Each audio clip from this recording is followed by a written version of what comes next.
Establishing battlefield control, standby. Hello Brigadiers, Haywire here.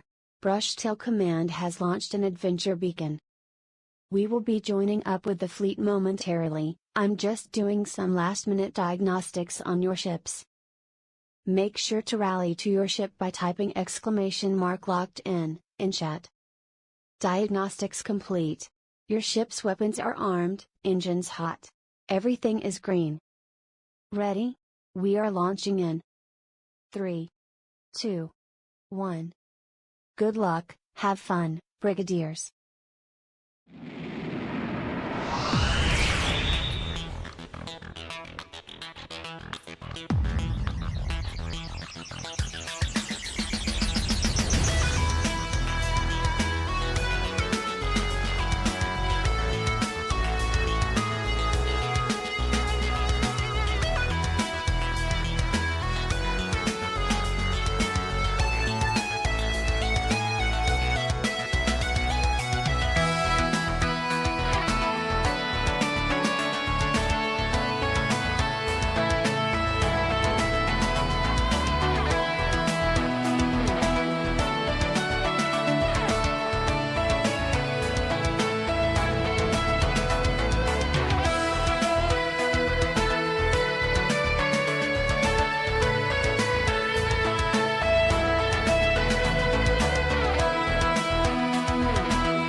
Oh my god, I that was perfect actually.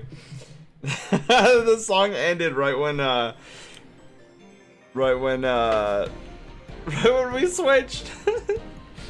Hello everyone, how are you guys doing? Welcome, welcome, welcome. Um as my job most of the time there are moments make worthwhile. Cross the people, oh my god.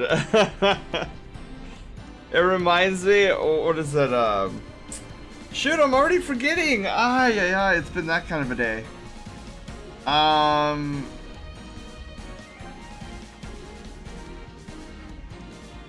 Comp, right? Wait, what is the name that Lance usually, goes, when he does the, when he does the flipping, Dark Souls stuff? Lord Cuppington, yes, that's it. Frag, hello, how are you doing? You're cute and adorable. No, you, Drac.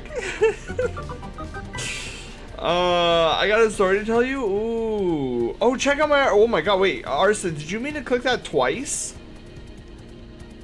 I don't know if Arson meant to click that twice. Also, let me get the audio, the music ticker going up.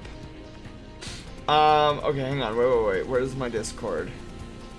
Guys, did you see the Japanese commercial for Super Mario RPG finally got the English translation and was released today? Did you guys see that? Should we watch that? The answer is yes, by the way. Ooh. Whoa! Wait, where have I Arson, where have I seen this character before? I feel like I've seen this character before. Or have I seen this character before? Or am I just like losing my marbles? No, I totally didn't see her post. I wasn't sure if the redeem first time. Oh yeah, I wallet and now I got gas money. Please don't ban me. that's a dad joke if I've ever seen it, Fragonius. Oh my goodness. What's Connexion problems? What's a Connexion? I feel like I should know this. Your ban appeal. Oh my goodness. Oh, this has been plugged in all day. It should be fully charged and it should have at least 5 hours of battery life. So towards the end of stream, I'll probably hear this beep beep in my head set thing. But Arson, this is a cool piece. I swear I feel like I've seen this, like the face at least. Or is this an original character? When the Spanish word and English word sound the same?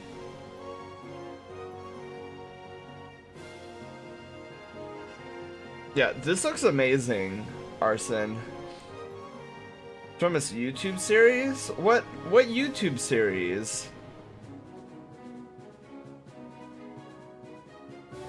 Oh, Taylor, hi!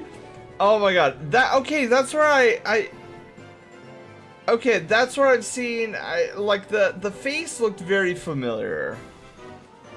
To me. Alright. So, Arson, thank you for showing.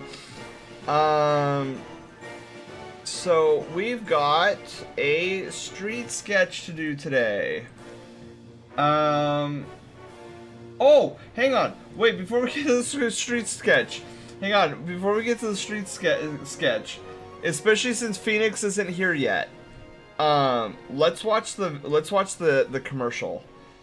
Guys, we're purposely running ads today. No, I'm just kidding. I'm kidding. I'm not actually running ads. But it is a commercial that we're gonna watch. Alright, let me go here. Oh, wait. Oh! You guys heard it here first. Oh, I should probably, like, pause the music, actually. Alright, so we watched the Japanese variant of this earlier. Ads, Zarok, hello! Having dinner with family? Oh, it was actually nice! Only about an hour, and nice 20-ounce steak for free. Dude, that's awesome. Skywise, have a wonderful, wonderful night. JK, hello. Zarok, hi. Oh wait, my screen is blocking my face. Okay, there we go. That should be better. Yeah, so we're gonna run this 5 minutes. we're gonna do this 5-minute long ad, guys. So strap in. Gato, hi. Not the face. Phoenix, hi. Okay, Phoenix, we were waiting for you to get in here, so we're gonna watch this 5-minute long ad.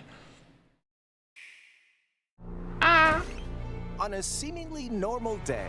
Seemingly normal day. Bowser's Keep to rescue Peach. You know, just normal things. Just as he was about to save her, a giant sword fell from the sky and named pierced Exor, through who the gets castle. destroyed by Geno Whirl. Now, it's up to Mario and his allies, including Bowser, to save the I let you Keep join my and minions. Save the world. Oh A my quirky and god. unusual I'm so adventure is excited. about to begin. No, Phoenix, no, I'm just, no, I, Super like, Mario RPG. 8 days, guys, 8 days. Adventure with allies. Control Mario during your adventure. Others will join you, including Peach, the famous Peach! princess of the Mushroom Kingdom, and Bowser, Koopa. Mario's nemesis. 2 original characters will also become allies. Mallow? A bit of a crybaby who thinks he's a young frog. And See? Geno, Young frog, he's a messenger tadpole. from Star Anyways. Road who inhabits a doll to fight alongside Mario. Geno. Other characters with eccentric personalities will help you along the way.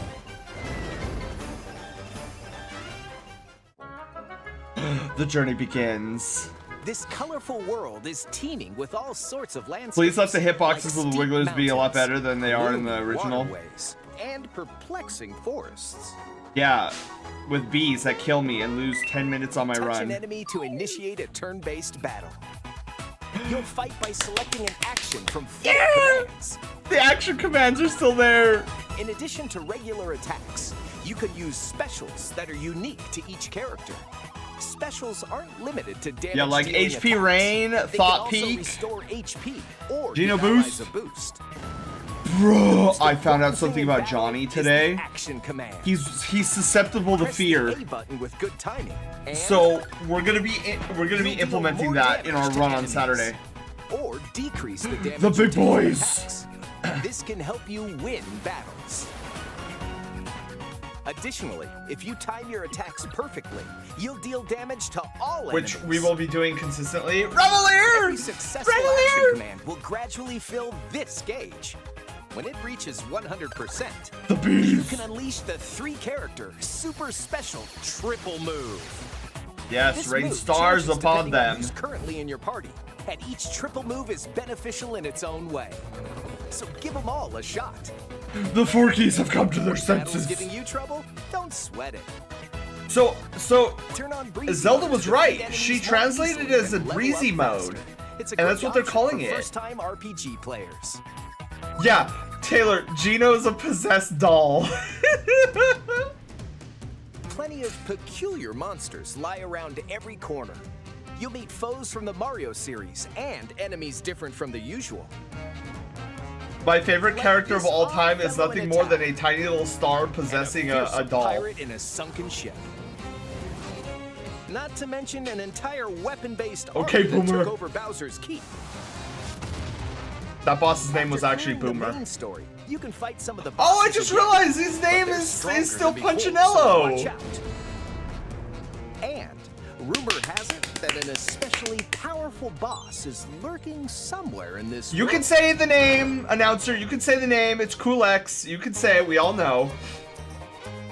Take a break from the adventure with mini games. Mini Jump games. between barrels to collect Remember, coins in Midas River. 3 Ride to Yoshi 1. and get racing in We're doing Mushroom this, by Derby. the way. Hit the rails and turn corners. It sucks in the original Carefully because it's in slightly line car. offset with the rhythm. Lots of other mini games are out there. In addition, you can swap the music to the original Super NES version at any time outside of battle. I'm excited about that.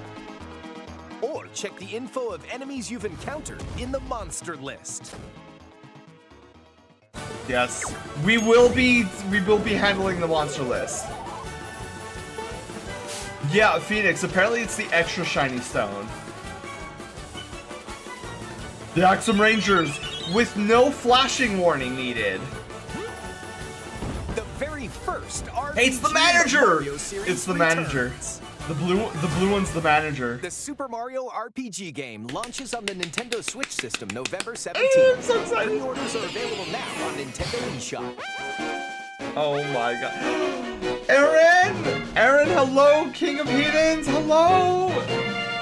Gecko, hello! How are you guys doing? We were just nerding out really quickly on the new English version of this commercial that I saw a few days ago in Japanese. Yes, golf claps! Aaron, how are you doing? What were you up to? Wait, what were you up to? Wait. The messenger. Well, let's not kill the messenger, okay? But how is the messenger? What is the messenger? Oh my god, Aaron, your new emotes! Oh my god, yes, they look so good! Oh my god, guys, Aaron just got some new emotes and I'm nerding out about it. When I loaded this stream to check before setting the raid, I saw the remake and somehow thought you got an early copy. I would lose my mind if I got an early copy. I'd be like, all right, guys, no work. Sorry, work. I have to play this game. Darius, hello. How are you doing? Yeah, so this was a 5-minute long English commercial that they released today that is based on the 5-minute long Japanese commercial that they released last week.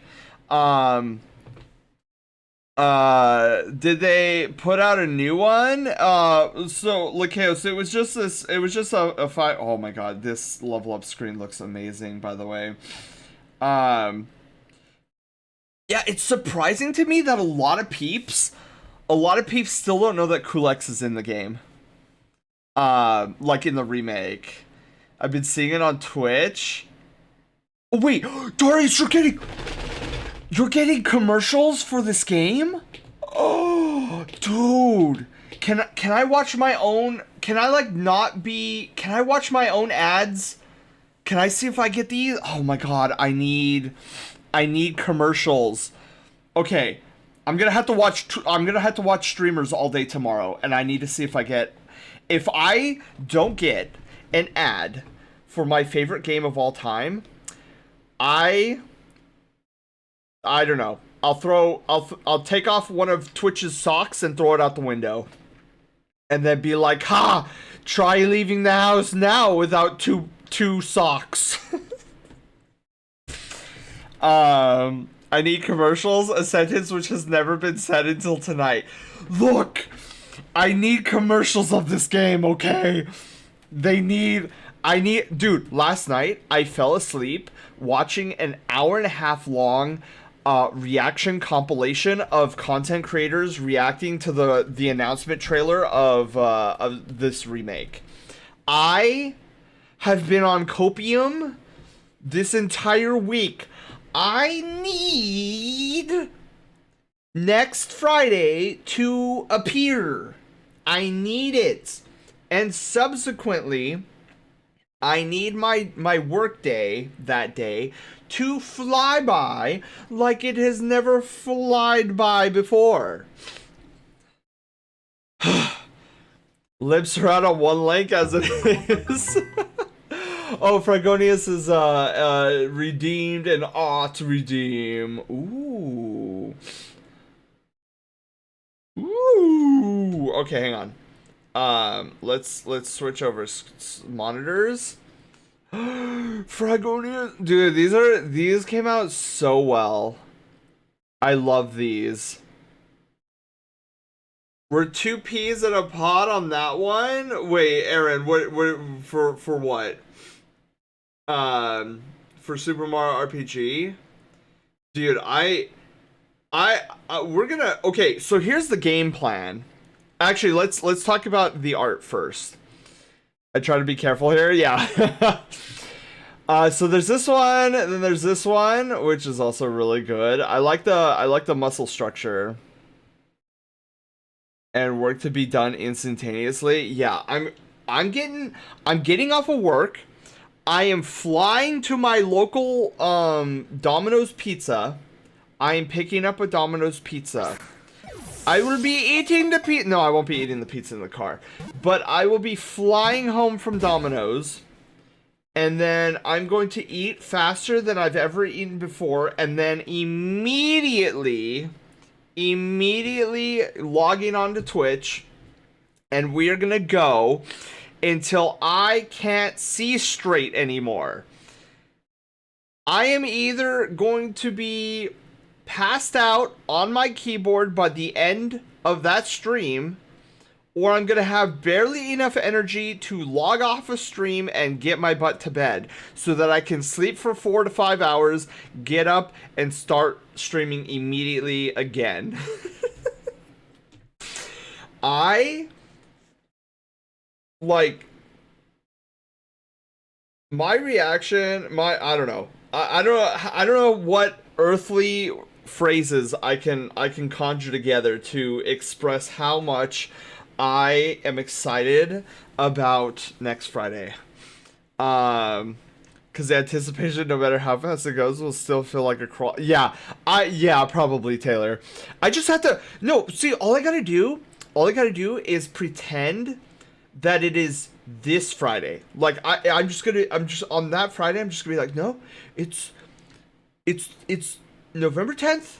It's November 10th. I have 1 week. It's all good. And then I'm gonna clock out of work, and then I'm gonna be like, it's the 17th. 7 days flew by in an instant. Also, let me open up my window. Yeah, there is going. So here's okay. Wait, hold on. Before I get distracted even further, let's go through the last one. Ooh, wait, isn't that a JoJo pose reference thing? It's like, or pointing. I think that's a JoJo pose. Zelda High. Sen will consume next weekend. Yeah, like. So my family wanted to do like this, like a thing for my birthday, next Saturday, and I was like, absolutely not. I like the most I will do is Olive Garden because it's like right around the corner. We'll go to Olive Garden. I'll like inhale my food, and then I'll be very pleased because I love their fettuccine alfredo. And then we are teleporting home. You could leave the car in the parking lot. I am teleporting home, and I'm going to be playing more Super Mario RPG. So, anyways, Frag, thank you so much for sharing the art. It looks amazing. It looks your art is looking absolutely phenomenal. So here's what we're doing. Okay, we are going to follow the Star 90 routing for remake.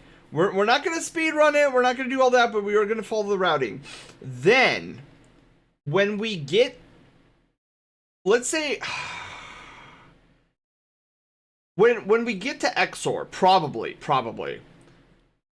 what I want to do is I want to exit the weapons factory, and I want to do a bunch of the mini games. I want to do the Yoshi's Island, Yoshi Derby, to unlock the Fat Yoshi. We're gonna go and buy the lucky egg from the dude in Moleville and level that up to the sheep attack. We're gonna go and see Knife Guy in Booster's Tower to get the Great Guy Casino membership card to get into Great Guy's Casino. And then I'm going to start crying because we're going to go inside Great Guy's Casino and try to win his stupid minigame 100 times. And then by the end of it, lose all of my sanity, just so that we can get our hands on the star egg. And then if the super jumping is any easier in this game, we are going to attempt at least to get the attack scarf. At least to get the attack scarf. So those are the things we're going to be doing. We're also going to be filling up the bestiary. I want the bestiary. So every new enemy type we encounter, we're going to swap in Mallow for a second. We're going to cast Thought Peak. And then we're going to swap back to Bowser. So that we can get the data entry on the enemy. So by the time we get to Smithy, I want the sheep attack. I want the star egg. I want I want the fat Yoshi to be in Yoshi's Island. I want the bestiary done, or mostly done. We would still need the machine maids and the clerk, the manager, the producer, and the factory chief. Bowser only. Don't get Alfredo on the buttons. Yeah, so what's that like? Oh my god.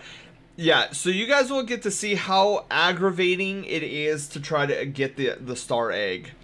The star egg is the most annoying item to get in the game, and which is why nobody ever talks about it or nobody knows about it, because it's such an irritating. I mean, to guess the it's like a would you rather thing, but it's like full RNG.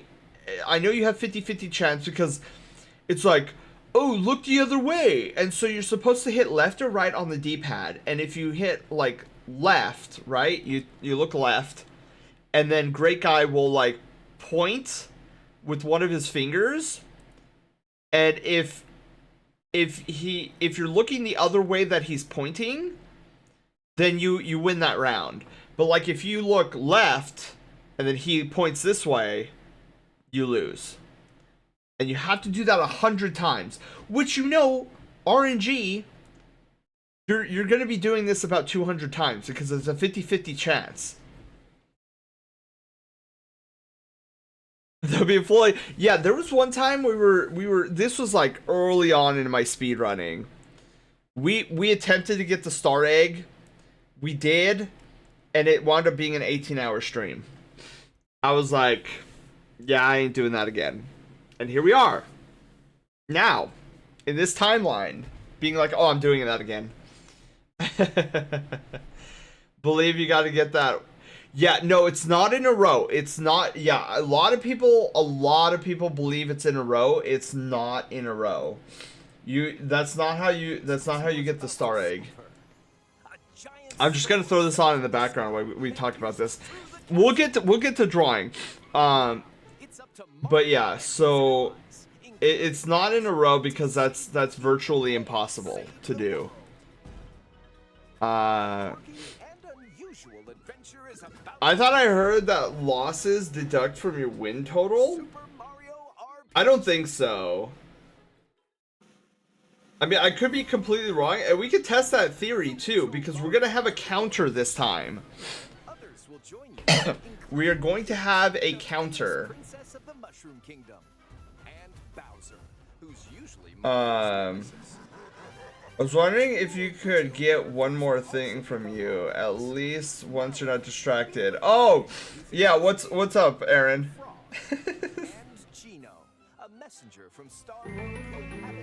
Whoa. Oh, 1 hour for Zona Sketch. Okay, I'll add you to the queue, Aaron. Hang on. We gotta add Aaron to the queue. My queue, I will get through my queue eventually, I swear it. Alright, hang on. So 1 hour Persona sketch for Aaron Jevleth. Okay. So tonight we're doing Phoenix for the August Street Sketch raffle. Next Thursday we'll do the headshot for Arson. And also, Arson, if you want to send over stuff that you want, like the Sona that I'll be drawing, you can send that over anytime between now and next Thursday.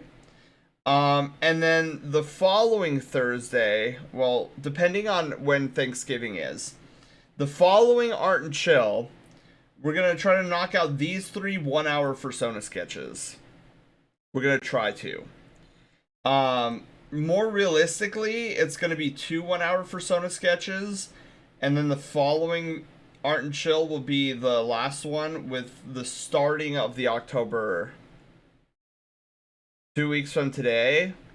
So Aaron, it does fall on a Thursday? If it falls on a Thursday, then we won't have Art and Chill on that Thursday.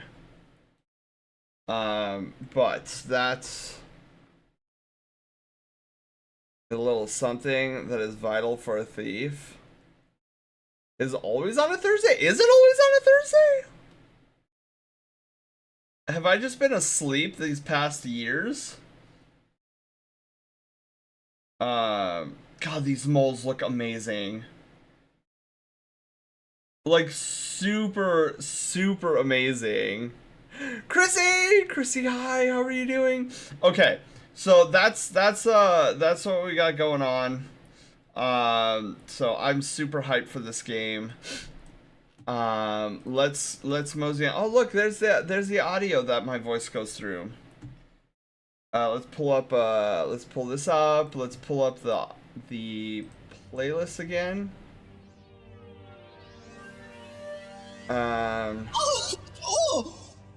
Oh yeah, you're right. Black Friday. Berrygasm.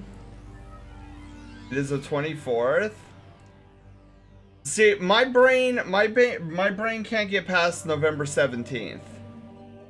My brain is stuck there. I have a tooth pulled the day before. Oh no, Chrissy. No, that's horrible. That means you won't be able to eat. Oh man, I would have told my dentist, I'm like, dude, dentist, no can do. Can't do the day before. I need to be able to eat the foods on Thursday. Oh man, that would be so frustrating. Okay. Blend that turkey up. Who here likes turkey? Like, do you guys prefer turkey over chicken? I don't know. Like, for me, I don't really care for turkey all that much. I like it. I think it's good. I just... You put a chicken leg versus a turkey leg, and I'm going to go after the chicken leg. Fox, hello!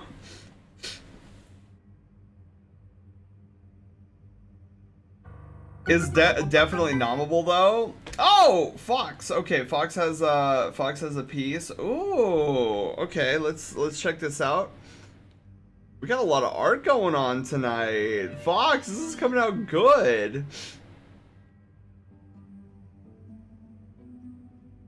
So it's definitely looking feline in nature.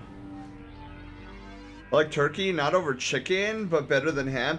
Yeah, I don't like ham. Like, ham is okay, but yeah, it's not a preference.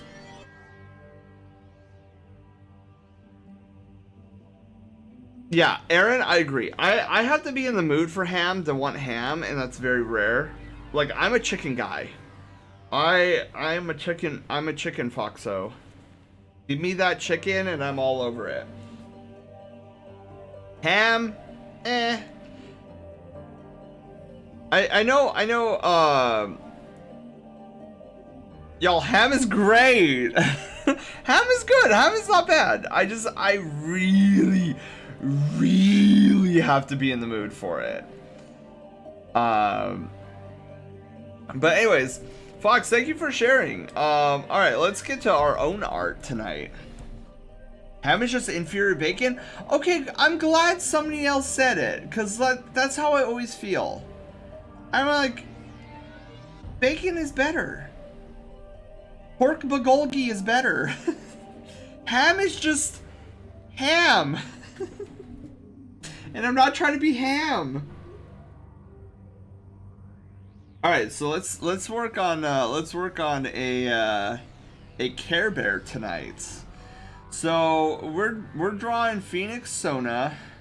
Phoenix is Sona, who is a Care Bear. So we're gonna try doing our best. I know we've done Phoenix in the past, but we're gonna try to be even better this time. I agree, Chrissy. Most me, yes. As Lance's Redeem would say, give the meat the old rub. Or is that how it goes? Right? I'm losing all my brain cells right now. At best, I used it as an ingredient on toast. Oh, so you talking ham? Which seems to be the same on every Chilean home. Ham is a pig's hind leg, while pork bulgogi is pork belly. Okay, so I like the pork belly, which would make sense because I like my belly.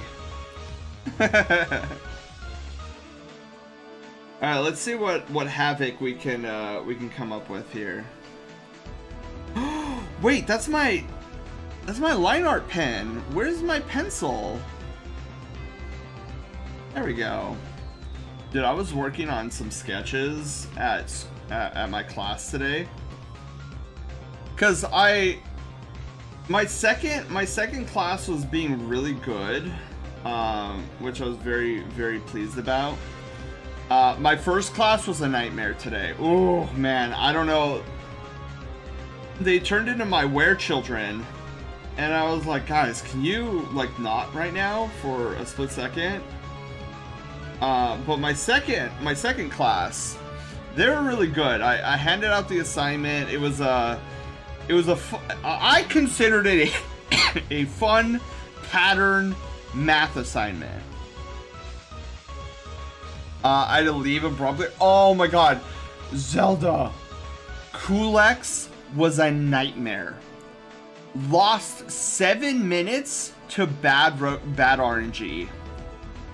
We ended the run sub 540, but was nowhere near 530. I love that you can switch between the OSTs. I do too. And I think Yoko Shimomura has done a phenomenal job remastering her tracks. Why do they feel Mario RPG needs an easy mode? I don't know. I mean, I know there's some in the community that is kind of up in arms about I'll be super upset if Mario RPG is easier than it already was. And I was like, wait. Or they're like, oh man, you know, I want there to be a challenge to it. And I'm like, wait, you were playing Mario RPG for a challenge? Like, wait, what? Is there something I'm missing here? Yeah, I can't get behind the a lot of the community at large's sentiment that I'm so mad because the remake is looking to be so easy. I'm like, we're looking at an impossible object right now come to life, and you guys are complaining about the difficulty of it. Yeah, I don't know. For me, that was never something on my radar, because I'm like, I don't know. Maybe I'm just a simple Foxo with simple needs. But I'm like, if I wanted Super Mario RPG to be harder, I have two options. I can do a challenge run, like I've kind of invented with my Star 90 run, or I could just play Armageddon, which is way harder. Just super confused and think easy mode is super unnecessary. Yeah, I really don't think that Mario RPG needed an easy mode. But then you kind of look like you kind of look at Super Mario Wonder, and they have the, what was it, Nabbit, or no, it was the Yoshis, where it's like the Yoshis have, like, they don't have HP, they're just like infinite HP. I'm like, do people really need Mario Wonder to be any easier than it actually is? Like, Mario games aren't complicated to begin with. But I guess for like a younger audience, it would help. But hey, I'm one that is pro options. So if there's a sect of the community out there that I don't know of that struggle with RPGs and are happy about this breezy mode, more power to you. I will not be utilizing it, but, or maybe I will, because it says you level up faster in breezy mode. Maybe I can do a breezy Star 90 run that's only like 2 hours long rather than 5 hours long. Who knows?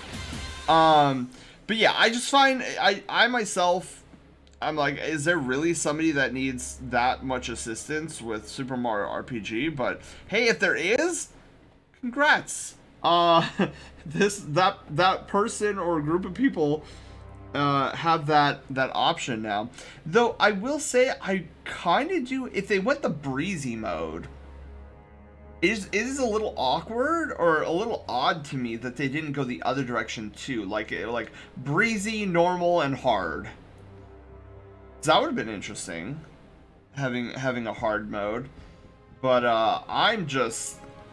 I'm still just over the moon that we're getting our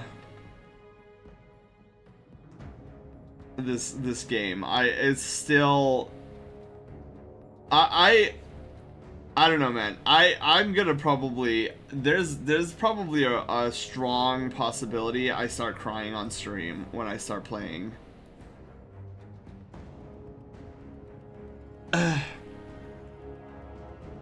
Oh yeah, the Mega Man series would, like the original Mega Man, would crush most video game players today.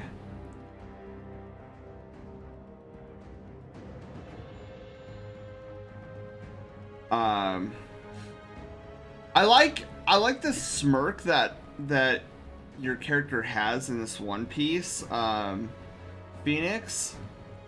I'm sort of like tinkering around right now. I'd love a hard mode just because I like hard and wanting to go all in. Yeah, I think it would have been fun to have a hard mode. But who knows? Maybe there's a new game plus. Maybe there's a new game plus that adds a hard mode once you complete it. That would be kind of cool. Yeah, Phoenix, the big badge. I think it's a very strong piece. Okay, so we're gonna do this.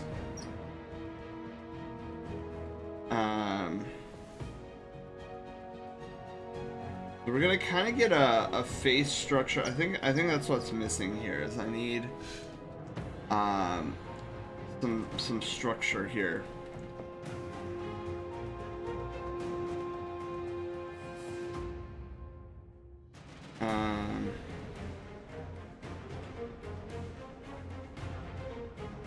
See, the thing, the reason I want to do, I kind of want to give or attempt a similar expression with your Sona Phoenix is because it is doing a lot of things that I myself, quote unquote, am scared to do.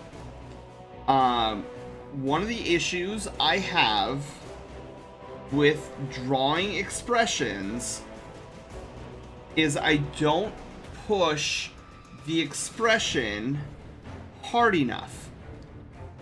I've gone over this in length in previous Art and Chill streams, but I have a very significant issue in not pushing my expressions, where I'll be like,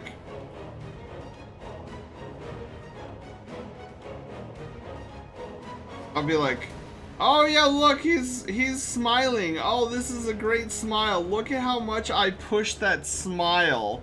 It looks so great, and I love it. I think this is the most I've ever pushed a smile before. And then you have fellow artists of the furry fandom who'll be like crazy, like, ah, and I'm like, and then they do, hang on, they'll do like this crazy, where it's like super crazy. Here's the nose, right? Super crazy, like laugh out loud. I'm laughing, I'm smiling, and then I look back on mine. I'm like, yeah, I didn't push my smile very much, did I? So that's once I become a little bit more comfortable with at least body shape, I want to go back and I really want to start understanding expressions a lot better.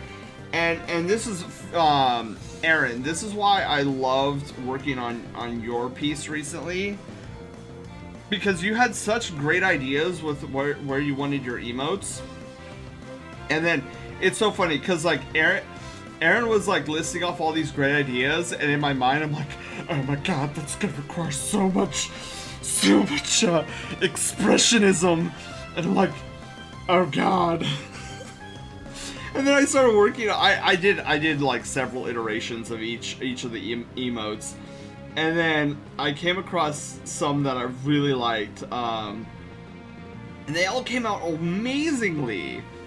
I'm like, yes, this is, so it's like practice in the interim while I work on body structure and whatnot, which I haven't worked on bodies in a while, and I'm a little disappointed with myself. But I guess I shouldn't be overly disappointed. You know, I've got work and stuff now that I've got to worry about, so things are going to be taking somewhat of a hit, so I guess I shouldn't be too harsh. Also, this needs to come over like this, and then... But yeah, I wanna get some time in. I would say I'll try to do it in during Thanksgiving break. But man, my Thanksgiving break is gonna be slammed, because what I'm planning on doing is I'm planning on doing a bunch of like stream overhaul stuff, like just upgrades. In general, I'm thinking about, well, I'm not going to spoil too much, but I'm thinking about doing some really interesting things. And I know one of the things that I want to do over the break is I want to update our what's it called? The clips.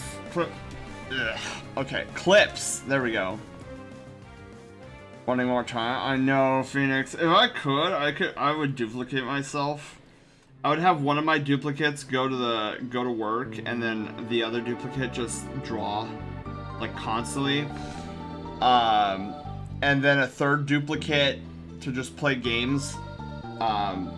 And then satiate my craving I have for playing games and streaming.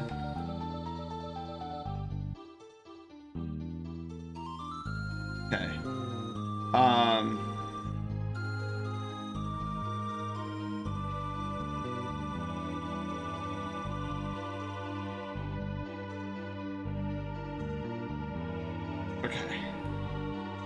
I don't know if the nose thing is gonna work.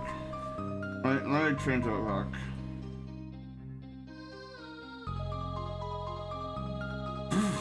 Oops.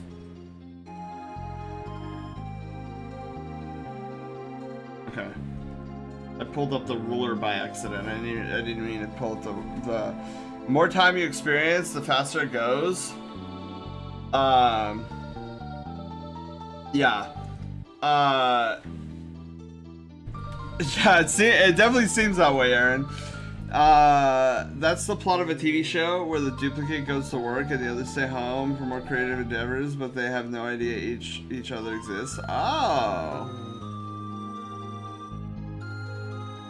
It goes by, well, aren't you guys lucky? Because this whole week has been going by super slow for me because I want the 17th to come.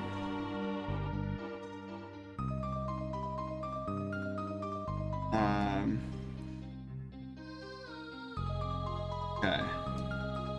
So I really want to try to get this Care Bear look down. So I think a huge part of it is going to come down to the eyes as well.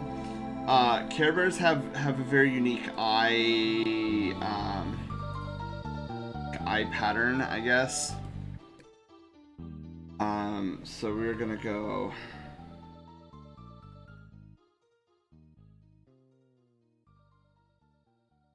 You know, I've played Five Nights at Freddy's long enough. I should know how to draw a bear ear by now.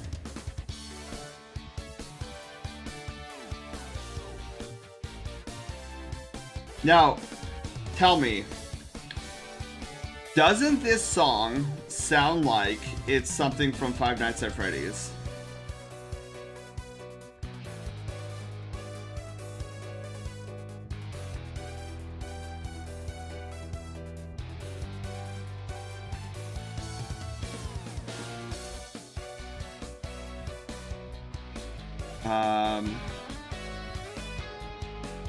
My internet is completely whacked today, so I've been like buffering. No! My official hello, Nico. Hello. How are you doing? I hope your internet will quit being spotty.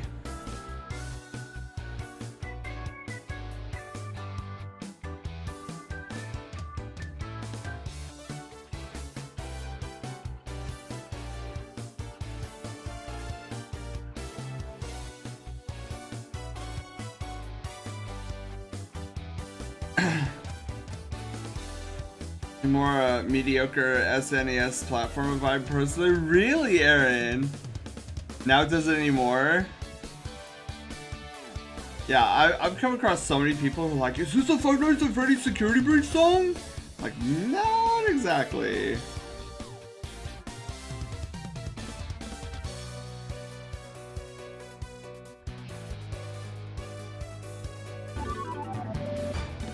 Oh, somebody's joining the Brush Tail Brigade. Who is it tonight? Jaxie! Jaxie, hello! How are you doing? Welcome to the Brush Tail Brigade and congratulations! We're no longer a peasant.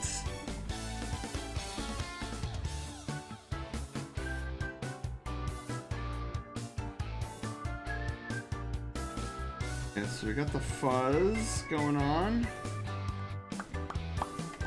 Okay, so that's why I'm feeling this is weird. It needs to go in like this. Also, I feel like I need to bump up his like, I think I need to do this. Give me a sec here.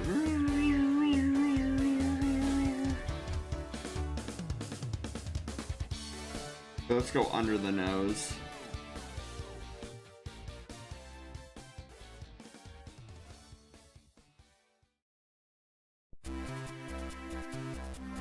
Maybe that's a little much, but we'll see. Let's back out.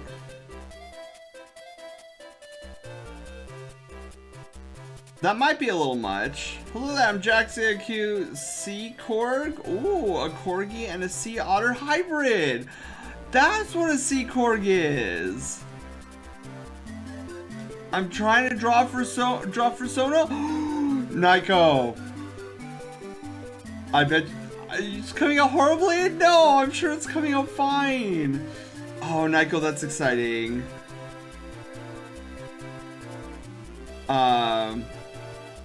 Yeah, we're attempting to draw a Care Bear tonight. As one of our dear friends, their Sona is a Care Bear. So we're gonna push this inwards here. I feel like it's too wide. It was too wide. It is. Check out my cute avatar on here. Oh yeah, look at that! Oh my god, that is cute. Wow, that is really cute. Until I see proof. Besides, one of my friends, we share our abominations from time to time. Are you talking about Revelier? Wait, wasn't Revelier earlier? Oh my god, Revelier tried to tell me that he... Okay. No. Wait, Panda, what is that? No. Wait, who? It is Revelier, right? Panda, you're confused. You're scaring me. What does the dots mean? Is there... Yeah, is that not Revelier? No, wait, that's not Revelier, is it? Oh, it's Czar. Is it Czar? Lord Czar? Wait. Boy, you can tell it's a Thursday night where my brain cells are dying. Czar, what? I don't know why recently, Panda, I've been confusing Revelier with Czar and Czar with Revelier. I have no idea why.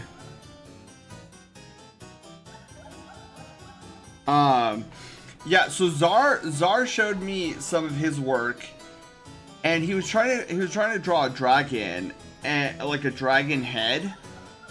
And dude, his dragon head came out really, dude, he's got, dragon heads are hard. And he did really a good job on them, and he was like, oh, don't look at my abominations. I'm like, what are you talking about? They're not abominations. Okay. So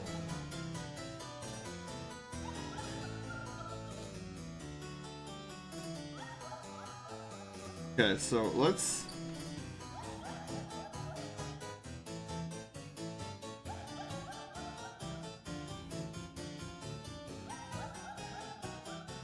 I wonder if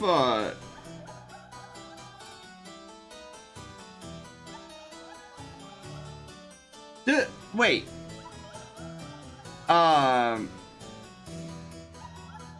Phoenix. Does he have like cute little like bear teeth? I was thinking just now like of making him smile a little bit here. Like a little grin.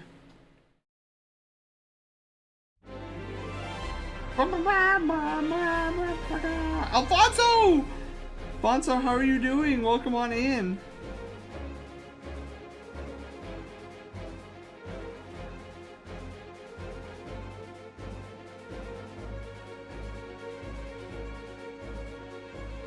I had this clever idea just now. I really like how that mouth came out, actually. I did not mean to make it look that good.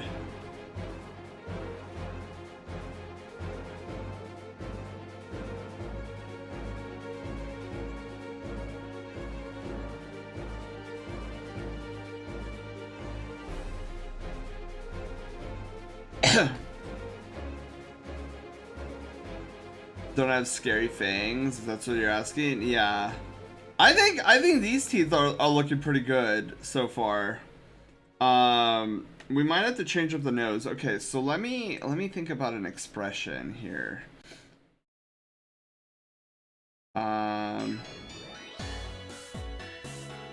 So I was thinking,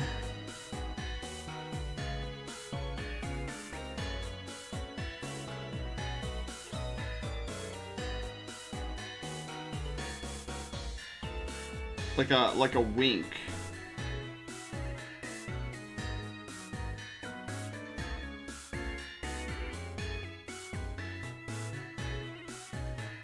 Let me do the eye first, I suppose.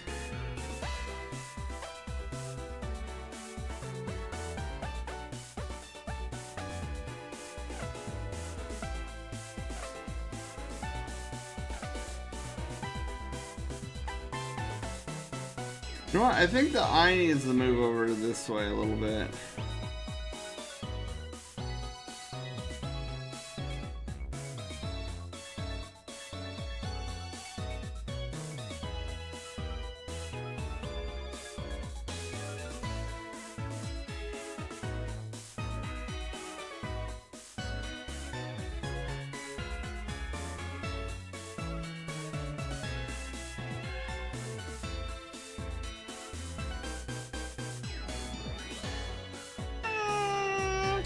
Yeah, we got. I think what the problem is, I need to make the. I think I need to make it more round. I think that's what. Because I'm looking at it and like both eyes are pretty round. I think I'm doing this wrong. Okay, hang on.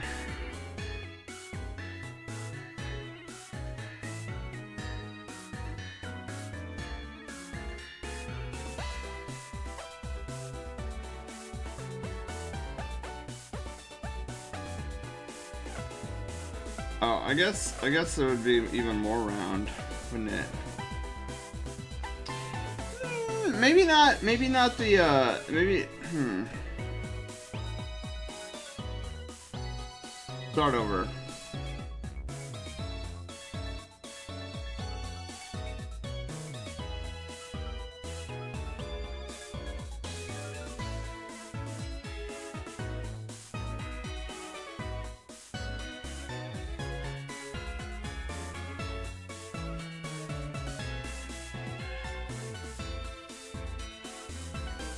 Okay.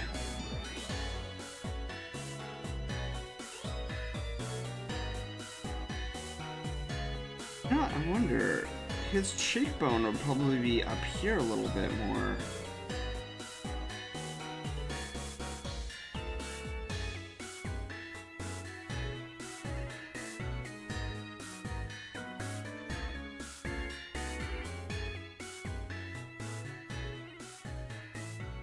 Yeah, that looks pretty good so far. Calvin, hi! How are you doing?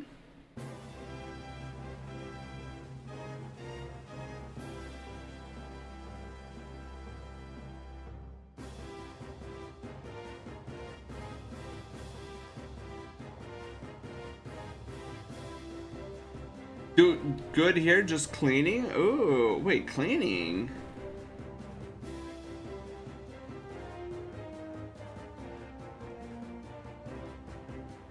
Cleaning this late in the evening? KO Star! KO hi! KO, wait. KO, are you trying? I just have a question. Are you trying to avoid like trailers or anything like that for the remake? Just curious. Because if you are, I won't show anything. But if you don't care, there's a particular trailer I think would be really cool. Baking's an overnight job. Oh, doing good. Just folding clothes. Ooh, cleaning. What foul sorcery is this? I think his eye is a little off. Yeah, I think there's like a little skew to the eye.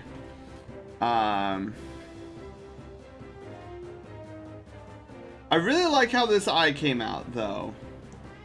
Trying to avoid things beyond direct reveal? Okay.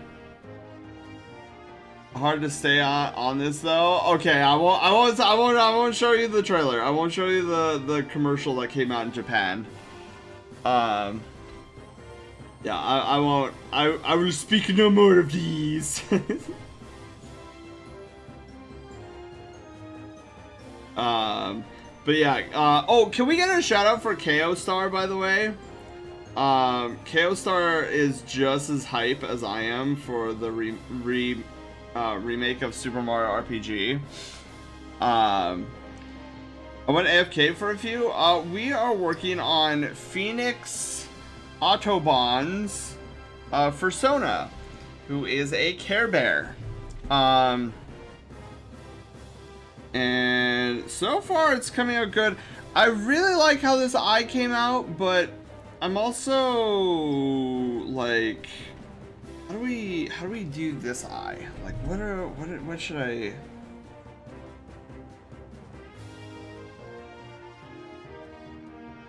So I wasn't sure if the eye, like, if he should be staring at the camera or away from the camera. I bet the coolest thing though, I've been stressing and curiosity. Yeah, so yeah, KO. The Japanese commercial I was gonna show kind of showed off Kulex a little bit. I don't know if you wanted to see that. If you don't mind or anything, I'll show off that 45-second teaser commercial. But if not, I will not put it on. Yeah, KO Star was playing this morning actually. Before I went to work, I caught. But I'll end up crying. I'll watch it after I play. Oh, okay, yeah, good. Sounds good to me, KO. As much as I like to stay, I need to be scooting myself off to bed. Yes, Aaron, you have a wonderful night's sleep. Thank you for stopping by. And the raid. And you get some good heckin' sleep.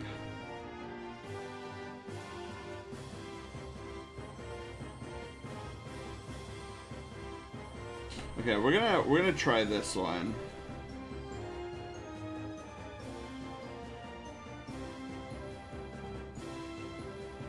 Okay, I don't mind it, but stepping back a little bit, I'm noticing that this eye right here is much smaller. Like, you wouldn't notice at first glance, but it is much smaller than the other eye.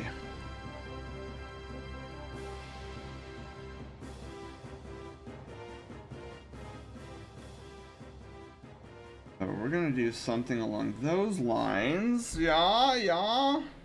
Okay, cool.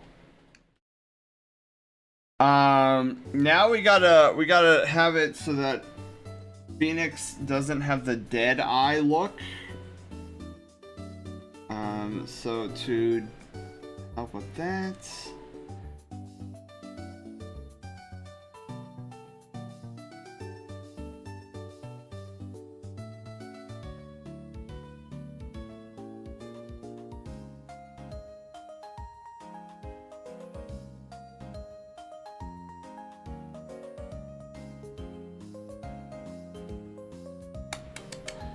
Wait a second.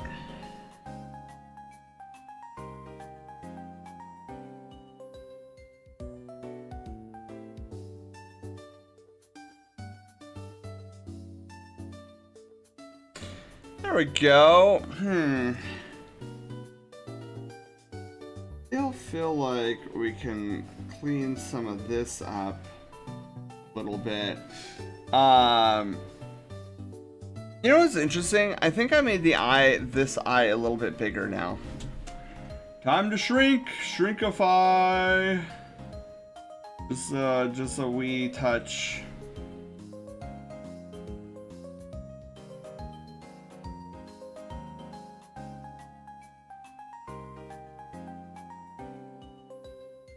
Frost, hello! How you doing, Crouch? I'm doing good! How are you? Okay.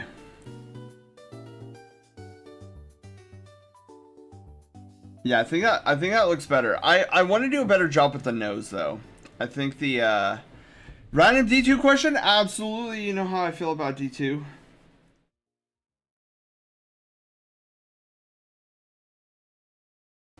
Excuse me.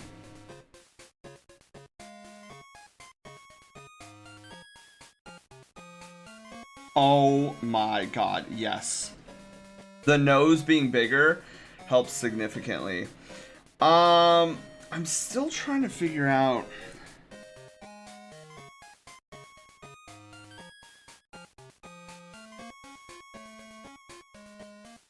Something still feels a little off. Oh wait, hang on. Maybe I just need to like.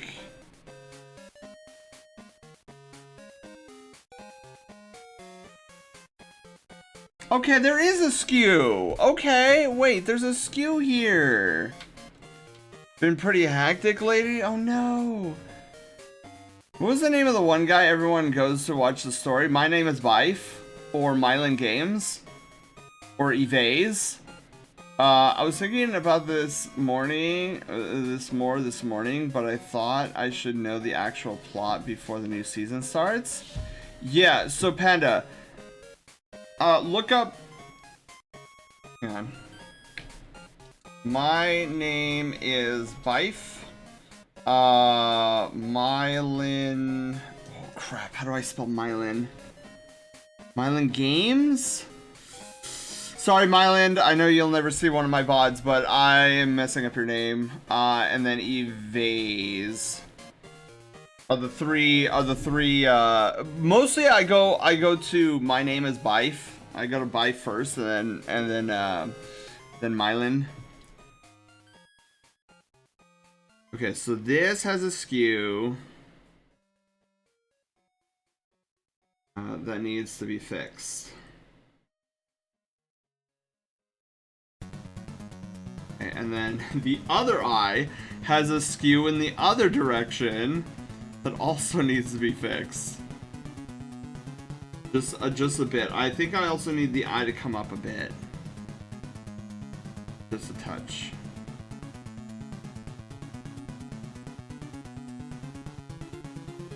Okay, so I want to get rid of this so that I can see it better.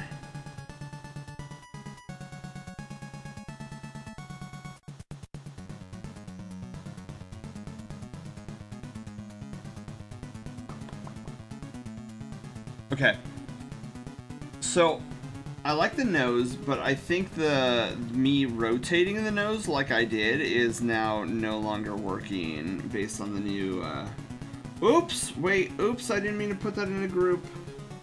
Didn't even know I could do that. I learn something new every day.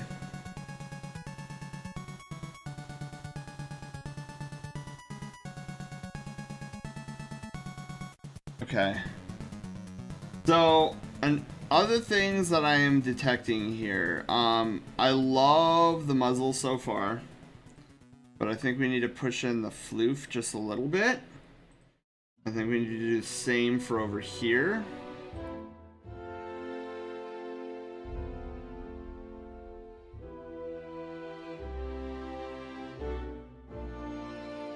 I really like that smirk.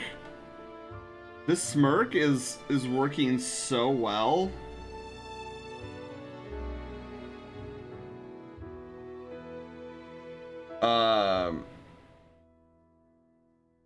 Big fluffy cat ears. I just added the cat ears. Yes.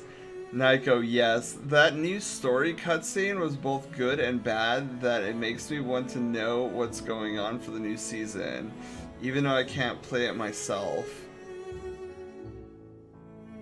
Which one is this one? Main theme? I think it is a good song.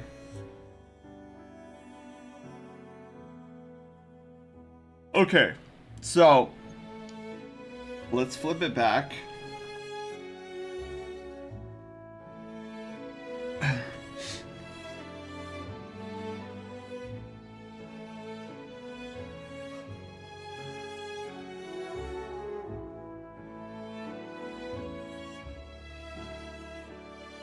Best song of the game, in my opinion. Ooh, you like it that much?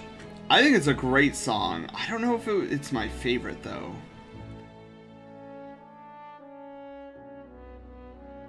There's so many good ones to choose from.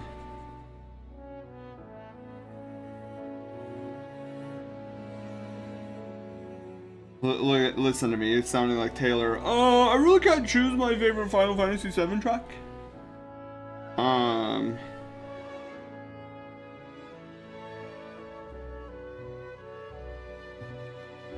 I really like that. That actually came out really nice looking. Okay.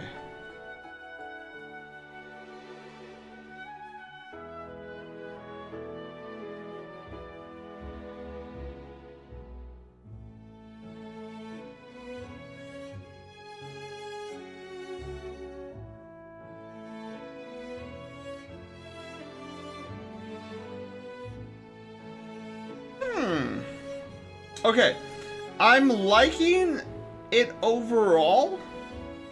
However, there's a huge glaring problem with it right now. Huge glaring problem. The hair is off. It's not centered.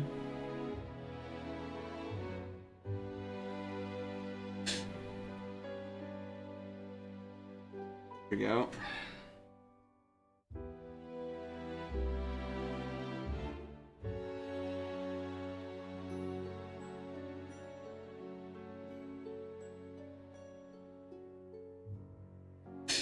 I think what I'm also gonna do is I'm also gonna like shave off a little bit of the ear right there, just a tiny bit.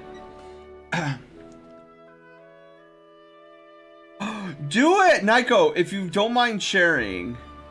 If you don't mind sharing, I would love to see these ears.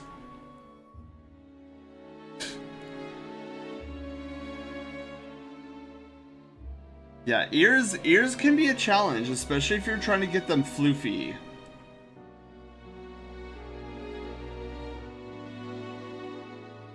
Okay.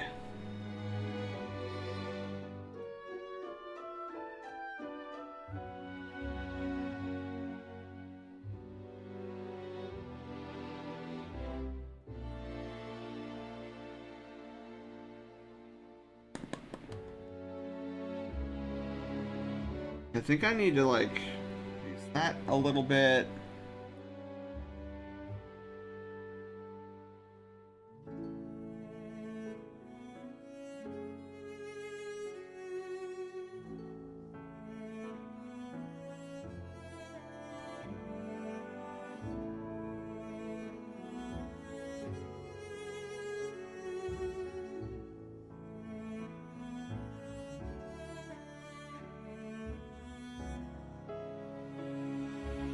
See, I'm like 95% of the way there.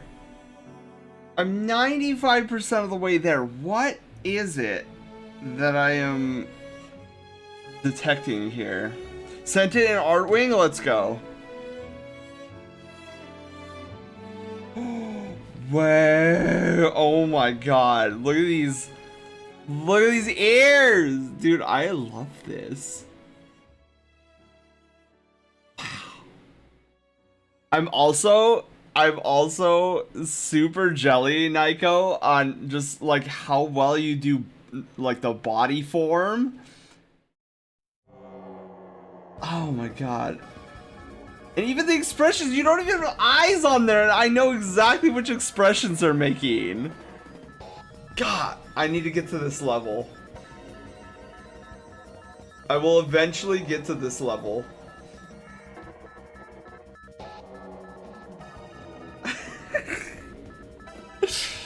See, this is what I love about Thursday art and chill. Is you guys send me these art pieces, and I get inspired and motivated to keep pushing ever higher. Naiko, this is coming out amazing. Wow. And your fingers! Naiko, your fingers are amazing, dude! So this is my fingers. You want to see how I do fingers? Like, I flipping... There's my fingers. Eyebrows are what make the eyes in my eyes. Which is which? Yeah, eyebrows are so important for expression. And so I want to try something. So I am like 95% vibing with this piece so far. But there is just something that is nagging me. And I think it's the eyes. I don't know if it's the eye size or the eye shape.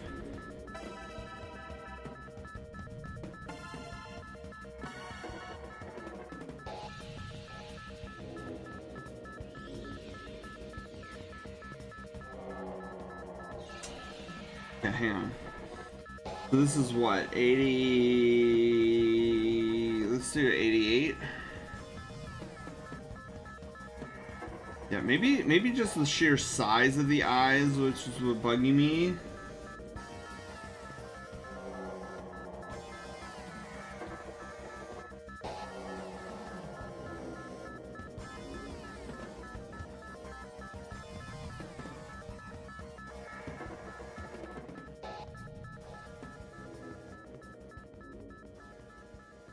Yeah.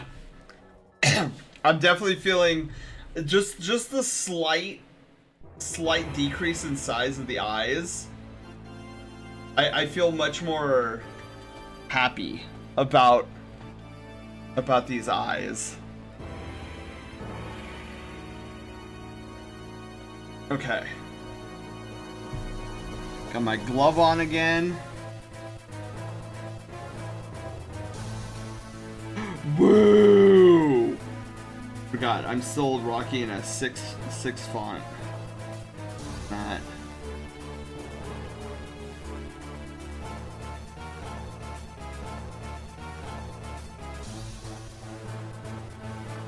Okay.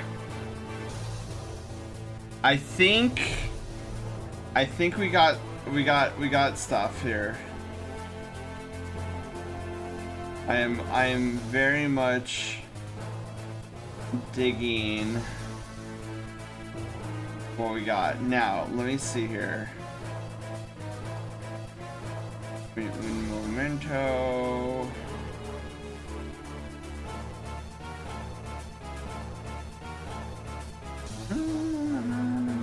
Oops. Okay. Pew, pew, pew. Okay, I want to make sure that I have both of these up. Alright, cool.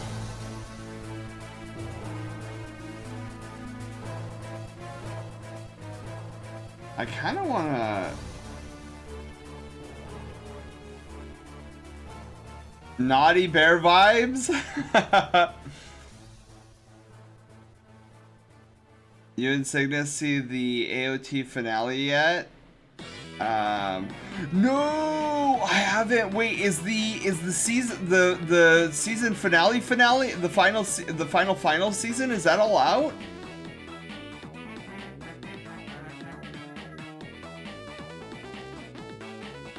The tail, yeah, the tail came out last weekend. Oh my goodness, I have not.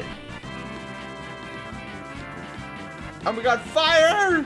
Fire, hello, how are you doing? Every time I take my dog out, ducks try to bite him. That's what I get for having a purebred dog.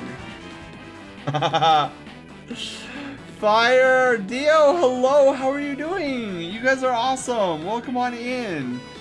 Can we get a... Panic, can we get a shout out for Fire? Alright. No, yes! Alright, let's see here.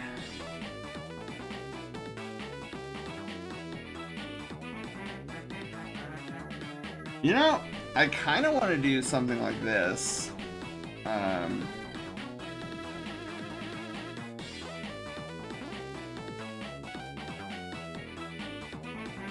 His like head is tilted a little bit.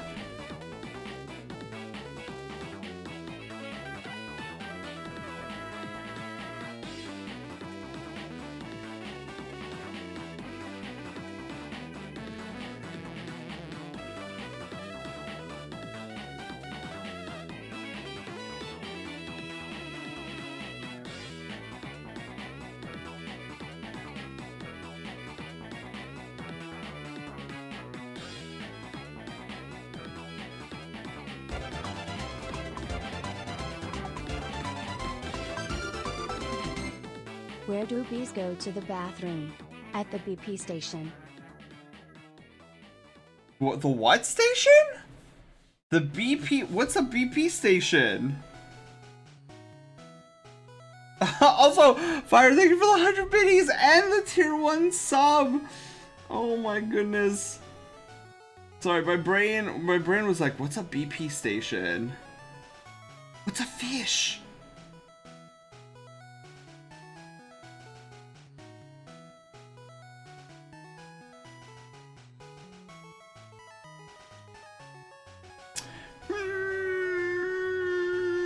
I don't know if I like the head tilt. Maybe, what if we do like the head tilt the other way?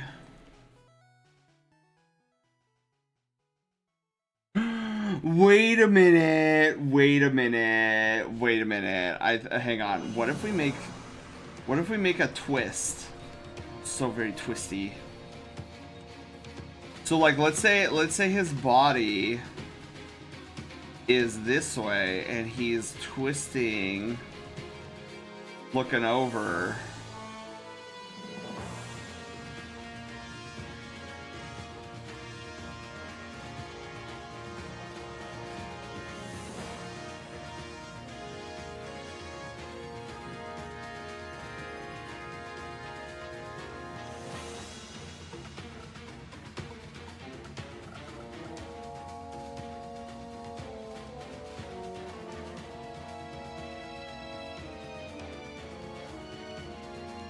Oh, that's very twisty.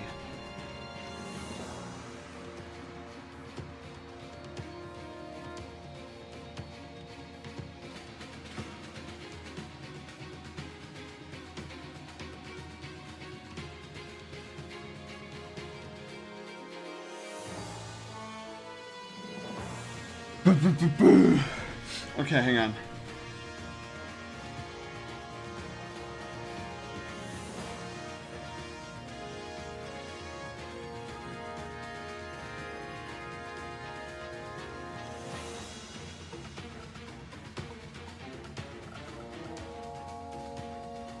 Like he's looking over, like, hey guys. Dark, hello. Art today, eh? Yes, art today. So it is Art Thursday, also known as Thart.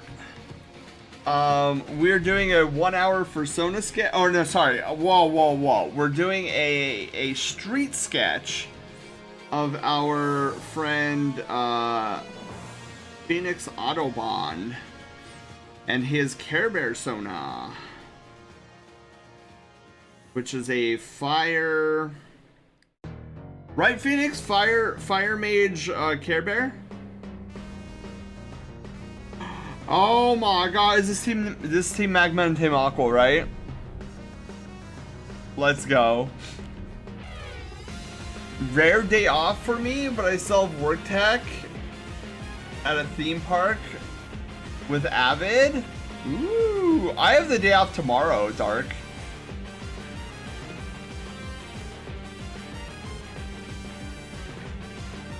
And I'm gonna be working on a bunch of stream stuff, getting ready for the weekend, which I'm doing a bonus stream.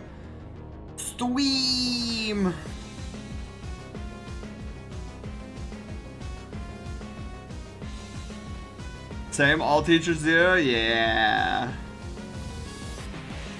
So I am looking forward to the three day weekend.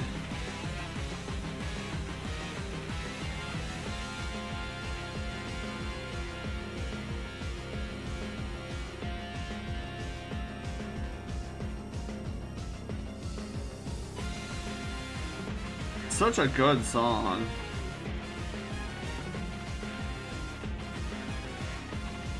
So Dark, if you were a part of Mario Kart Tour,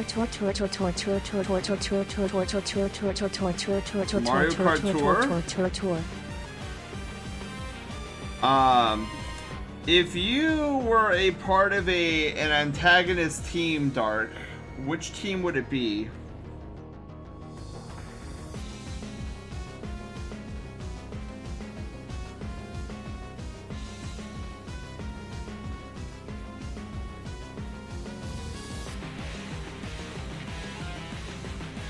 Penny battle theme is really good. Oh my god.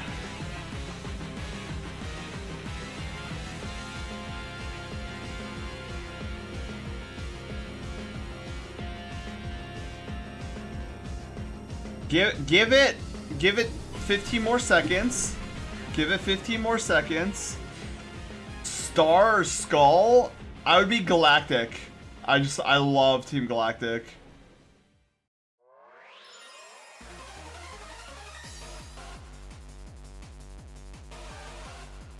What? It was RNG! It just happened!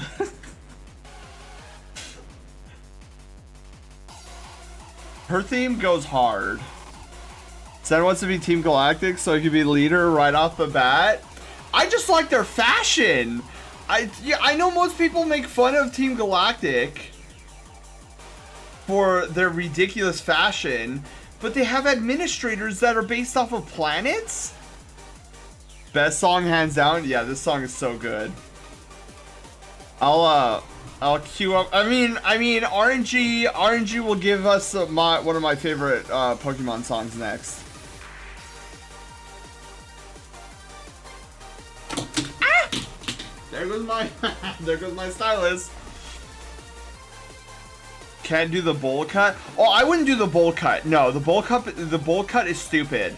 I hate the bowl cut, but like if Cyrus were to ever dress up like Team Galactic member, he would most definitely like wear the grunt outfit and then color his hair that aqua turquoise color. Yeah, Cyrus would absolutely not do a bowl cut for the role.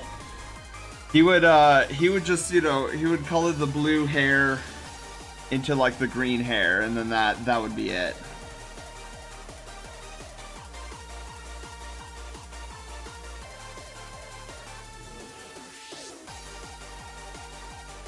Oh shoot! I must mess up my playlist there. That would've been funny.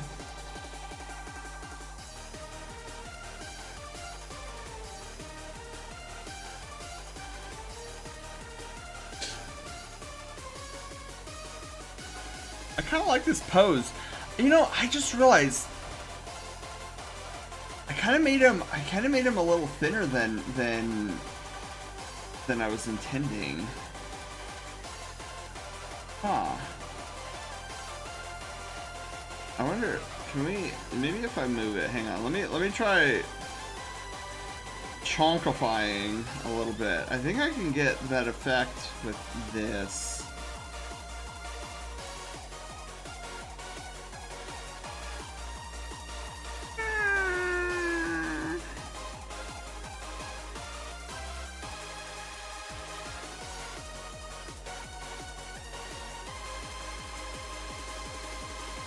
I think I'm just messing it up, but I'll try anyways. Yeah, no, I think I'm messing this up. Go back.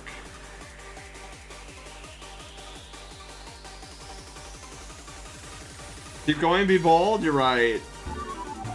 We need to be bold. Bold flavors.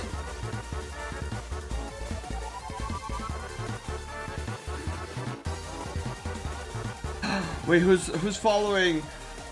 Al Protogen or All Protogen? I don't know if that's Al or All. I think it's Al. Hello, welcome on in. Thank you for the follow. Welcome to the Brushtail Brigade, and congratulations, you're no longer a peasant.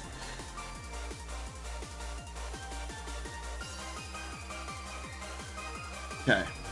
I have an idea.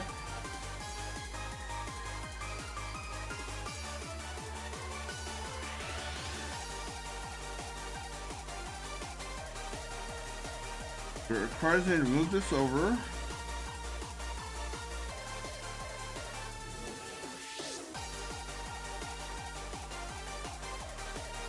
Okay, and then I have another idea.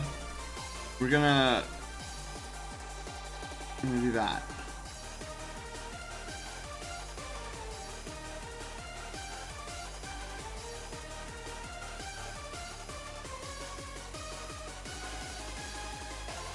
Lightspeed, hi! Tails have been added.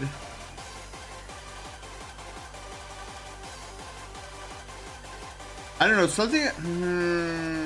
Panda, something about the neck I'm not happy with. I think I made the neck a little bit too long now.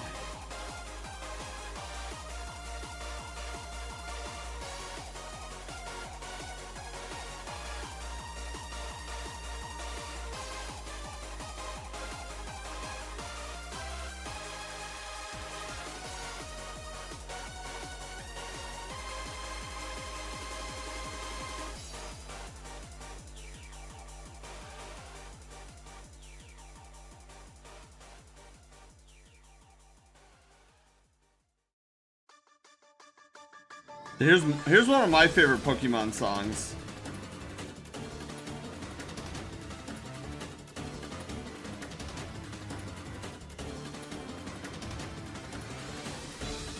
A bit more to the right.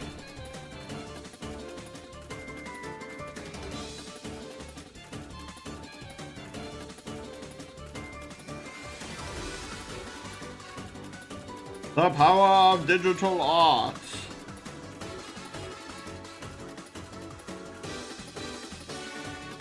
This is uncommon in mixes. And the Colress theme. I'm doing good, Light. How are you?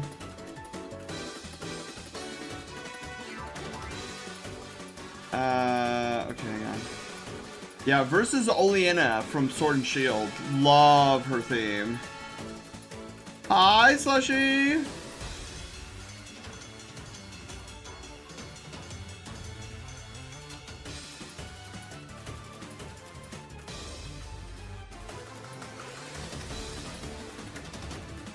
Gotta move the arm over now, too. Well, since I've seen you, yeah, Light, how are you doing? Oh, also, we should turn off story mode. Bruh. Story mode should be turned off. Oh, yeah, that was okay, Doggo, but it definitely got annoying after a while. I think it's solid, unless there's chanting involved. Yeah. Is Ford here? 1 week, Slushy. 1 week till SMRPG remake. Dark. Oh, can we get a shout out for Dark as well? Sorry.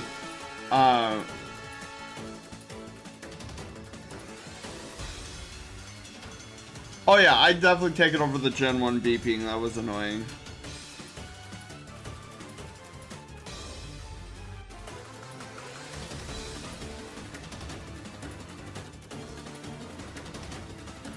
I'm so excited, Slushy. It's crazy. You were playing Tribal Hunter Dark. I need to play that game. That game looks hilarious.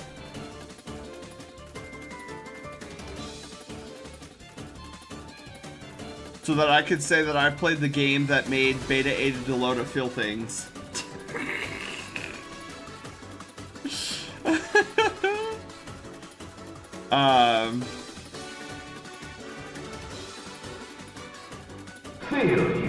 Failure.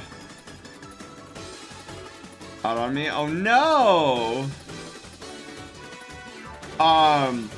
Yeah, I wanna play Tribal Hunter. But I know that'll have to be sometime next year. Very good game, very good music. Yeah, I've seen a little bit of it. I'm like, wow, this is really cool. Oh, Dark, are you planning on playing Super Mario RPG Remake? Is that on the scope? Okay, let's start cleaning up all of this.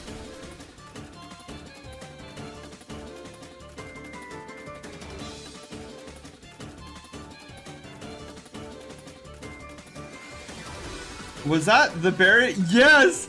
Dark, yes! Berries and cream, berries and cream! I'm a little lad who likes berries and cream! I love that commercial.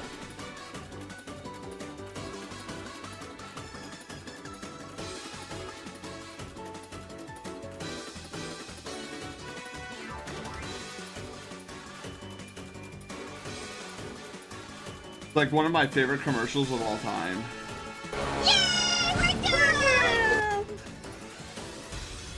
And the Baja Starburst one? I'm trying to remember the Baja Starburst one. But I'll never forget. Oh my god, Dark. So, let me tell you this story. Okay.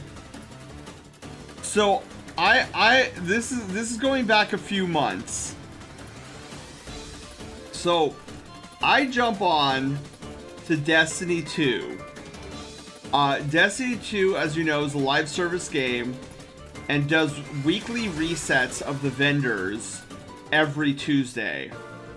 So I jump on to Destiny 2 and I'm like, all right, let's see what some of the vendors are selling in Destiny 2. And there's this particular vendor who nobody really likes because it's the microtransaction vendor. And she sells things every week, and sometimes she sells them for in-game currency. So I always go to that part of the shop to see if I can buy anything that interests me with the in-game currency. So there was this emote that I was like, oh, I don't think I know this emote. And I totally forget what the name of the emote was. It was like something random, like super random. It was like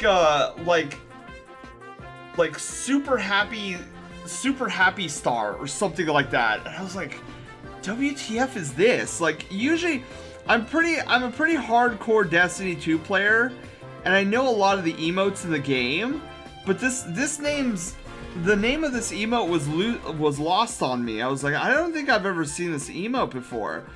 So I'm like, all right, let me preview this emote. I previewed it, Dark. It was the little lad dance. I was like, they did not. I could not believe that they did the berries and cream dance in. I was like, who knows of this commercial, dude?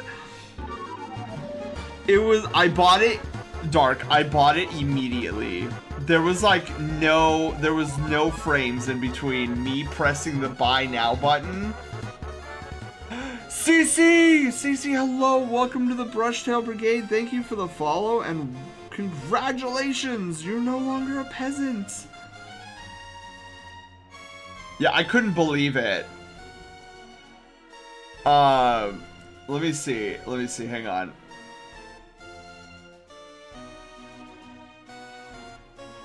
I did a thing here. Let me see if I can find it. Destiny 2, please tell me it's in here. Oh, I was right! Oh my god, I was right! Sort of, Dark. The emote was called Happy Stars. And I was like, what the flip is Happy Stars? Okay, wait. Let me see if is this it? Oh yeah, okay, this is it. I couldn't believe what I was seeing. I was like, I've got to do an edit of this because I'm like, is this what I'm seeing right now?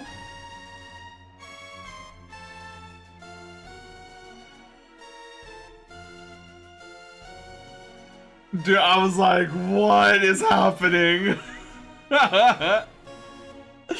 So I did this little edit just to make sure I wasn't like dreaming, and it's like almost 1-to-1.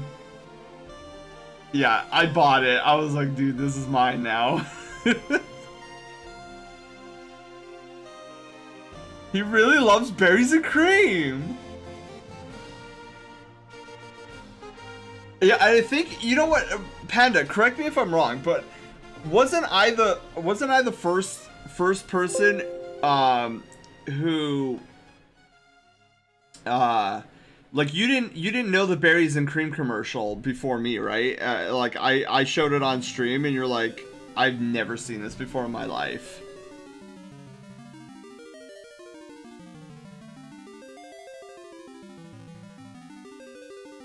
What if I could get that dance in VR chat? Oh, Dark, you should try to look it up. I would hope so. Oh, and everybody who's coming in, happy Pizza Friday, Pizza Friday Eve, by the way. Whoa, hiccup out of nowhere.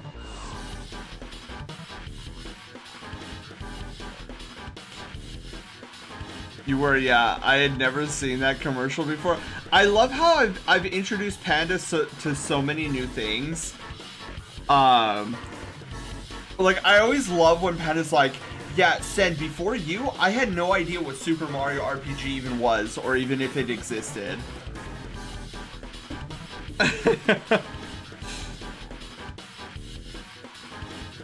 Alright, let me do that. Hello, my first nightly stream. I just finished my personal persona. What species, if I may ask, CC? I'm a big alien. Oh, I should probably read. Probably should have read more. I'm an alien strawberry cow. Oh, that sounds awesome. I'm so proud of her/me. P.S. Love your art style. Thank you. Yeah, so I'm like normally my art style. So I'm trying to like, I'm trying to embody the Care Bears look as much as possible. Because the Sona I'm drawing tonight is a Care Bear. Our good friend Phoenix Autobahn. Let me show you one of my favorite pieces I've done in my own Sona. Oh, these are just icons. Where's the full body? Gym leader. Okay, here we go.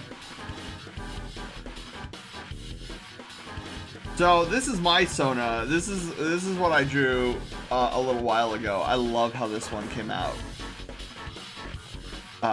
Strawberry cow, right? Dio, that's what I'm saying.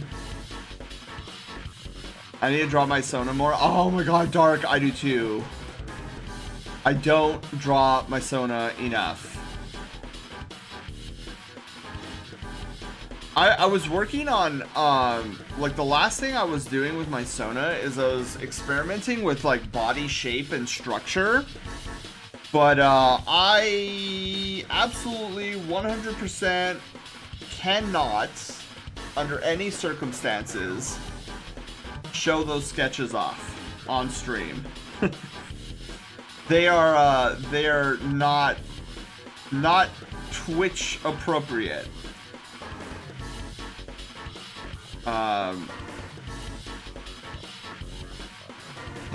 Dio, I am going to slap you with a corn on the cob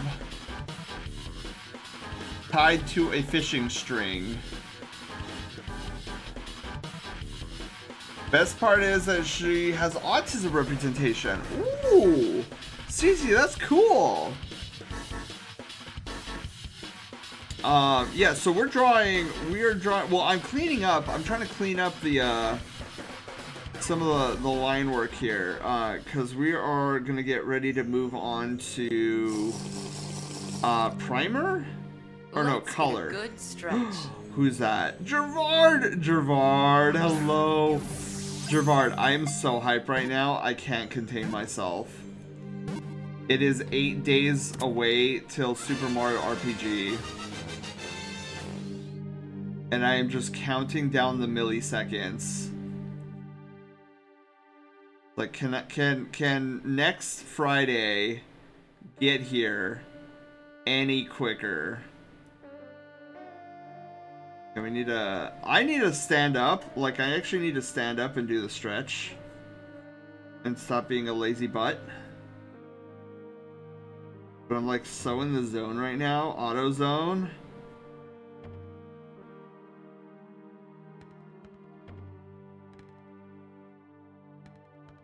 Okay.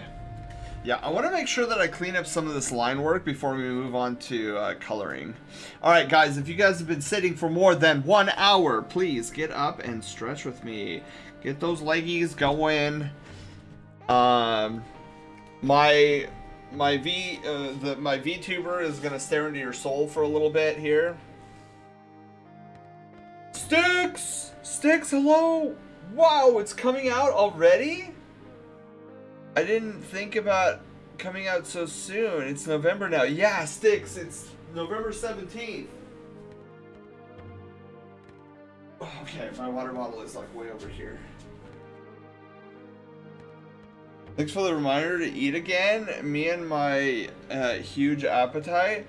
Yeah, when I get focused on doing something creative, like 8 hours will fly by, and then I'll be like, oh, that's why I have the headache, because I haven't eaten anything in over 8 hours.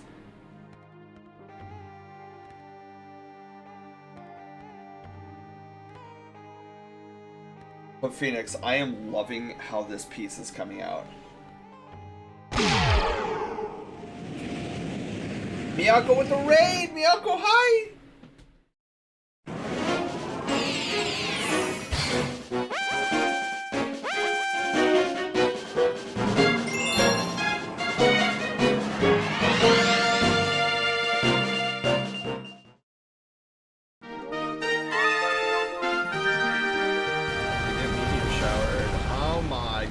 I just got wrecked.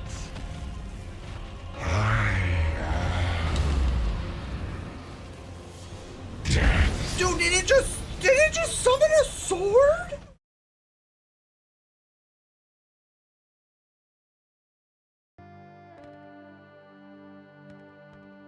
Miyako, how was your stream? Wait, I just saw what you were playing and I just forgot. It was something. Had to help me. My one brain cell is failing. BioShock 2, BioShock 2. It was BioShock 2, I just remember.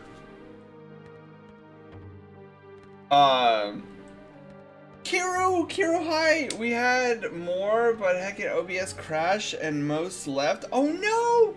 There's a little amount at the end. Oh no, Miyako, I'm sorry. It was very good. BioShock is an intriguing story of a game, but I just don't like the when you inject things into your veins. Makes me very queasy.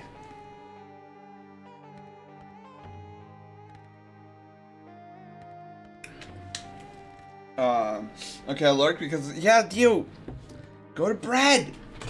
Get into bread. Okay.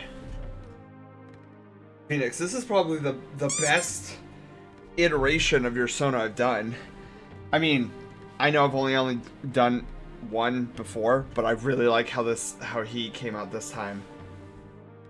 So yeah, we're gonna clean up the line work a little bit more, and then we're gonna move to coloring, and then we will finish out this street sketch. We got flushed into the ocean and got back in. Ooh. Understandable. Yeah, so everybody who is coming in from Miyako's stream, we are doing some art tonight. You can see how it's coming out so far. I am really enjoying how much this is looking. We gotta clean up some of this. This.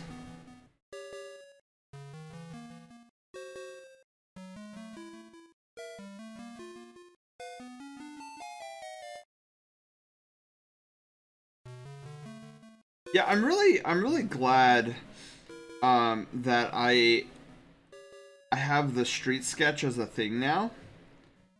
Because there's something that I really enjoy about...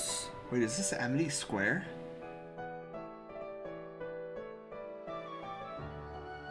Oh, Verdant Turf, never mind.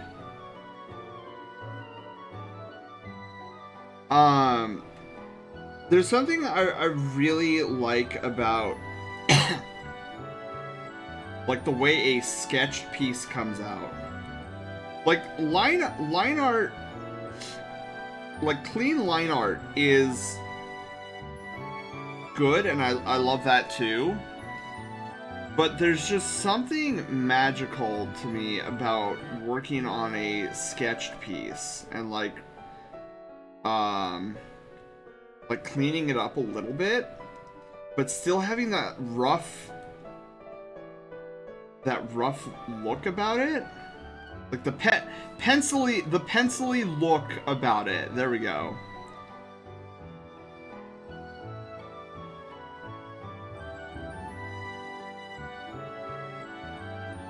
There's something about it that you just don't get with the clean light art. Maybe I'm the weird one, but I don't know. Most of the drawings I do off stream for like personal like, what do I want to say? Personal sketchbook. Most of them are just like sketches like this.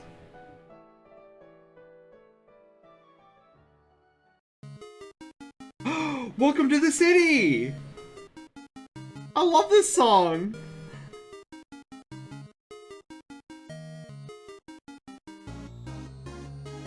Such a happy song! Is it low to you guys? I feel like this song is lower than it should be.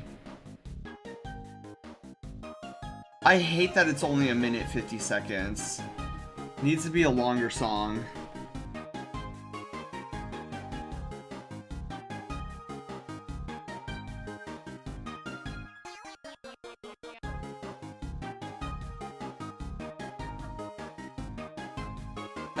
You said you were gonna go to bed earlier, Dio? Yeah, Dio says, oh, I should probably get off to bed, and then 3 hours later, still lurking in chat. But I shouldn't be right, Dio.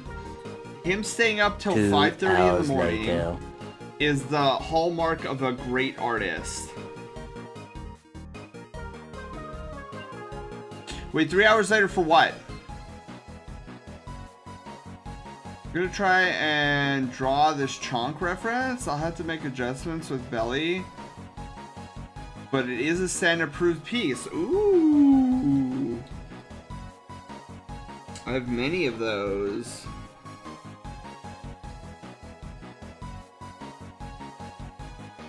Okay, I also want to touch up the eye just a bit.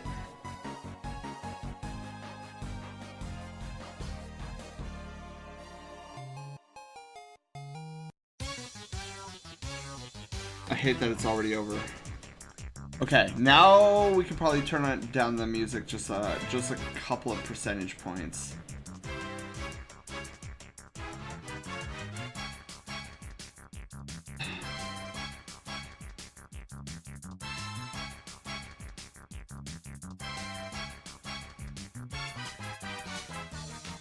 Definitely clean that up. Oh, this is part of the neck, I think. No, wait, the neck wouldn't be visible from over here. Okay. Wow, instant catch! Dark, congrats on catching me!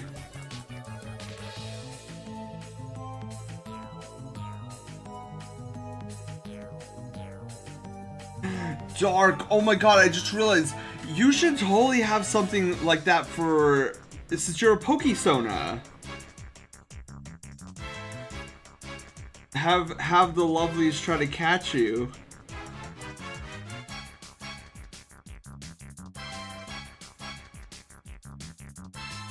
Okay.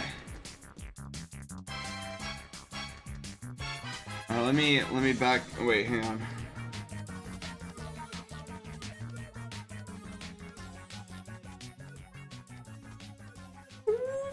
Phoenix, this is looking so good. This is looking so good. Oh, you have one. Okay. Woo, let's go. Trigger Fire. I think I have heard of Trigger Fire before. How are you liking it? Is it pretty user friendly? So I'm always on the listen for good bots so that I can recommend to people.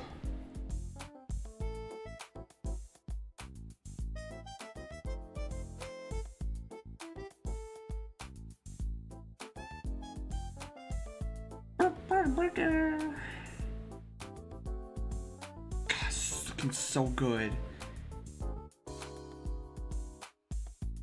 It's like a 0.1% chance of capture. I think mine's only a 1%. 1 or 2%. It's like, no, wait, no, maybe it's a 5%. I think it's 5%.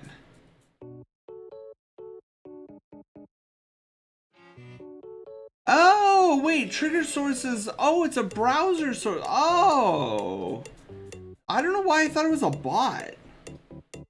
My chat's gonna be mad once I update pricing. Oh no, Dark, oh no. I feel like you're caught. I hear Wii music. Yeah, Panda, I might have to double check. I might have to double check the percentages. Maybe it's like 10%. But what do I know? I'm like barely conscious as it is. Alright, so let's zoom and enhance and let's get the nose, the little snooter. Wait, your snooter is blue, not black. Okay. 20. Wait, emergency meeting. Nightwolf! Night, hello, how are you doing? Dude, that actually scared me. I was like, what's happening right now? Maybe the brigade just has stellar RNG.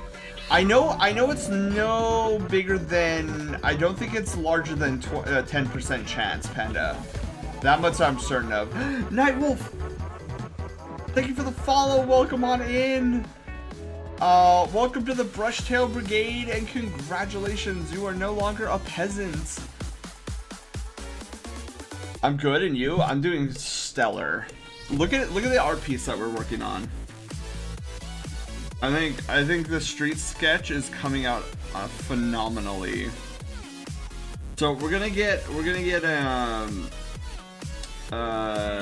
again color on this guy. Wait, how did I do crap? How did I do color on the other one? Oh, let me go back. Hang on. Who did I do a street sketch for? I know I have one other street sketch. Street. Oh, there it is. Street sketch. What's up? Doing art. How are you, Knight? Oh, happy Pizza Friday Eve.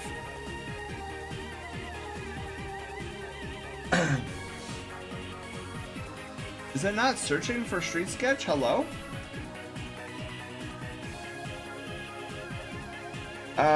Oh, it was blue. That's who it was. Okay, open file location. How did I do blues? Oh, okay, cool. So it was a spray paint effect. Okay, cool.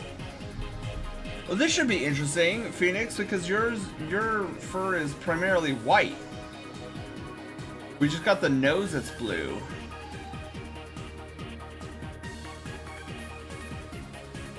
Yeah, let me grab your colors.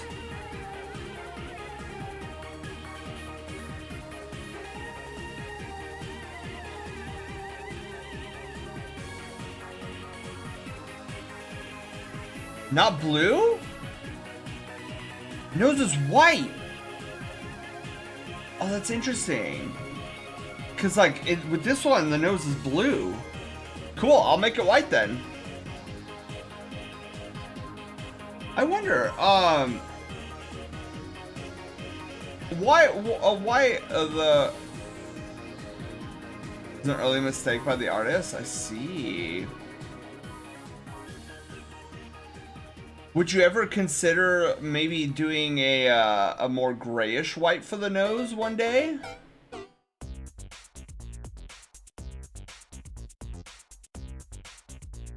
Okay, so primer. Good old Mario Galaxy music.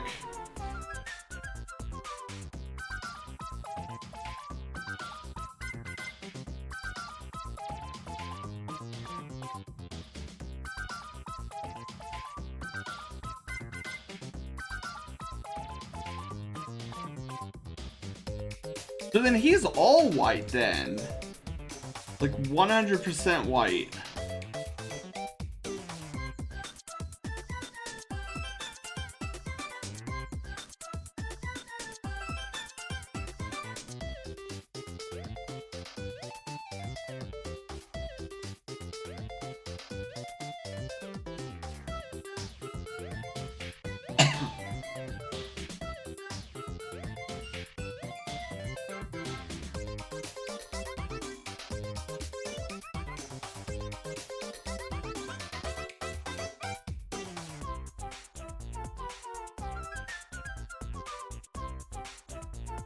Okay, and then to keep that effect going, we're gonna do this.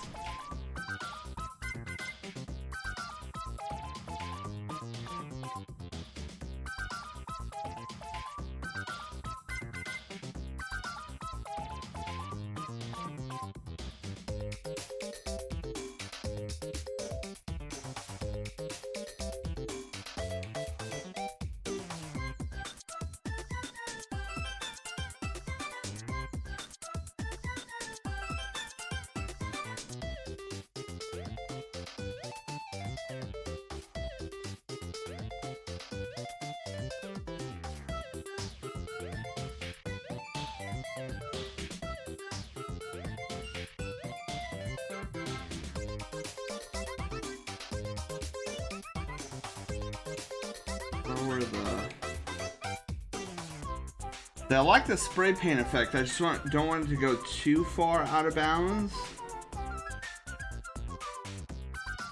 There's a certain aesthetic you get if you're careful about it, that I'm a huge fan of.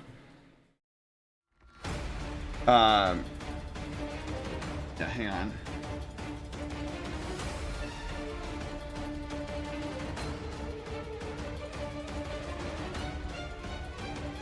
Do 50.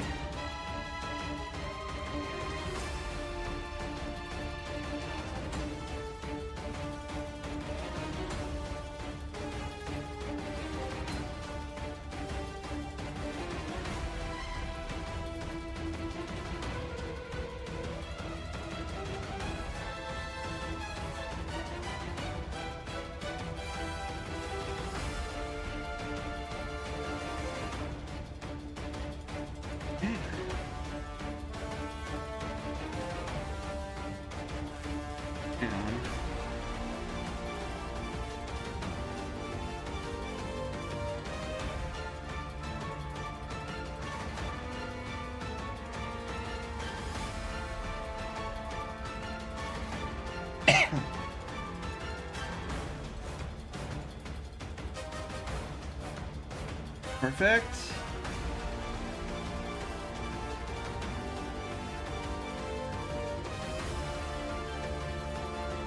Other than some colors on its tummy symbol.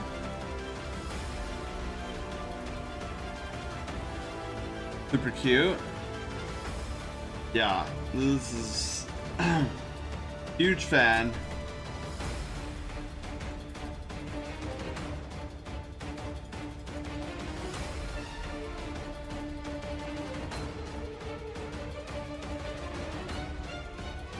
Am I using a pure white or is it an off-white? That is pure white, okay.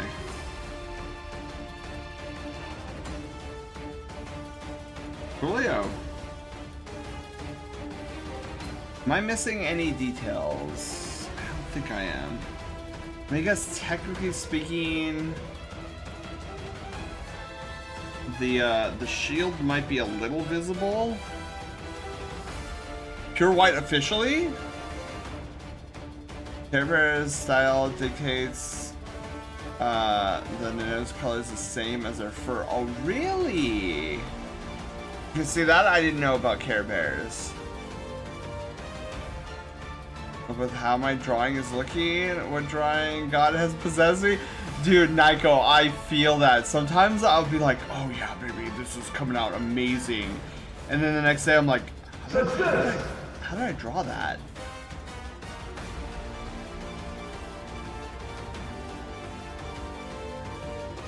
Okay, so now what we gotta do is, let's do the background detail. Whoosh.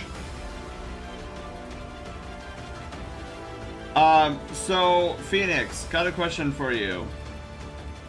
Is there a color you would like besides the blue?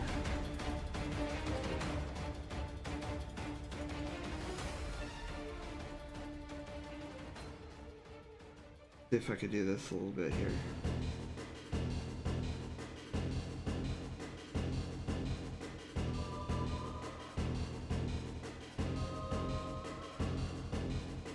Posted another progress pic. Let's go.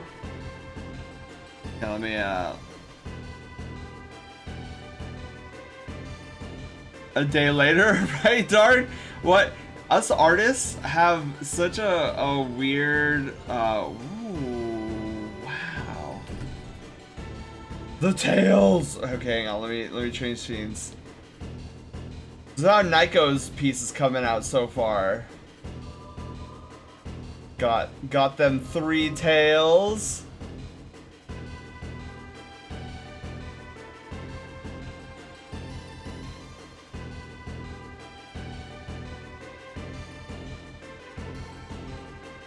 I'll see what I could do, Phoenix, because what I was talking about really was like, do you want me to change the blue bar to, or the blue scribble to another color?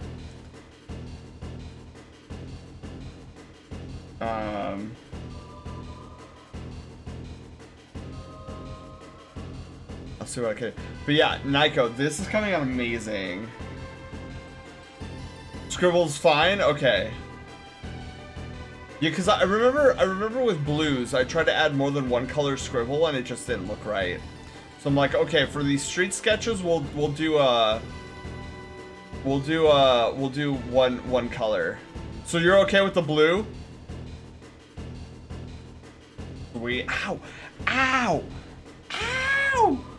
Hang on. Ow! My foot! My foot is cramping! Ow! Ow, why is it doing this? God, I hate... Dude, I must have pulled something in it or something. Ugh. Okay.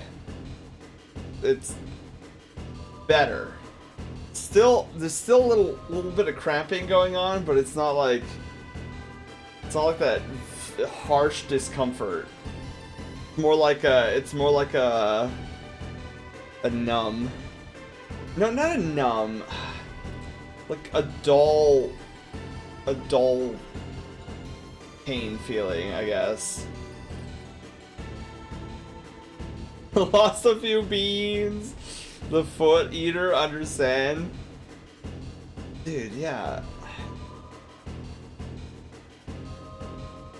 How, you sit or you rest your foot? I do it too. Yeah. I just don't know what clothes to do. Oh my god. Dude, my problem with my Sona all the time, Nico. That's why a lot of times, because canonically, Cyrus, who is my Sona, has these robes, and you kind of saw his robes earlier, but I'm not 100% on his robes. Like, I still feel like there's some detail that's missing off the robes, and I just haven't been able to, I haven't had a flash of inspiration. So many times, I'll just draw my Sona without clothing on. toe beans. I've lost toe beans. Doodle. Doodle, yes. Comes out in 8 days. And I cannot wait. Okay, hang on. How did I... Oh, Nyko, thank you for... I forgot to say thank you for updating us on the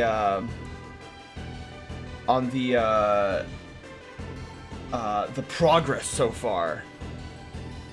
Beans where?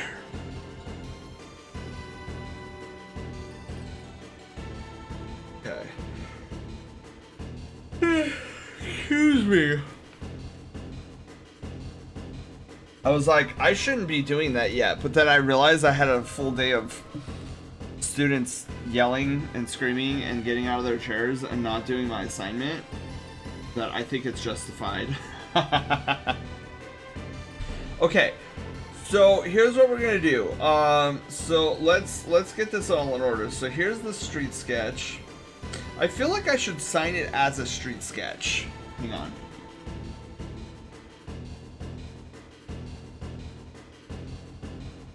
Street sketch sig.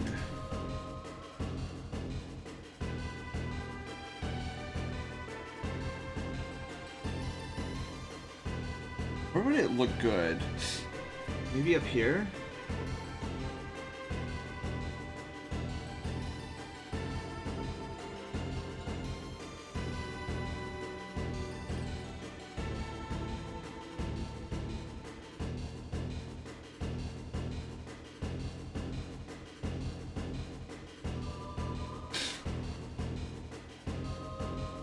Street sketch.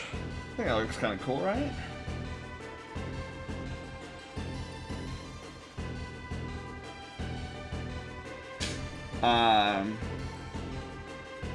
And maybe like a send signature.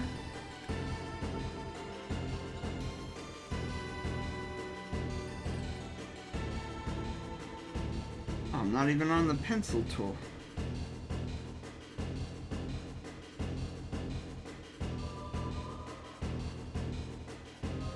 Haha! I like my signature. So good.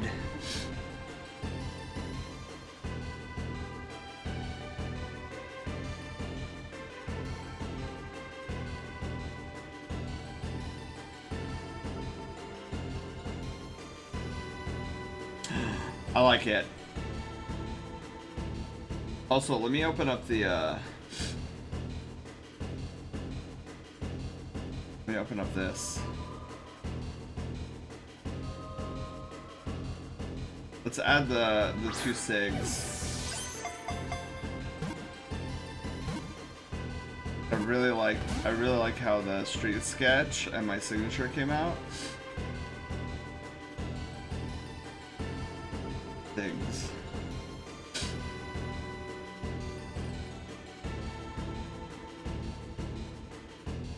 Okay, template has been updated.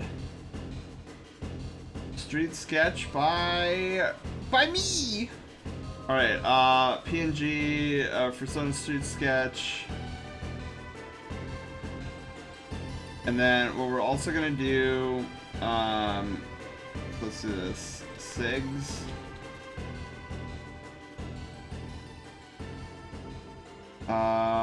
We'll save it again, and then what we'll do is we'll do shut off. Oh wait, hang on, no, I need the sketch. Hello? And then here's what we'll do.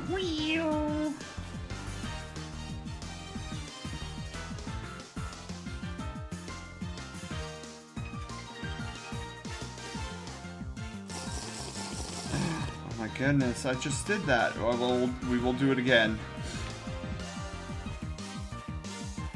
Alright, so here we'll do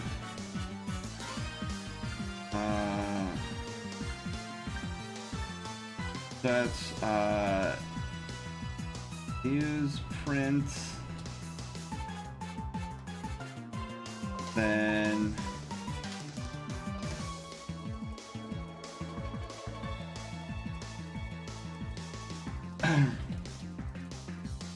show background. There we go.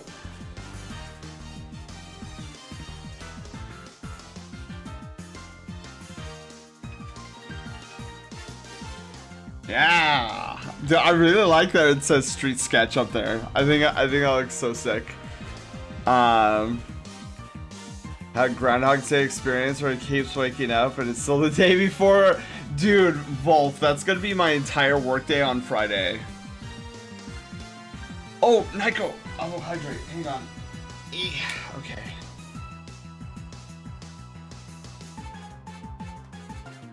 And there goes the last of the water. Luckily, I have another water bottle. Crunch. Alright, Crunch ASMR. Zod, hello, how are you doing? That was fun. I haven't done a street sketch in a long while. Okay, so since we're here...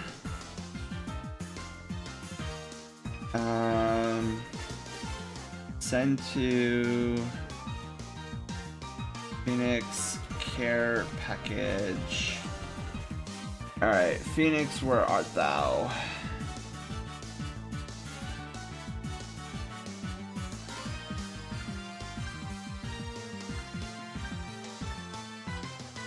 Okay. Aaron's not here anymore, but I just read Aaron's massage. Okay. So Phoenix, let's get you this care package. Care package incoming.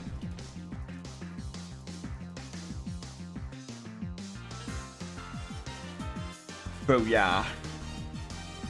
I really like how this came out. Ugh. Woo. Yeah, it's funny. Tilting the head like did wonders.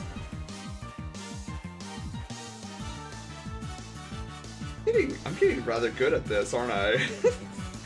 Because I was earlier, well, 2 days ago, one of my students found out I was an artist, and he was blown away because I was drawing my Sona on a piece of paper, and he was like, "Wow, that's so good!" And he was like, "Could you draw me Winnie the Pooh?" And I was like, "Yeah, sure, let's heckin' do it." So he gave me his book that he was reading. And I was like, all right, show me an image of Winnie the Pooh that you really like. So he flipped the page, found one he really liked, and then I started sketching it.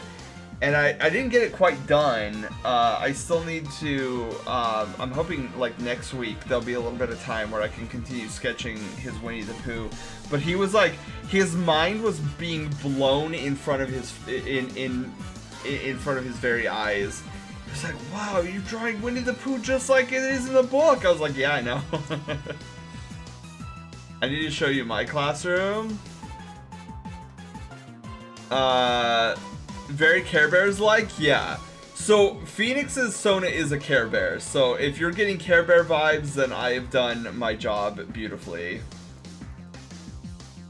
You draw your Sona in front of peeps? I do, Dark. I'm just like... most of my students know I draw this Fox character, and so funny. It was so funny. There was, what was it? 3 days ago, one of my students saw me sketching, and he was like, "What is that?" I was like, "Oh, it's just my Fox character I draw every now and then." And he was like, "You're drawing a furry." I was like, my child, if you only knew.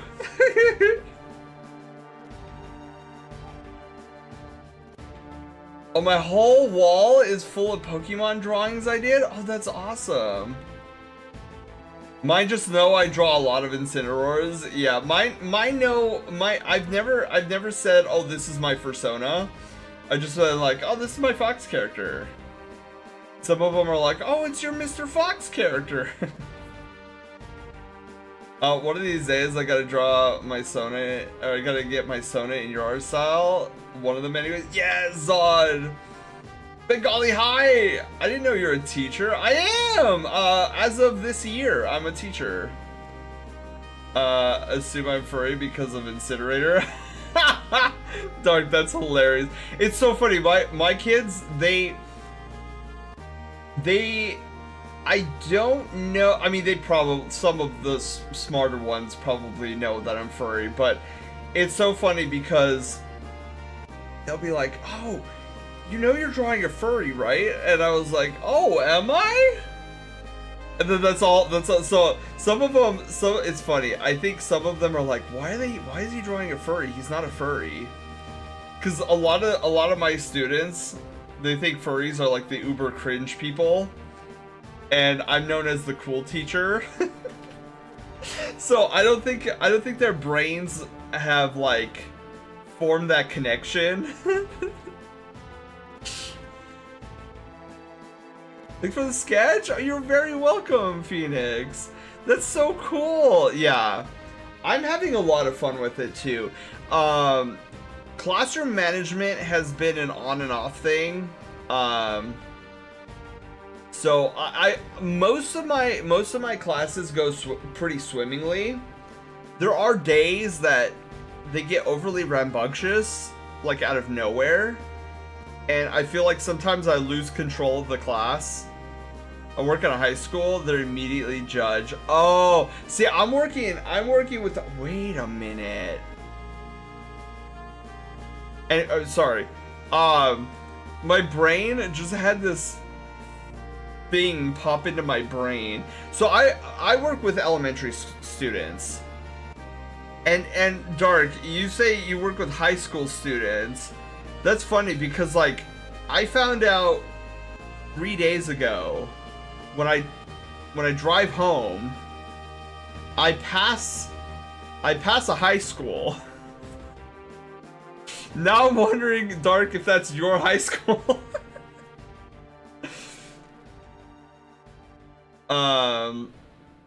I just tell people I'm into cartooning. Well, see, I don't have a problem, like, I be in the IE. Yeah, Dark, I think we might be in the same district-y area. I think. I could be wrong. I could be wrong, but I think you and I both are in schools in the same city. Not saying the city, because that'd be dumb of me to do. I tell my kids I'm preparing for a Pokemon card contest, which I am. Ooh. Dude, Dark, that sounds awesome. See, what I want to do, oh my god, what I want to do,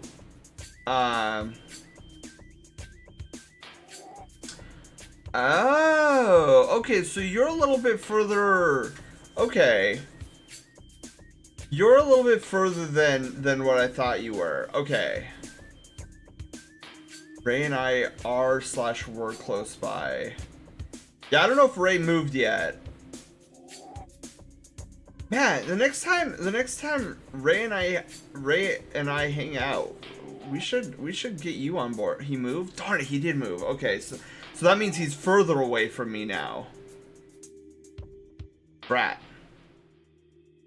10 minutes? Oh my god. Oh man. Yeah, he was a bit of a distance for me. He's even further now. Okay, so I was wrong. Weird, Dark. I don't know why I thought you were in the same district as me. Where did I get that assumption? I have no idea. Which I am, yeah. You know what I want to do? Speaking of Pokemon, I need to make my, I need to make my gym badge an enamel pin. Let me see here. Where is my...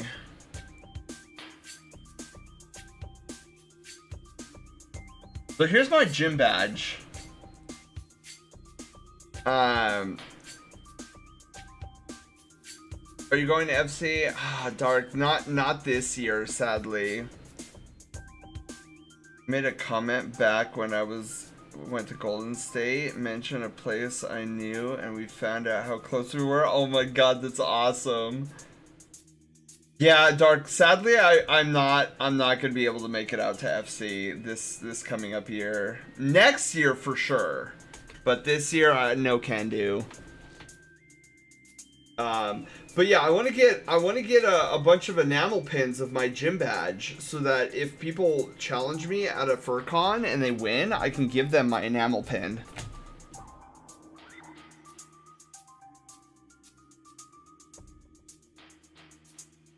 My very first day off to go. Dark, you're gonna have a blast. I love Further Confusion. Enamel pin? Yeah, Bengali, I want to make this into an enamel pin. And then give it out to people. But only give it out to people who have defeated me in a gym battle. Yeah, Dark, you're gonna have to let us know how your is this your first so this is your first time going to FC. Is this your first furry con? That is actually cool. Yeah, so Dark, what and we're gonna be doing stuff. We're gonna get prepared in December. I've made my decision.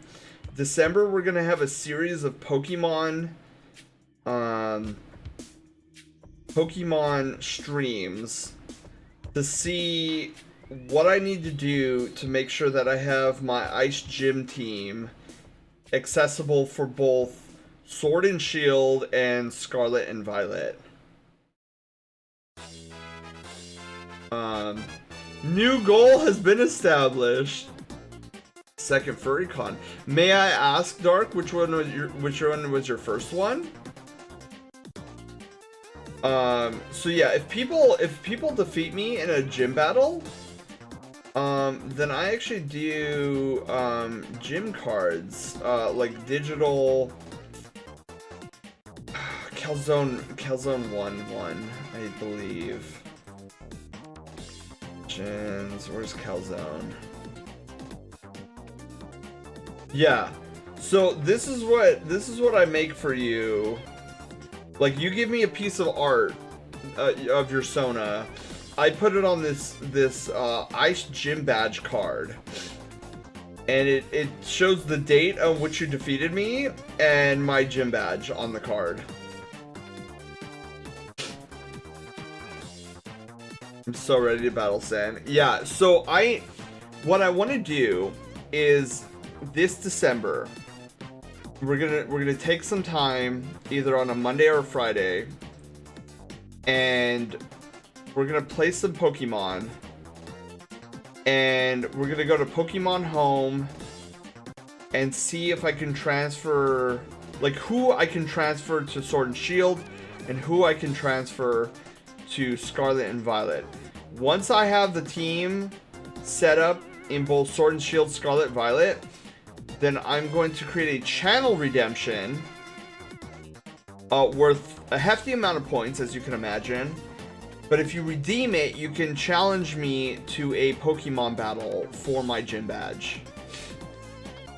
Golden State FurCon! Oh man, yeah, I haven't gone.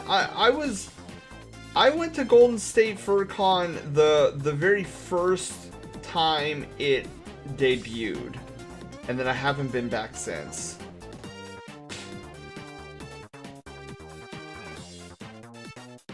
Also my first con since COVID happened. Defeat Sen by chewing on his tail. Yeah, so I utilize a monotype, like ice, obviously. Maybe not monotype. That I think that's the incorrect terminology. But I use all ice types, as I am the ice type gym leader. But yeah, eventually I'll have an enamel pin that is of my badge. With home access, it's not as hard anymore. Yeah, that's true, Volf, but I still need to know, because I know I can't bring my Dugong into Sword and Shield. Like, it won't allow me. So I need to find out if, because my current ice type team is Cloyster, Glaceon, Cryogonal,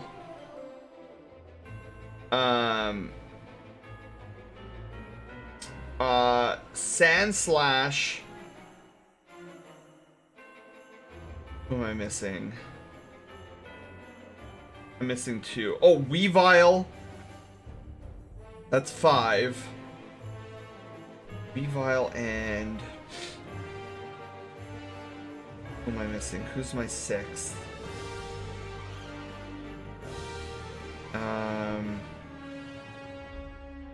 Oh, and Ninetales. That's my party.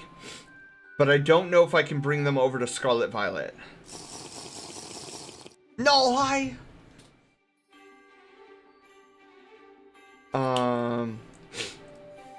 Gen 8 can sweep San with my Absol. There have been challengers who have challenged me with their fire type teams and almost lost.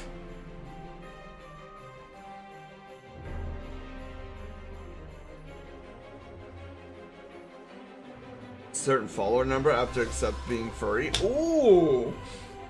So Dark, was this the first Golden State Furcon that you went to? Because if that was the case, you and I might have bumped into each other.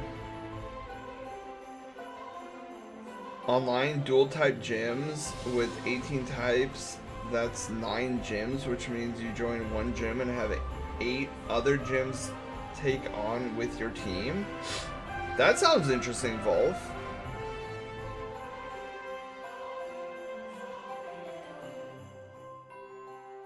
Yeah, Kiru, but also be careful. My ice type team is not to be trifled with. Even with fire and electric. Few Pokemon like Ninetales can be transferred to Gen 9. This year's was my first one. Oh my god, oh Dark, wow, okay, so you've only been a furry for 1 year. If I may ask, how did you find the fandom, and what was like the thing that you were like, I'm gonna join this community? If I may ask. Because I always love hearing origin stories on how you jumped into the furry fandom. Fire types beware. Yeah, my Cloyster is designed to counter fire types pretty readily.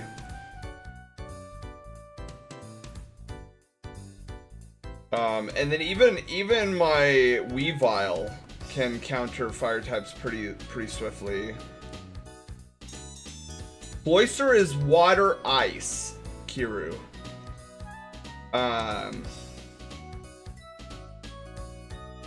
I learned of the fandom. I should really have my glasses on because my eye is being a little twitchy. Okay, my blinking might be a little bit off, but I learned of the fandom in my early 20s in college. Knew a lot of people. Was resistant to it. Found the fursuits cool because I'm a cosplayer. Always kind of teetered on the edge for years. Interesting. I don't blame you for resisting, because if it's in the time frame that I'm thinking it is, like, furries were definitely looked down upon during that time period. It really wasn't until after Zootopia where the internet culture kind of shifted and they were more accepting of furries. But prior to that moment, like, the internet was very vicious to furries in general. Let's see, Weavile is dark ice, correct.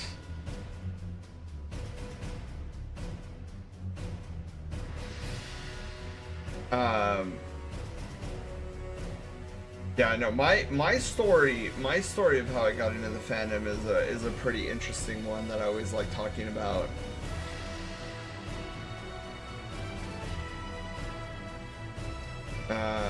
But yeah, it's funny. I was actually the opposite, Dark. I didn't really care for the fursuits at first, but I think it's because I was coming in. I came into the fandom during I would say a transitional period of the fandom, because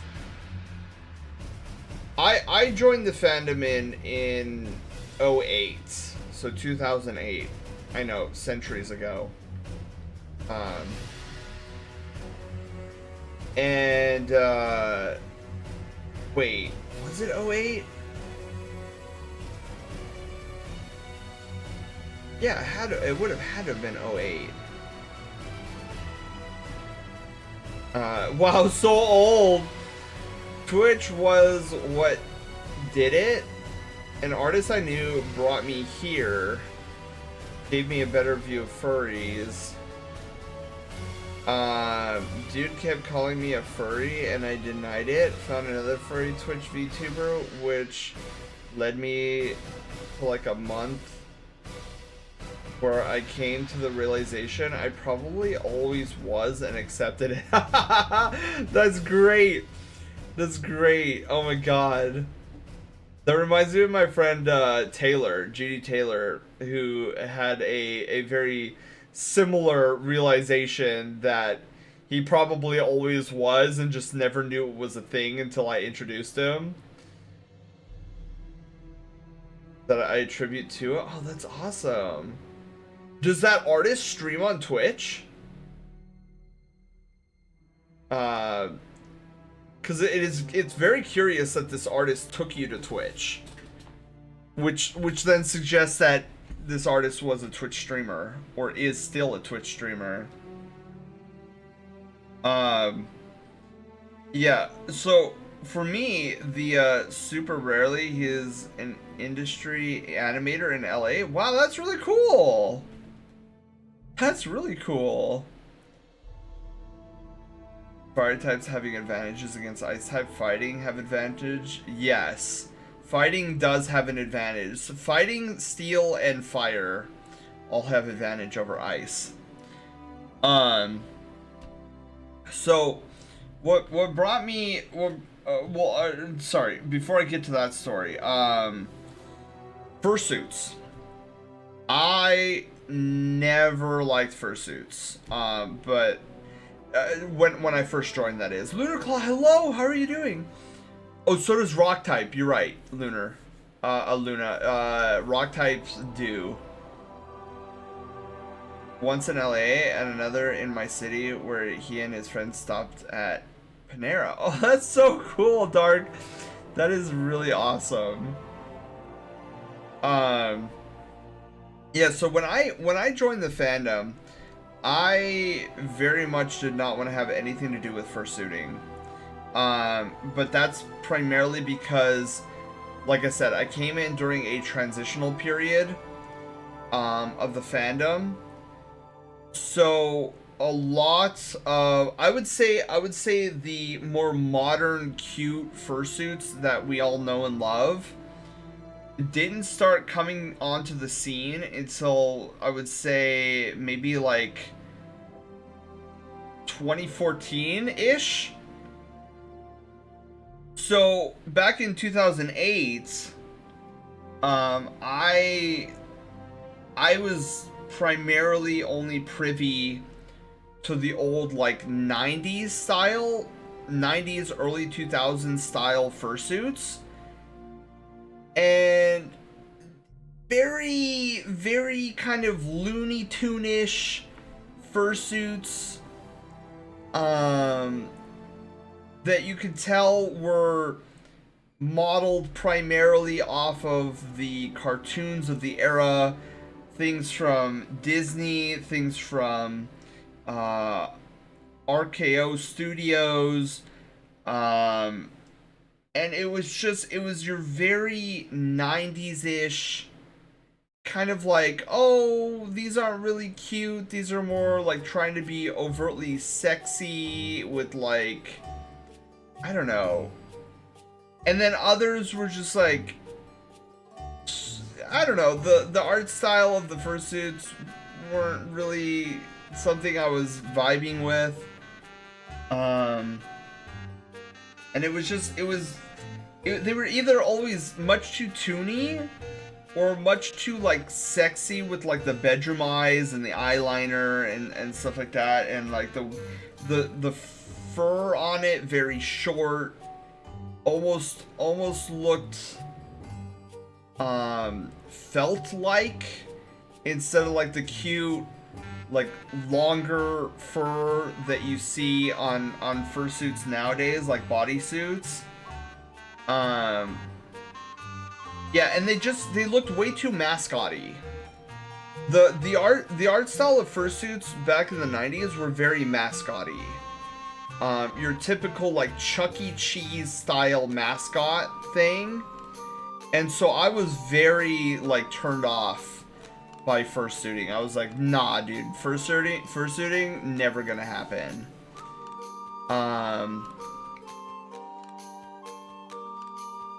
So I'm in my 30s, so it was cringier back when I was 20 when I learned what furry was.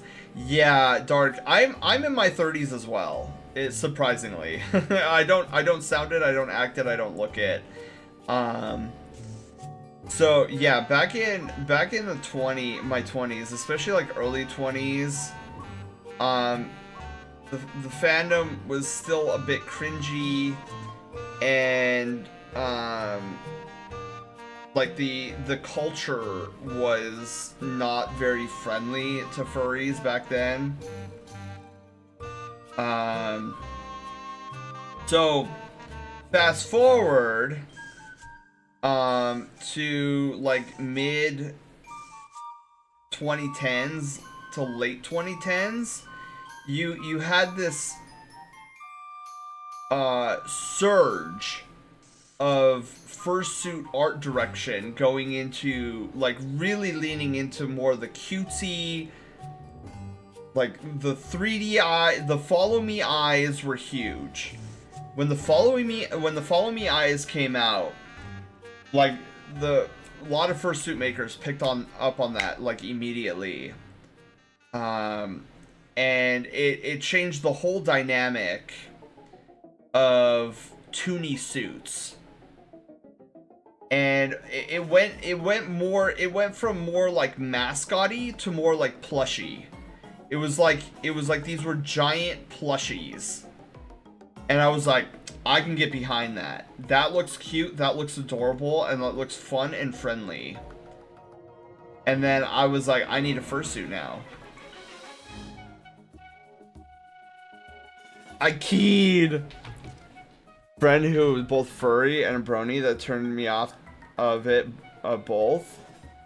Really?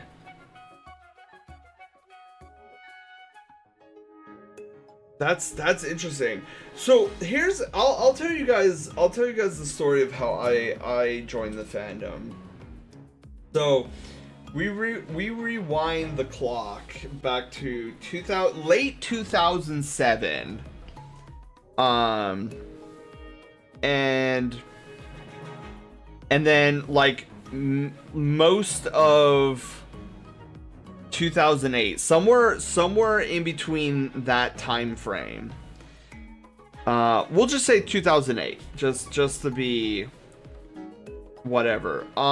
So I was just discovering what the internet was and how to utilize it, and I stumbled across an internet forum that was devoted exclusively to Super Smash Brothers. So I was a fanatic about Super Smash Brothers. I thought it was the coolest game ever, that you could have all these Nintendo characters coming together and duking it out in kind of a fun fighting game. So I was really big into Super Smash Bros. Melee, even though I wasn't that great at it. And then word started coming out that Super Smash Bros. Brawl was the next iteration of Smash Brothers, and that's when I stumbled across this forum, a huge forum, thousands and thousands of members. Never have I seen such a conglomerate of people online, or even that something that big could exist. So I got clothing time. So yeah, I had shoot, I lost my train of thought. Oh, I had joined up on this forum, and I went head first into this forum and became an active user on it. And word started coming out, oh, this person rumored to be in the next Smash Brothers roster and stuff like this. And I was all for it. And then I came across this thread, or I guess not thread, but a subboard of the forum devoted exclusively to characters you would like to see in Super Smash Bros. Brawl and their movesets. Like, definitely had to have their movesets. And so I miss forums sometimes. Yeah, it was definitely an interesting experience, I will say that. But what was I saying?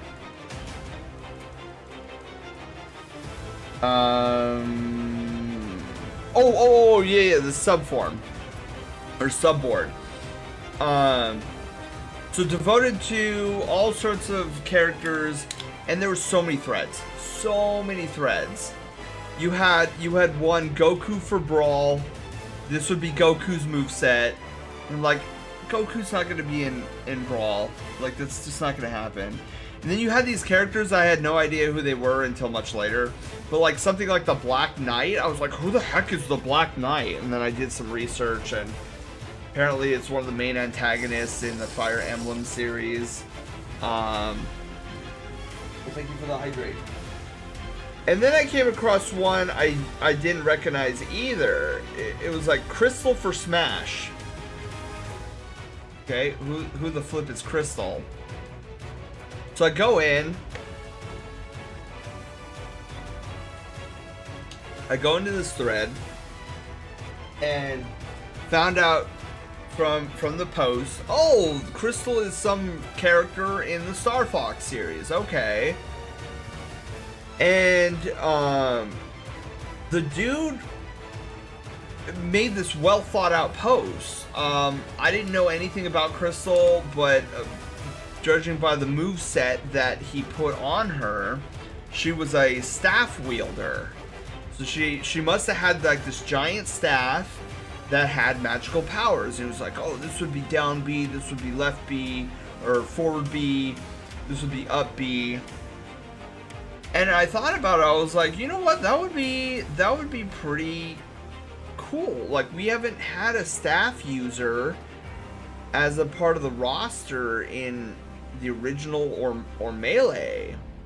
I thought, you know what, this guy, I like this guy. He put a lot of thought into this, and I think it would be a good addition. I scrolled down some more, and there was a giant picture of Crystal. I was like, oh, okay, she's a blue fox lady. Got it, okay.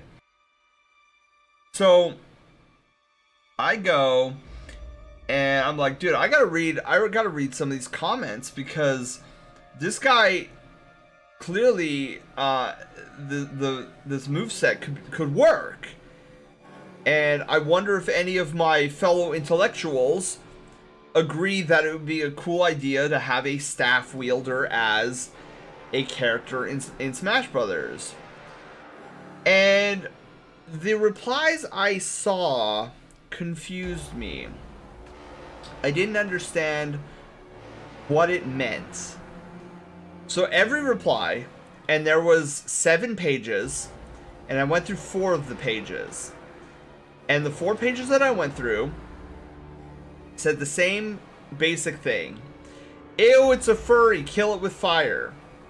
4 pages. I don't know if all 7 pages were like this, but the 4 that I read through, and you have to imagine there's like 50 posts per page or whatever, all of them furry, kill it with fire. And I was like, I looked around my room, I'm like, what's a furry?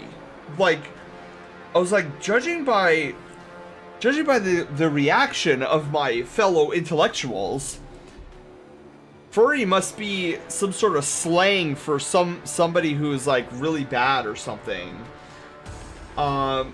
So naturally, I go to Google and I type in, what is a furry?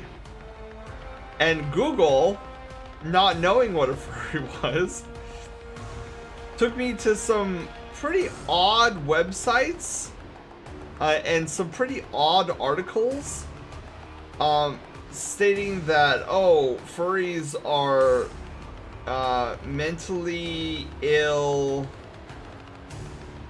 degenerates, that most of them should probably seek out therapy, yada yada yada. And I was like, this seems pretty extreme. And like all of these articles were missing one key feature. None of the articles ever defined what a furry was. Just that furries needed help, they needed to seek therapy, that they were degenerate. And I'm like, how have I never heard of this before? Like, you would think something as bad as these articles are depicting, that I would have heard something about, I don't know, anything? Like, this is my first encounter with the term furry, and so I was just like, alright, what, these articles clearly have a particular viewpoint, and I need more information. So I found, I believe, WikiFur? My fellow intellectuals on the internet. I know, Volv, I was so clueless about the internet back then. I just thought people were smart and on the internet and whatnot. Now that I know what I've been in internet culture long enough to know that everybody is not smart. Kiro, have a wonderful night. Yeah, Dark, it was like, I tell people, especially newer furries, that they're living in kind of a golden age of the furry fandom, because like back in the early 2000s, if you wanted to have any internet cred, one of the prerequisites you had to get accomplished, like one of the achievements you had to unlock, was crucify a furry online. Like, you didn't have any street cred, or sorry, internet cred, if you didn't have like a fursona's decapitated head under your belt. Very hostile towards furries back then. But anyways, so I went to WikiFur, and they kind of gave me a different picture of what a furry was. Their basic general definition was like, oh, somebody who's a fan of anthropomorphic animals and art styles, and sometimes have lifestyles which include fursuiting, and like acting like their fursona or whatever. And I was like, this is painting a totally different picture of what the furry fandom was presented to me as in those articles. So WikiFur was like, there's a strong community of furries on Second Life and IMVU. So I was like, oh, okay, so I can meet furries there. I can ask them directly what a furry is, like, because they are one.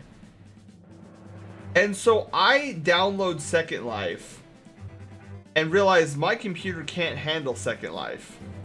So I uninstall Second Life and go to this place called IMVU, which my computer could barely run, but it could run it.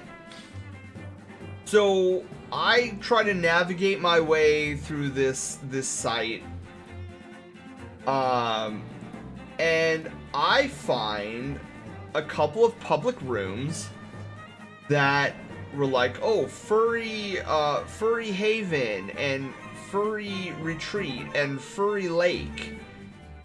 And so I was like, oh, okay, well, that's kind of what I'm looking for. And there's people inside these rooms, like these public domains. Let's go talk to some of them. So I have this, like, basic, like, default avatar. And I go into this place called Furry Haven. And it's bustling with people. And suddenly the chat in this public area, like, stops for a moment. And then is like, oh great, we have another troll. Look at this user, user has only like six hours or whatever, how many hours, like it was created like 6 hours ago or whatever. And they're like, oh great, it's another troll. So, because I mean, I don't blame them looking back on it. Like, I'm in this basic normie looking avatar and coming into this furry haven place. OMG Second Life, yeah, I tried to get into Second Life Dark much later. I don't know, I liked how lax some of the rules were, but I couldn't get really into it. So I started talking to some of these furries, and I was like, Are you guys furries? And they're like, yeah. And you know, they were giving me like the evil eye, like what is this guy gonna ask? And so I started asking, like, how would you define a furry? Like, what is a furry? Because I'm kind of curious. I was recently introduced to the word, and I don't know, I saw a couple articles that said one thing, and then I found this other article that said a totally different thing, and I kind of like anthropomorphic animals, and I didn't realize there was a fandom around this art style, but like, I'm just unsure because, you know, I'm reading on Google that these are like degenerate people, and instead of taking that article's word for it, I wanted to actually talk to a furry directly and get their take on what furry is, and like, are they really as bad as these articles are depicting? And so I quickly realized that the articles had depicted something that was wildly untrue. And I was like, these guys are pretty good. Like, I like these guys.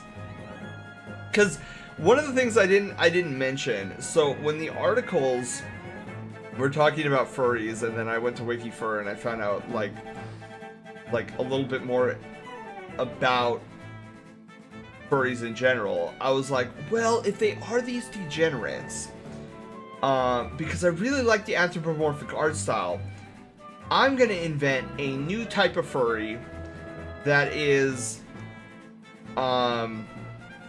somebody who likes the art style and appreciates it.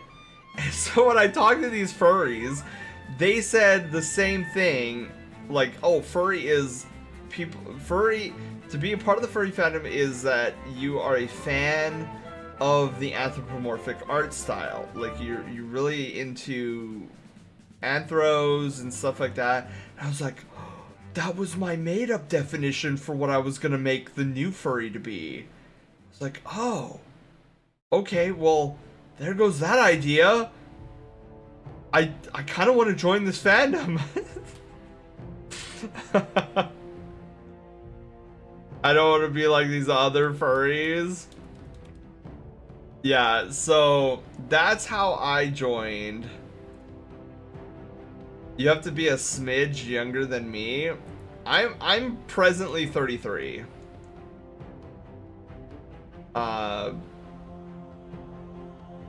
Yerf. 37. Oh, cool, Dark. Oh, heck yeah. But yeah, so that's how I joined the furry fandom.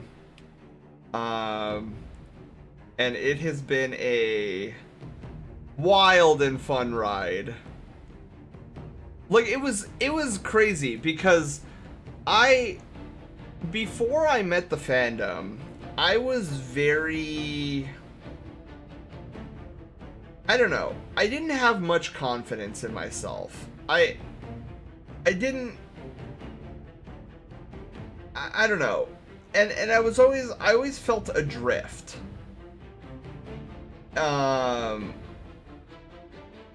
it's crazy how the fandom kind of helped find myself, I guess. Like, I guess maybe not find myself is the right word, but rather like accepted parts of my personality that I felt like unsure of how to embrace or whatnot. So I'll give you an example, and this is a more recent example. So I've always had a bit of a belly. Whenever I show you guys a picture of me, like, oftentimes you could probably make out, you know, that I have a bit of a belly.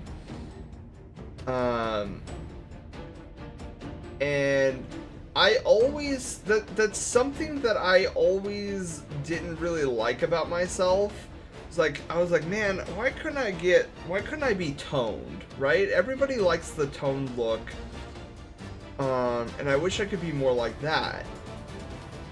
And then, like, it was the fandom that made me realize that, you know, having a belly isn't a bad thing. Like, a lot of people like the belly look. And when I realized that, I was like, I really do like my belly. Like, I've had the belly for a while, and knowing that the fandom has value in the belly, I was like, I'm gonna keep it, and I'm actually gonna enjoy, like, the belly and how it looks on me. So I guess body positivity is the short version of what I just started saying.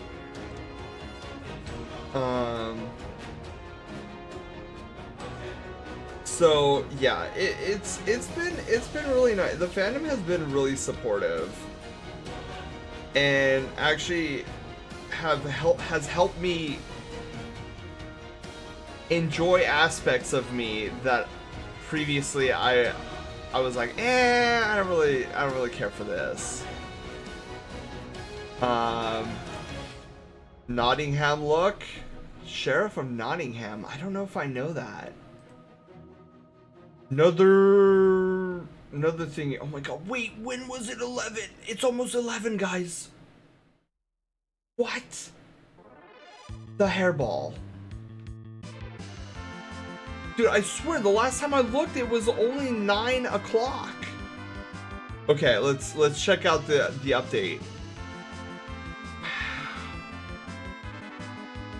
This is coming out so cool, Nico. I like a good belly. That's from Robin Hood. Oh, yeah, Volf. Okay, I know who you're talking about. Time to play for this.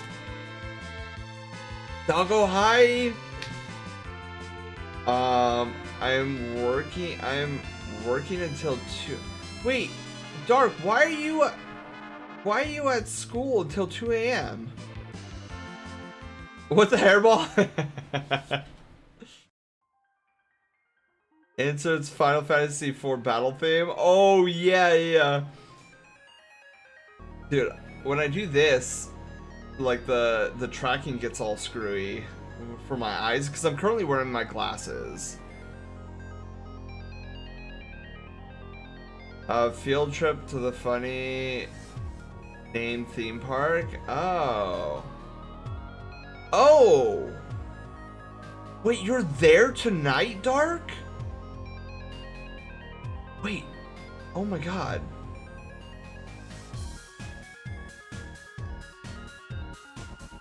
Interesting. So that's at closing then. As proof. Well, Dark, just make sure that you drive home safely tonight.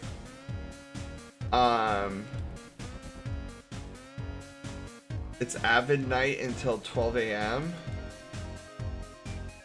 I'm on a bus. Oh, okay.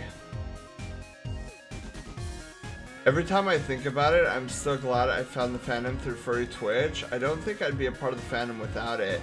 Yeah, there's a lot of, like, this is why I gravitated towards Furry Twitch. When the furry Twitch streamer explosion happened. So it's like, dude, there's a lot of good beans here. I think it was the benefit of being able to talk to everyone in the moment. I wouldn't be in the fandom through other outlets. It would have been, that's cool, alright, bye, kind of thing. Yeah, and God forbid, Panda, if you ever came across like a cringy furry as your first introduction to the fandom. I'm still happy I joined the fandom. I've been in the fandom for 13 years, and I don't regret a moment of it. Wait. 15 years. Wait. Yeah, 15 years. Yes, Miyako, you a good bean on Twitch. My intro to the fandom was cringe.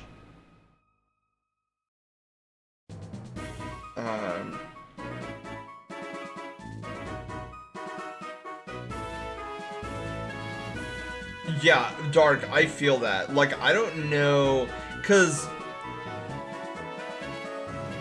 yeah, I don't know where I would be, cause like when I joined the fandom 15 years ago, I didn't really have friends.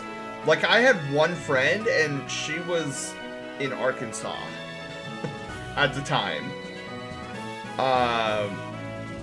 And so, you know, you can't just like be like, hey, I want to come over and hang out when I'm in Southern California and she's in Arkansas. Like, that ain't happening, bro.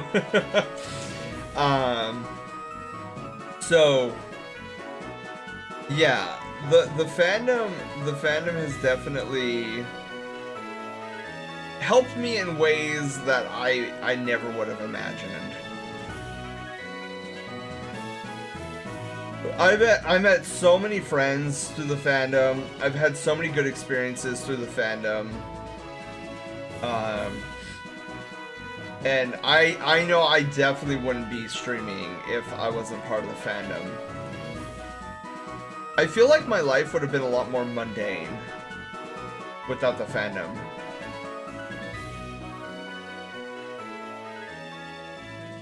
Yeah, and it's like the fandom is just like a magical place overall. I know you'll get people saying like, oh, well, the fandom's not that great, it's filled with drama and stuff. I mean, which is true. The fandom does have a lot of drama, but you just have to watch out. Like with anything, you don't put a blindfold on and then cross the street. Like, if you're gonna cross the street, you gotta look both ways to make sure that you're not run over. And that's what you gotta do in the fandom. Like, use your eyes, pay attention to your spidey senses. If somebody seems like they are drama prone, they probably are, and you probably should avoid them. All fandoms have drama, yeah. But it's like, if you know where to look and you're smart about it, the fandom is like one of the greatest experiences that you'll ever have the pleasure of having.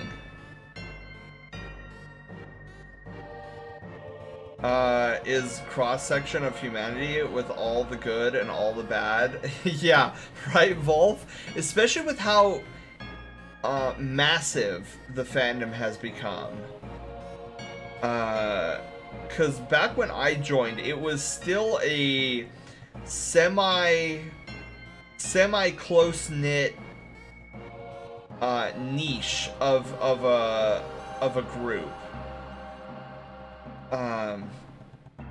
But then once like early 2010s started, there was a slow rise in population, and then Zootopia came out and that just exploded it. Because I think one of the reasons why the fandom got an increase like early 2010s is because there was a cultural shift that was taking place within the furry fandom, where the fandom prior to that moment was basically a bunch of semi-cringy, not all of them, but for the most part, semi-cringy book nerds, bookworm nerds, introvert kind of people who, like, their ideal, and I sort of count myself as one of those like nerdy introvert types, maybe not cringy, but where their ideal con room party was to go up with their sketchbooks into somebody's room and just have like a silent sketching session. But starting with the early 2010s, a massive shift was taking place within the fandom, where you started to get a lot more extroverts and party animals, no pun intended, joining the fandom. So the fandom went from like this quiet, nerdy group of artists to like these clubbing, party hard type of furry, well, back in the day they would have called them furry lifestylers, but that was even before my time. And so yeah, so furry cons went from like these quiet meetups at hotels to now like, dude, where's the party floor? Where can I get the best alcohol? Give us the best DJs, the best raves, the best dances. Let's introduce fursuit dance competitions, stuff like this. So it became a lot more of a party scene in the fandom than when I joined. This Pokemon helped it for me. Oh yeah, Incineroar, yeah.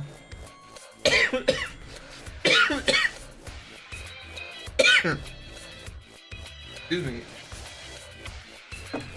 Where's my water?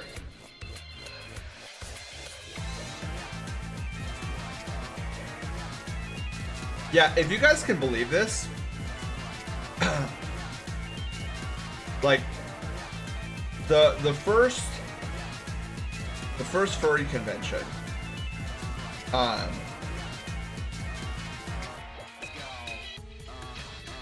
was a convention that took place here in Southern California called Califur. And yeah, it was a lot of, it was basically like a glorified meetup for introverts. Sketchy artist introverts. And it was kind of, you know what's hilarious about our history is when furry cons started becoming a thing.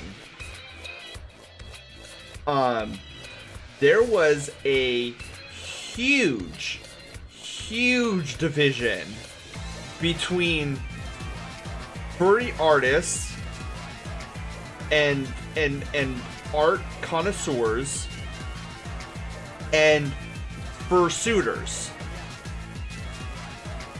where the furry artists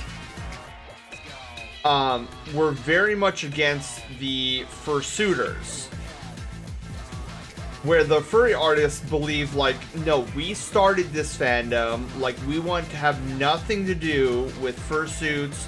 They are weird, they are bizarre, they are cringy, and we don't want to have anything to do with you.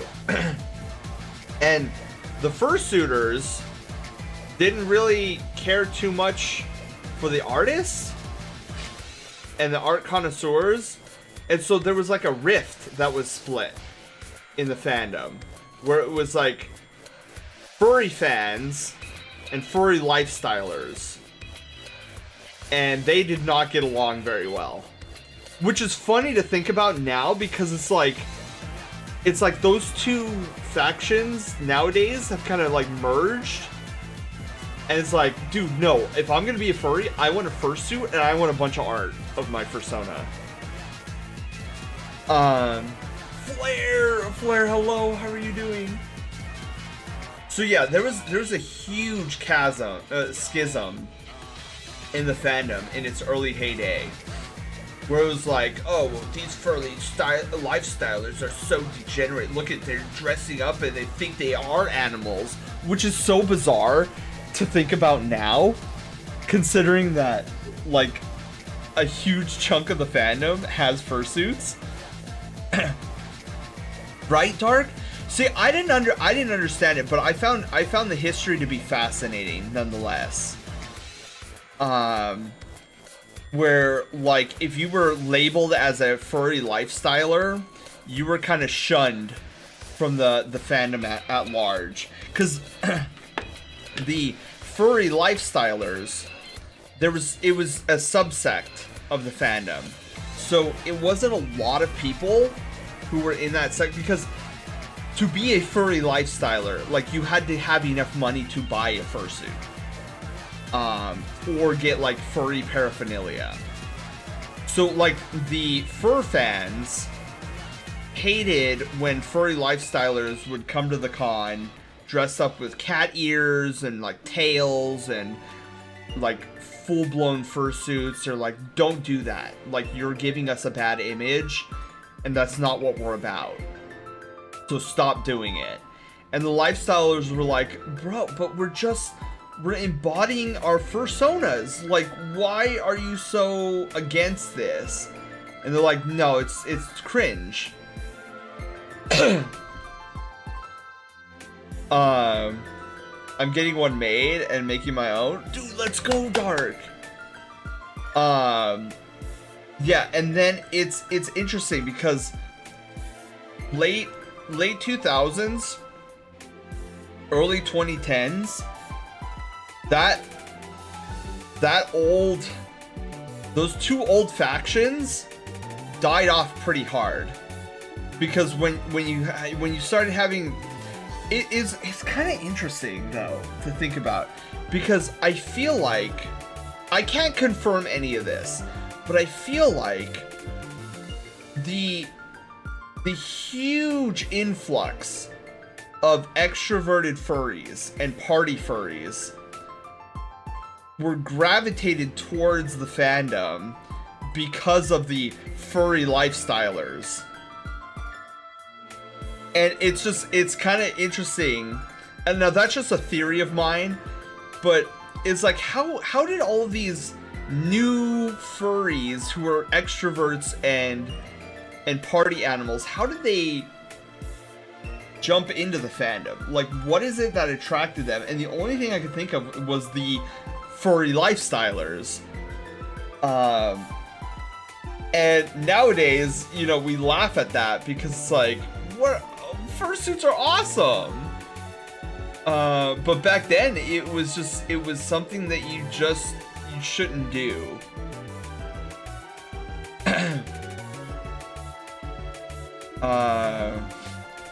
Art Salada, I think those are amazing to see though. I remember the first running with a furry. I was at an amusement park with my parents and I saw someone with a tail and ears. I wanted to talk to them, but they were an adult and I was a teen and I was with my parents. Interesting, Flair. Yeah, it was a crazy different time back then. But see, for me, I love the fandom so much that I also love hearing about the history of the fandom and how, like, we came to be. Was AX 2004? Ooh, yeah, that's a while ago, Dark. There's still people who don't like fursuits in the fandom. See that sometimes? Yeah. And Panda, I feel like that's a direct result of that schism of the past. Not to that level, but some people find them uncanny or just basically mascot costumes. Yeah. Like the sentiment is nowhere near as vile as that schism way back when. And I think a huge portion of that is because like a lot of suits nowadays are super cute. Like extraordinarily cute.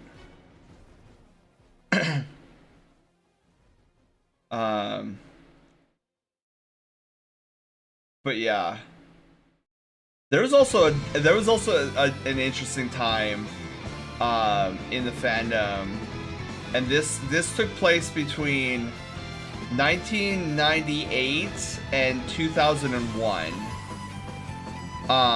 where the you know how we we joke about how the furry fandom is full of drama. Well, this is even way back in like the modern furry fandom inception. Like that was true even back then.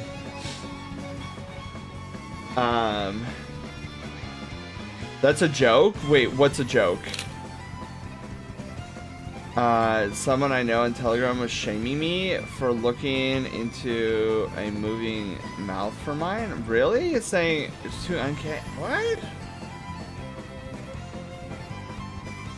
Like, I've seen plenty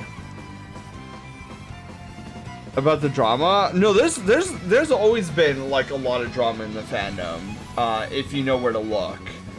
But there was this one bout of drama in the fandom that lasted, I believe, 4 years. Late 1990. No, wait, no. 2 years, basically. So late 1998, early 2001, where the fandom almost cannibalized itself in drama. Byler, hello! Not feeling good tonight? Oh no! Good to see you here. Good to see you too, Byler. Yes, please get some rest. Ronzuko, hi! How are you doing?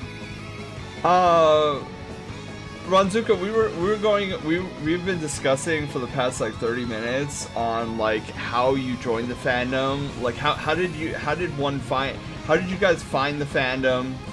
And like now I've kind of gone off into a tangent about the history of the furry fandom. Max, hello! How are you guys? How are you doing? Oh, let me show. This is one of the Brushtail Brigade's art pieces that we were looking at. And then this is the piece I've been working, what I was working on earlier. 4 a.m. Yes, Byler, get some sleep and a lot of rest. Yeah, so I was going over the history of the early fandom, and we were just about to talk about this particular case of drama that almost cannibalized the furry fandom in its entirety. And this drama took place, and it was a fandom-wide drama that happened between late 1998, early 2001. This was before I joined the fandom, but once I was in the fandom, I was fascinated with how it started, and I found like outlets and people who had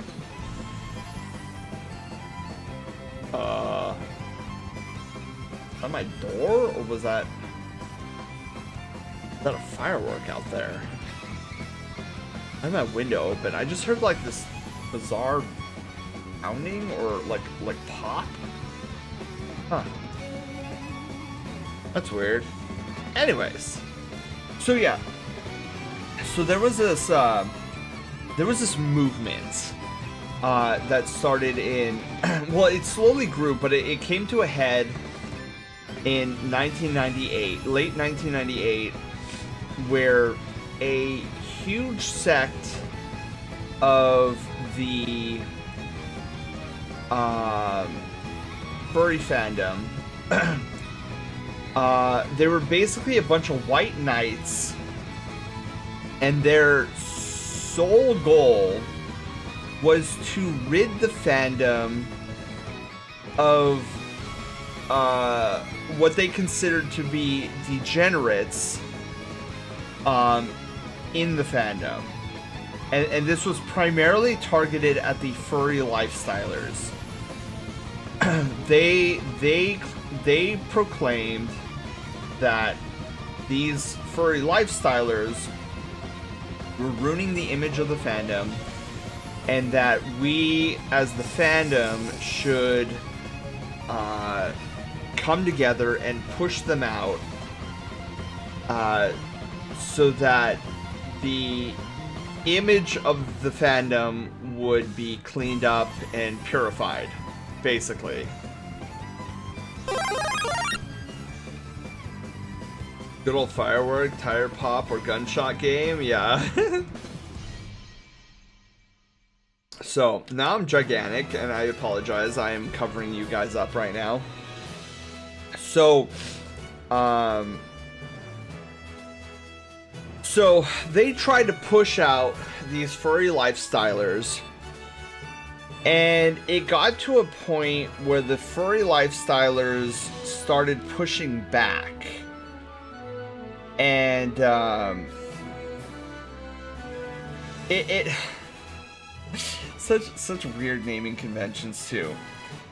So it was an all-out flame war on furry forums and stuff like this on the early internet. And these furry lifestylers that got pushed out of the fandom started calling themselves the Burned Furs. And or was it the other way around? Yeah, I think it was the Burned Furs, because they got burned with all the flames that were being tossed their way, which was the reasoning behind that naming convention. And so you had the other side. So the Burned Furs, I don't know if it was the Burned Furs that gave this name to the Puritan furries, or if the Puritan furries gave themselves this name, but they gave themselves the name, which wasn't used very frequently, the Frost Furs. Yes. This is a thing that happened in our fandom for 2 whole years.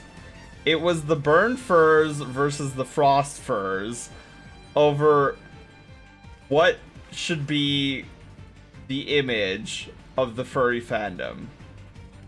And I remember reading up on this, and I was like, this is such a furry fandom thing to do.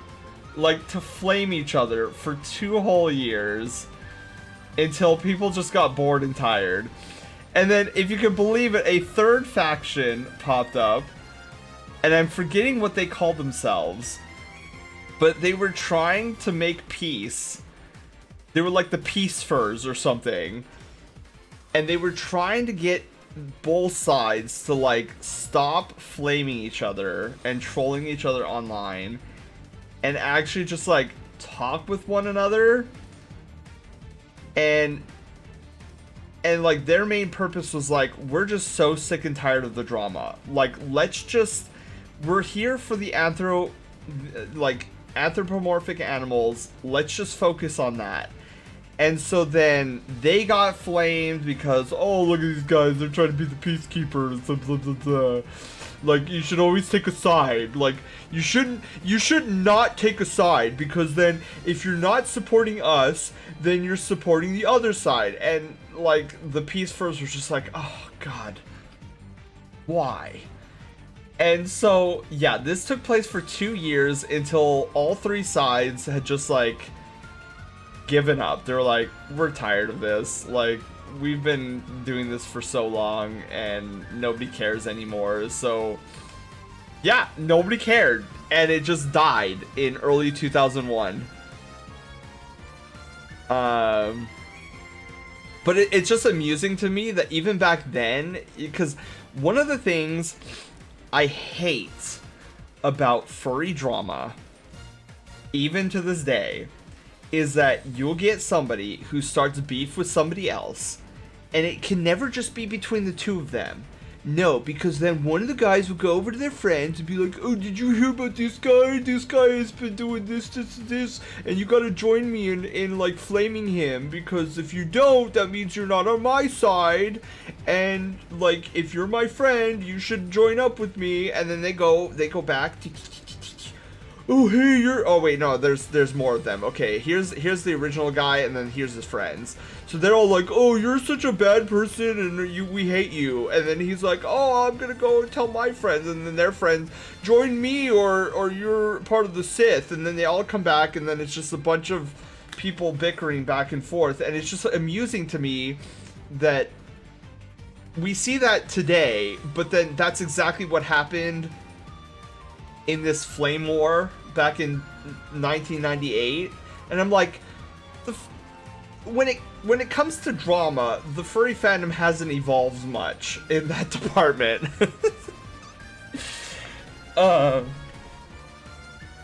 Watching this with FurCon history stuff, yeah, Ronzuko, I find the history of our fandom to be fascinating. So yeah, I'm a bit of a history nerd when it comes to the fandom at large. It's just high school level drama. Yeah, it's just amusing. Panda, you know, it's when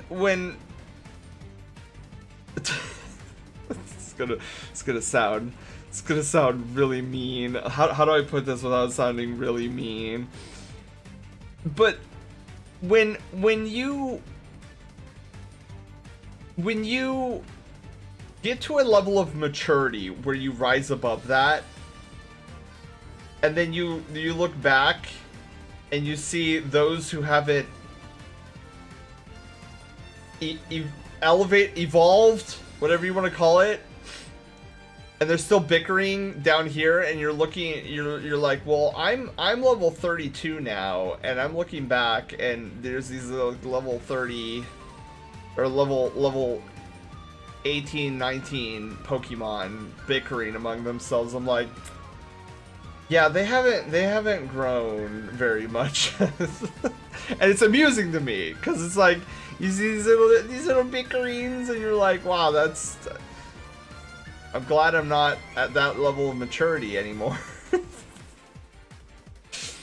I was preoccupied with Pokemon and Spyro. Yeah, 98, I was preoccupied with Pokemon, and then I was also really scratching my head about Y2K. Like, I didn't understand. So, here's a funny thing in human history that I didn't understand as a kid and still don't understand to this day.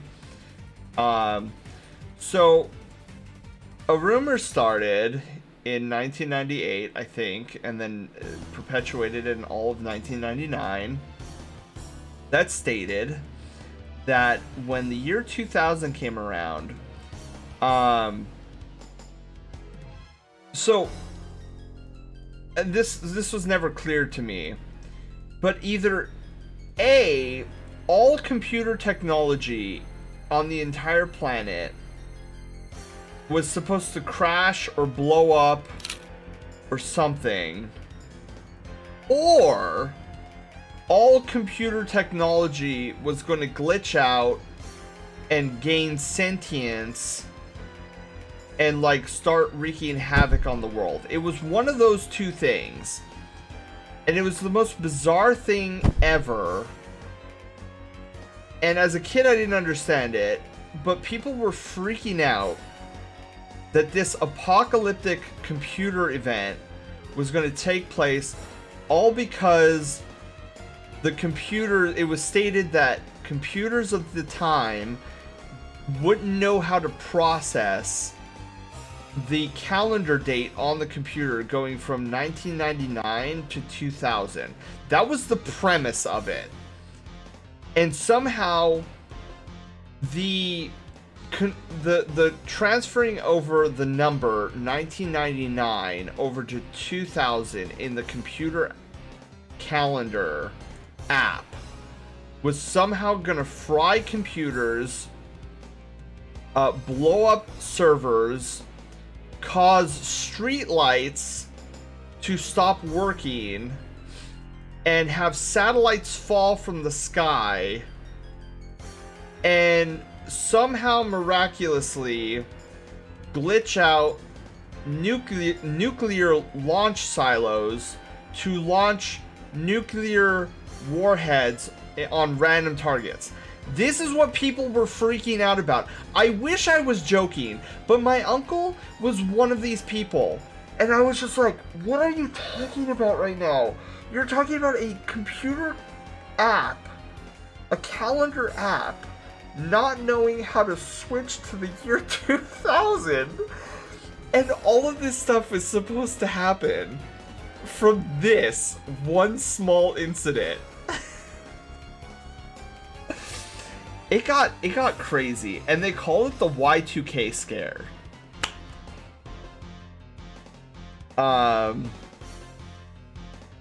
Something to do with the dates going back to 00. Yeah, Flare, it was something like that. Alex, hi! I guess there's another precedent in predicted one in 2038 or something.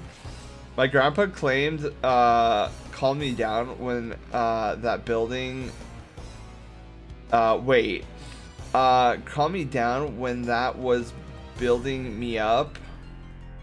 He told me it was like everyone is believing in a Weekly World News article.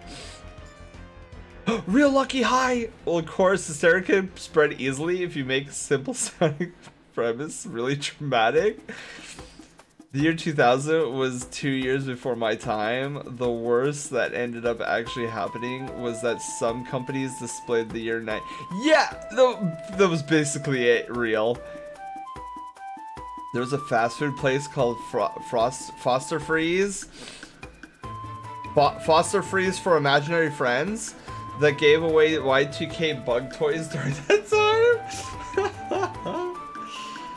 I need to head out for next class. Catch you sometime again. Alright, Ronzuko, bye! Have a wonderful day at class! CJ, hi! I was in high school when that happened, but you are correct. Yeah, CJ, it's wild times, wild times. She wasn't an individual that believed it. Yeah, my family and I didn't believe it. because I was just like, there's no way. Like, I was in middle school at the time, and even with my limited understanding of computers, I just didn't understand how a clock on a computer, not knowing how to get to the year 2000, somehow translated to cars blowing up, streetlights going offline, and nuclear warheads going off and satellites falling from the sky. I just, like, where was... I was like, there's a leap of logic here that is making no sense. Wait, Sen is older than me? Doggo, how old are you? If I may ask. Because I'm 33.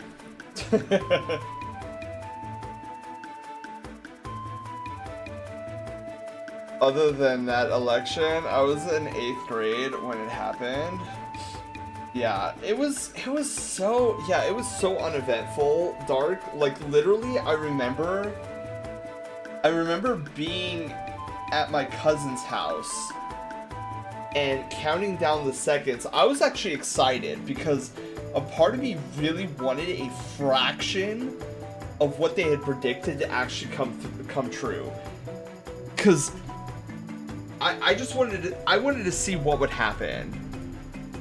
And in the back of my head, I'm like, nothing is gonna happen, but it would be cool if it did, because the news is talking about some wild stories, and just to see a fraction of that would be like, whoa, this is crazy.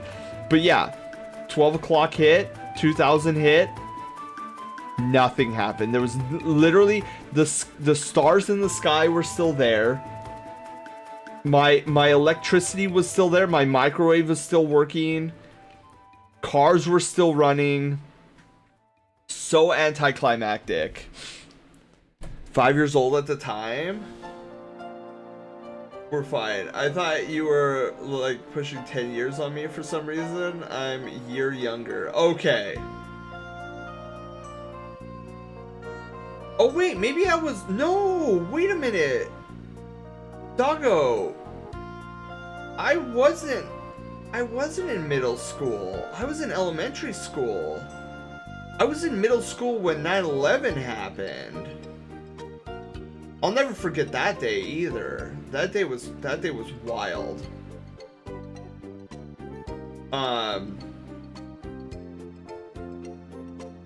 Yeah, that day was very bizarre.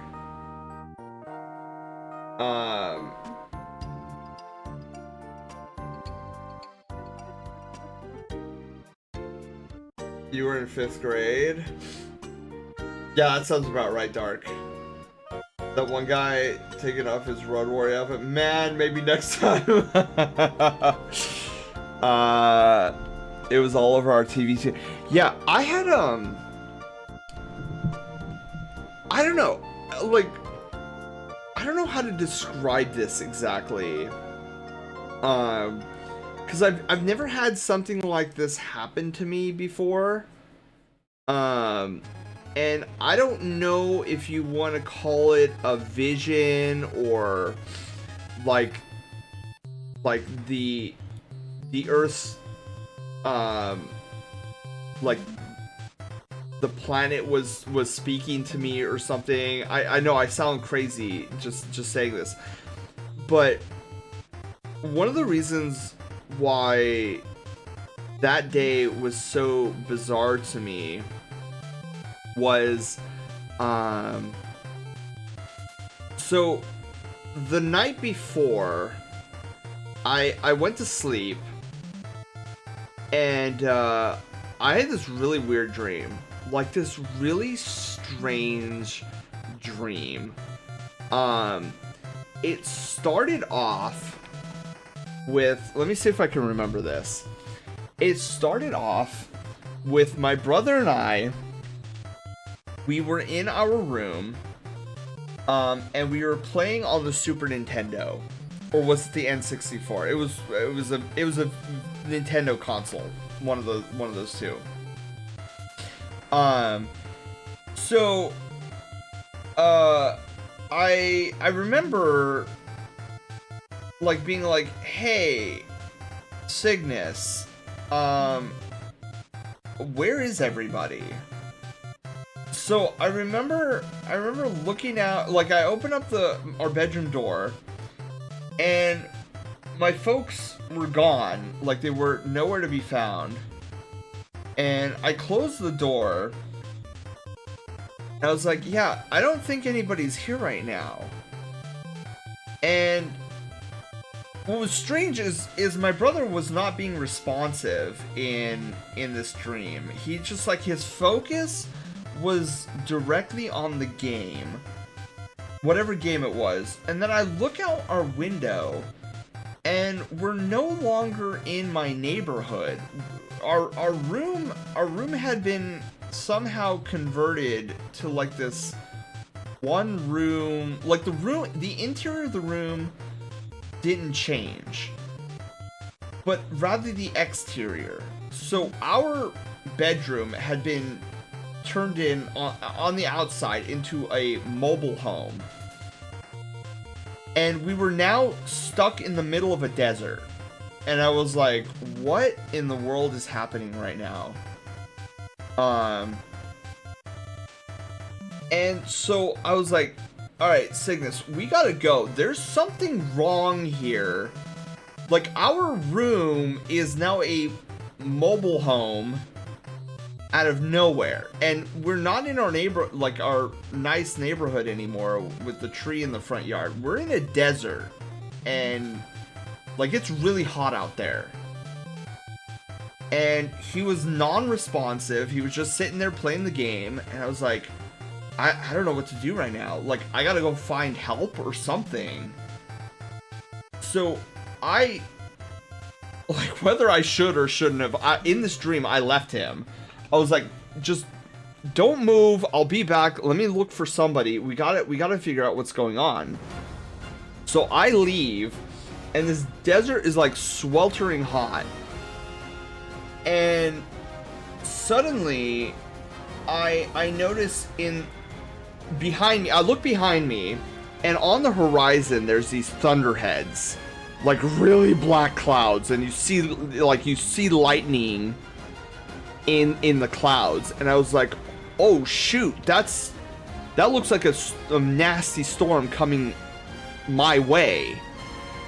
And I'm like, dude, I gotta run and find. And then the mobile home was gone. Like, it was just me in this desert. And I'm like, I don't know where I'm going. So I'm like, okay, let me just start running away from this storm that's coming this way. So I start, lightly jogging, kind of freaking out at this point. And suddenly, these hands start rising from the ground. Like the desert earth starts cracking. Like, you know when dry earth gets to a point of level of dryness, it starts cracking? That's what started happening under my feet. And these hands were like rising from this cracked earth. And now I'm like freaking out because I'm like, there's these dead hands that are coming out of nowhere. And when they leapt out, well, I say leapt, but when they crawled out of the earth, I realized that each one of them was a re-dead from The Legend of Zelda: Ocarina of Time. You know, the ones that stand there, they're like half decomposed, and they're like, ah, and then you like freeze. At the time, those things used to terrify me at that time. And so now I was really panicking because I'm like, I don't like these things. And every time I have to deal with them in Ocarina of Time, I have my cousin do it because I get scared and I start crying. So these re-deads start popping out. So you get for leaving your brother fast traveled out? Yeah, so I'm like freaking out now because there's these re-deads coming out of this earth. And so now I'm like running, like super, like full on sprint. And the thunder clouds are now almost over atop me. And I realize that this storm is a tornadic storm. And now I'm like, my heart is racing, like heavily because you have this army of Redeads coming after me. And then behind the army of Redeads, you had these like twisters, like tornadoes coming down and slamming into the earth and causing this dust storm. Now, out of all the things that Mother Nature throws at us, tornadoes are the ones that I fear the most. So now you have two things that I'm like uber terrified of coming after me. And so I'm hoofing it, I'm like freaking out.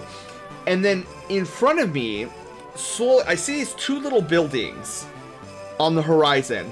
So I'm like, that must be a village. Let me just go there. I gotta get there. Just gotta keep running.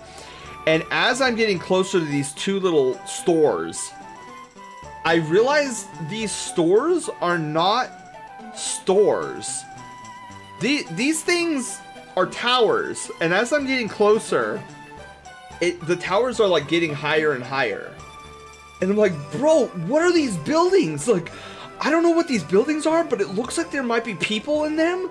And I'm just gonna run to them and like see if I can get some help or something.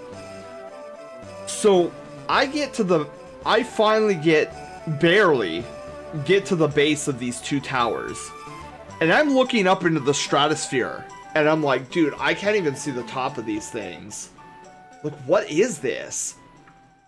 But I didn't have too much of a moment to look up and actually like see, because the tornadoes were coming and the Redeads were coming. So my little baby brain did the one thing I could only think of doing.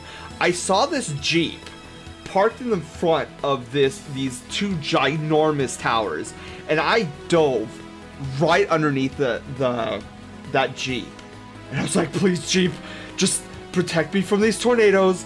Don't fly off. I need some sort of coverage, because I didn't see any entrances to these giant towers, and I didn't have the time to like think about it, because the tornadoes were literally right on top of me. So then I freak out, and I'm like sitting up in bed now. Like I am now awake in bed, sitting up, breathing heavily.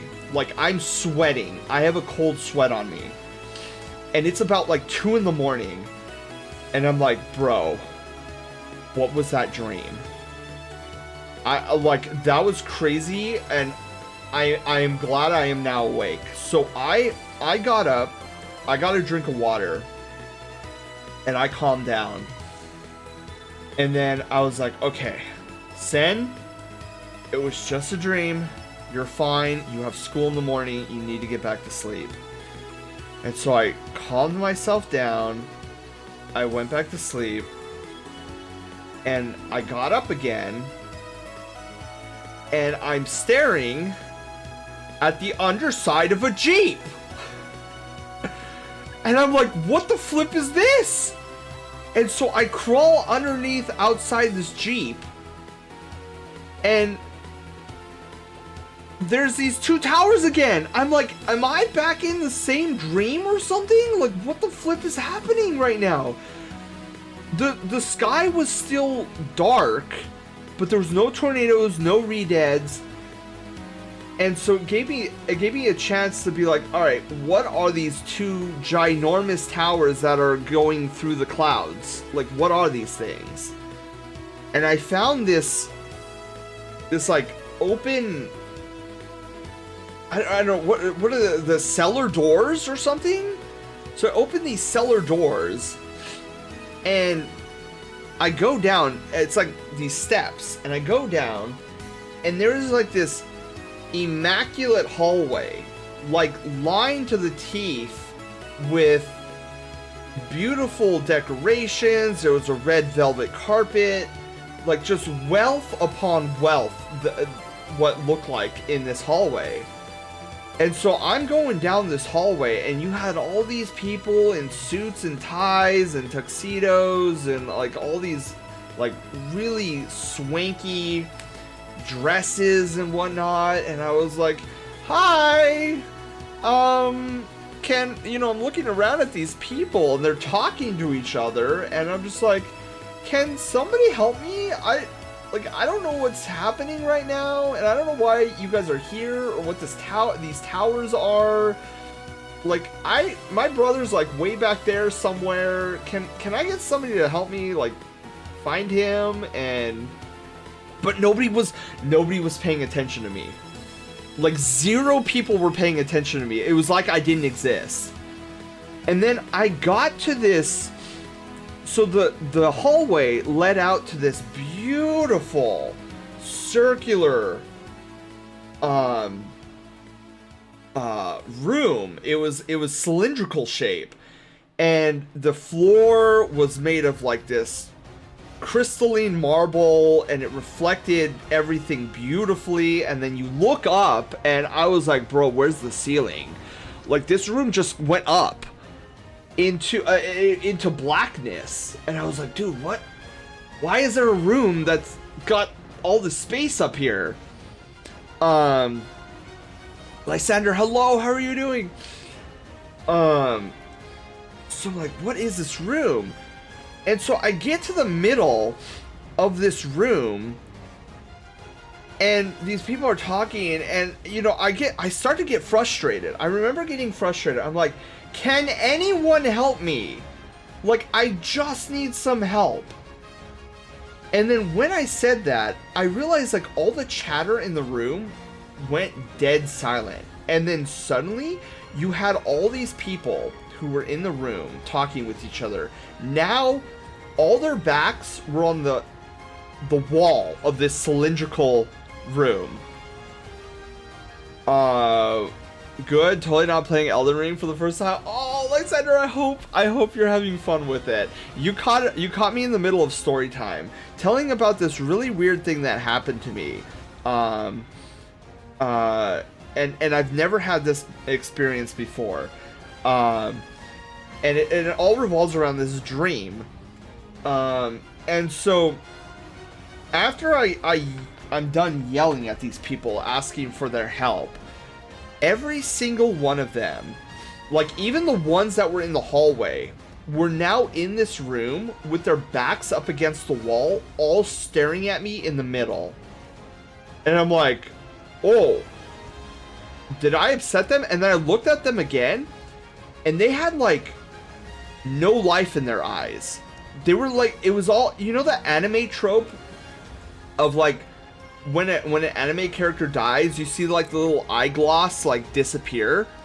That's literally the type.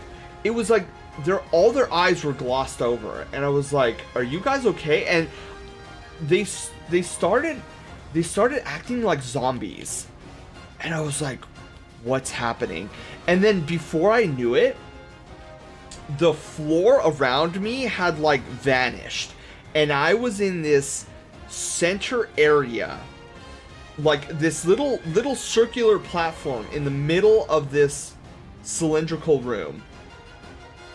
And suddenly this cage out of nowhere like caged me, and I was stuck on this platform, and for some reason Princess Zelda was also stuck in there with me. Like, I don't know where she came from, but I like grab one of the bars and I like poke my head through and see like what was down in the pit. I know, right, Panda? Just random Zelda appearance. I have no idea why she was there, but I looked over this cliff thing where the cylindrical room and this pit that we were hovering over. Just, I saw all this lava, like magma, lava, whatever you want to call it. And I was like, okay, this is really bad. And then suddenly the platform started lowering slowly. And so like I'm calling out to these people who are these zombie-like creatures now. And I'm like, guys, help me. Like, me and the princess are gonna be boiled to death in this magma. Like, somebody do something. Like, call for help or something. Are you guys just gonna sit there and watch this happen? And then it lowered to a certain point, and then I got up. And I was like, what? What was that? So I got up again, and the clock read 5:55. So I was like, you know what? it's 5 minutes until my alarm goes off. I'm not going back to sleep.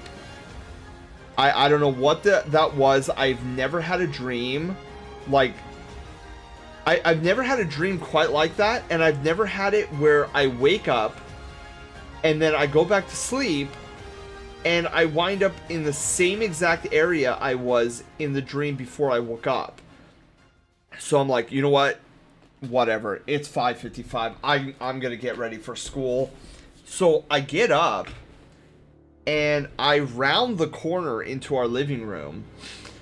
And where our living room, or where the hallway lets out, you could see our sofa, and then facing, like, if you were on the sofa, you were facing in the direction of the hallway, because there was like a wall there that mounted a TV, or could mount a TV.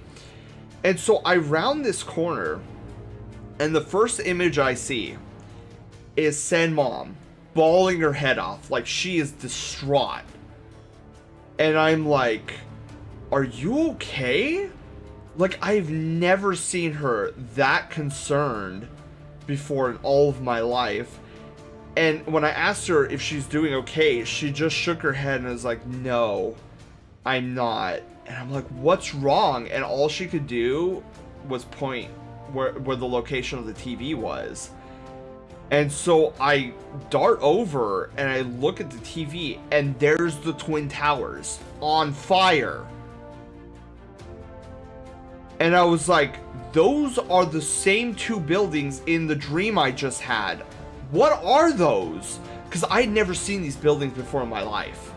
I was like, what are those and why are they on fire? And it didn't hit me right away that those are the same things that were in my dream. And I was like, what just happened? Like, what was that dream?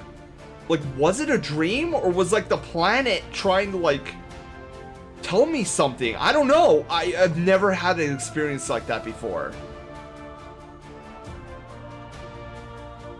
So that was my weird experience of 9/11.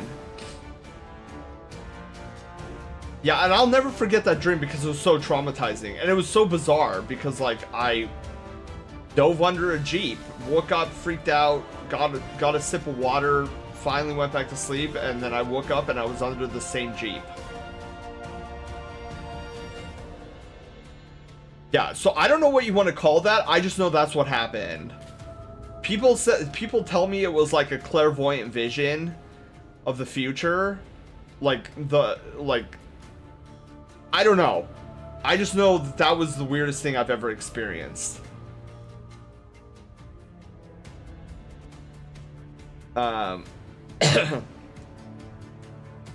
Is there a definition for a bad trip? That's it. I had a daydream that came true the same day. Really?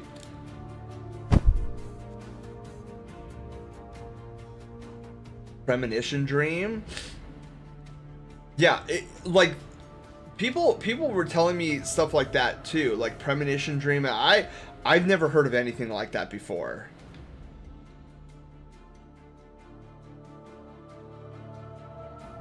I've had them before earthquakes, and I always wake up before they happen. Interesting, Dark.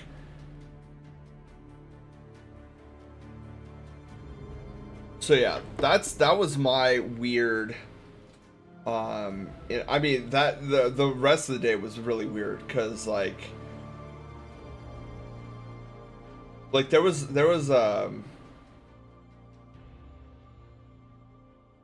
yeah, there was this one scene I saw because I was glued to the news for the majority of that day, and there was one that was kind of disturbing where I thought it was a piece of paper falling, but I found out that was like that paper has arms and legs. I don't think that's a paper.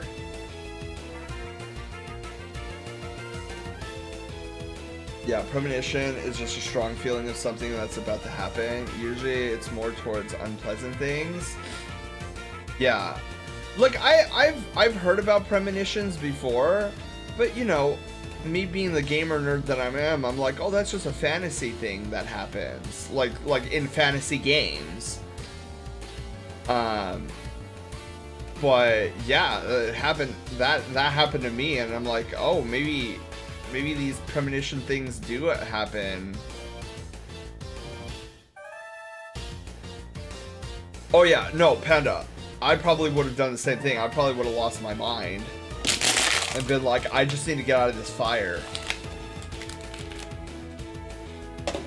But as a middle schooler, you can imagine seeing such a sight is a little bit traumatizing.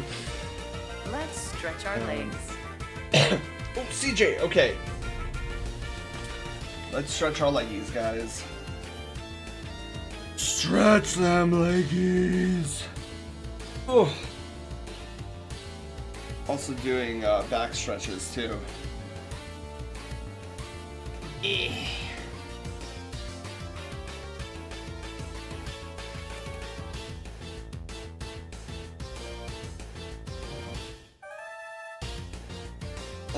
I think tonight has been a very fun and interesting one half art, one half storytelling.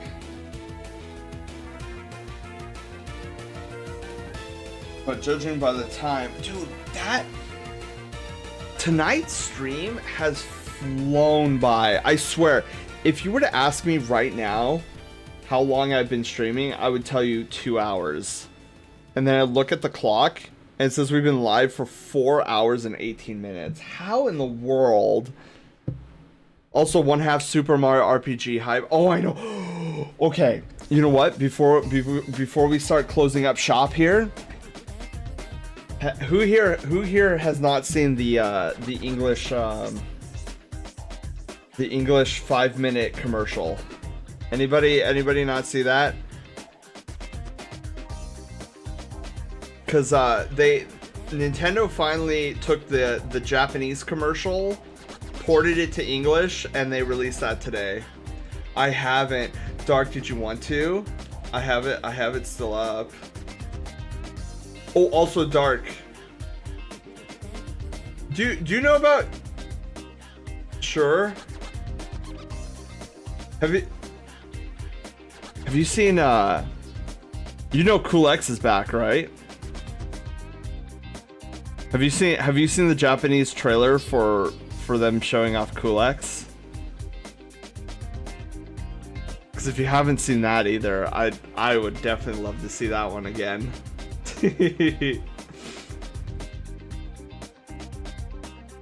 Oh, Dark doesn't know. Oh, we're watching it. Let me hang on. Let me pull it up. Hang on. Where are you? Okay, there's the 50-second commercial, and let's do the hang on, whoa. Okay. Let me pause the music here. All right.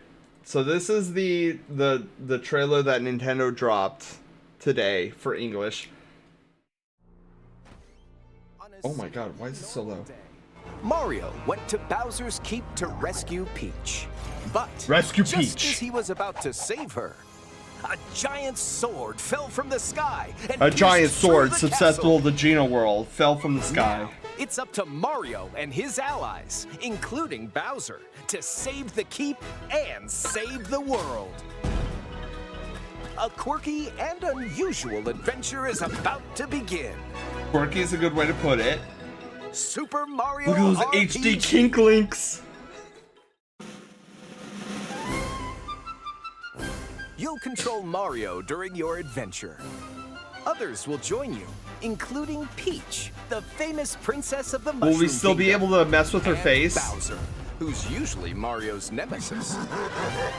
2 original characters will also become allies. Mallow, Oof. a bit of a crybaby who thinks he's a young frog. And Geno, a messenger from That's Star because he Road is a who young inhabits frog? a doll to fight alongside Mario. Other characters with eccentric personalities will help you along the way.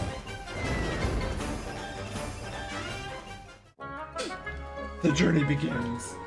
This colorful world is teeming with all sorts of landscapes, like steep mountains, gloomy waterways, and perplexing forests. Touch an enemy to initiate a turn-based battle. You'll fight by selecting an action from 4 commands. In addition to regular attacks, you can use specials that are unique to each character. Specials aren't limited to damage-dealing attacks. They can also come restore back. HP or give allies a boost. The most important thing in battle is the action command. Press Action the A command. button with good timing, and you'll deal more damage to enemies, or decrease the damage you take from attacks. I like how they're This calling can it help you action win command over battles. timed hits. Additionally, if you time your attacks perfectly, you'll deal damage to all enemies. Every successful action command will gradually fill this gauge. When it reaches 100%, you can unleash the 3-character super special triple move. The triple move. This move changes depending on who's currently in your party, and each triple move is beneficial in its own way. So give them all a shot. Battle's giving you trouble? Don't sweat it. Turn on Breezy to mode. defeat enemies more easily and level up faster. It's a great option for first-time RPG players. Dancing. Plenty of peculiar monsters lie around every corner. You'll meet foes from the Mario series and enemies different from the usual. Like this odd fellow in a tower, and a fearsome pirate in a sunken ship. Not to mention an entire weapon-based army that took over Bowser's Keep. Oh my god, After CJ, clearing the this main this story, game you is can my fight some of the childhood. bosses again, but they're I stronger 100% than before, so recommend watch it. out. And rumor has it that an especially powerful boss is lurking somewhere in this world. Lurking somewhere. Take a break from the adventure with mini games. Jump between barrels to collect coins in Midas River. Ride Yoshi and get racing in Mushroom Derby. Hit the rails and turn corners carefully in Minecart. Lots of other mini games are out there. In addition, you can swap the music to the original Super NES version at any time outside of battle. Or check the info of enemies you've encountered in the monster list. Yeah, this was my first RPG as well, Dark.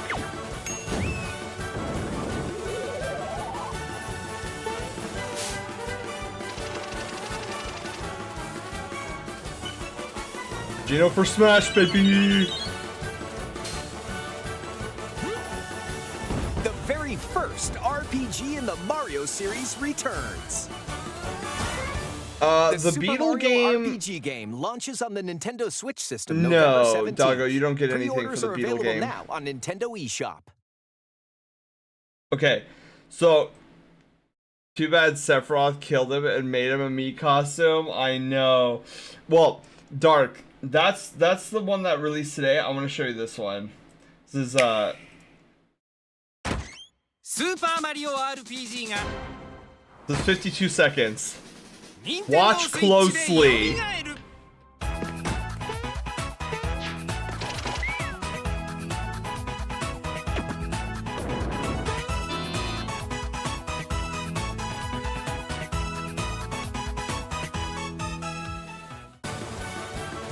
Gonna slug a child there.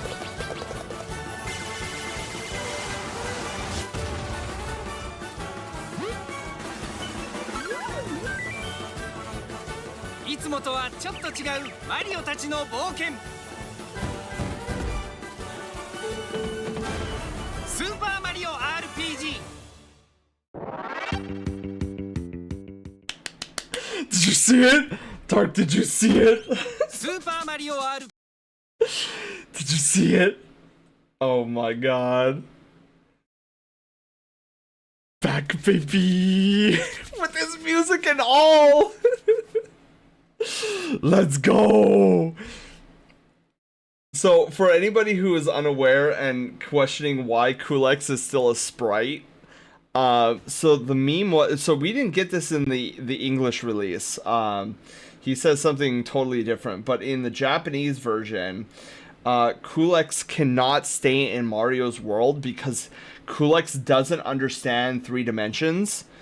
And he's like super confused and weirded out when he sees Mario in the world, because it's like a fourth wall breaky kind of like joke in the Japanese version, where it's like, oh, I can't stay here because this world is 3D. Like, he doesn't actually say 3D, but it heavily implies that he's talking about how, you know, he's 2D, the world's 3D, that's why he can't stay in the world and try to conquer it, and that he has to go back to his world where everything is 2D. So them keeping the 2D sprite just leans even heavier into that meme that they did way back when. So I'm a little sad because I'm assuming, based on them keeping the meme, that we won't get the really cool, like, I am matter, I am antimatter, I am I see your past, I see your future, I consume time, and I will consume you. I don't think we'll get that. I think we'll get instead the meme, or the joke that he talks about in the Japanese version. But I'm still going to say the line because it's so cool. Whenever we battle Kulex. Yeah, see Malo's face? Malo's face, that was my face when I saw this part. I was like, oh my god, it's Kulex! That's so sick! So yeah, I confirmed that Kulex is in game. Anywho, I should probably get off to sleep. I'm happy they're back. I am too. I couldn't be happier. I know there was like some people concerned that Kulex wouldn't come back because it's like a Final Fantasy-esque character, and it has the Final Fantasy IV boss music, and I was like, no. With how well they're remaking this, I guarantee he's in.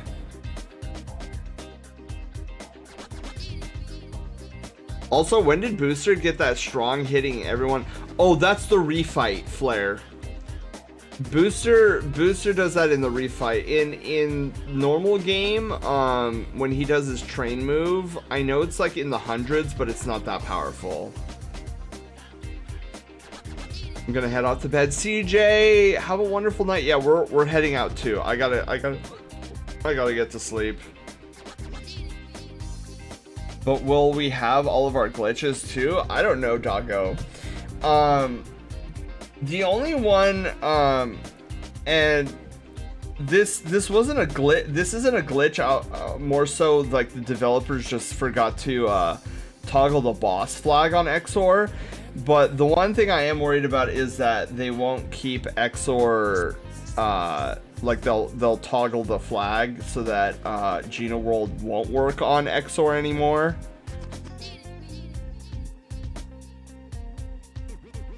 Okay, I just saw that in the Japanese thing you were showing. Wait, what thing, Flare?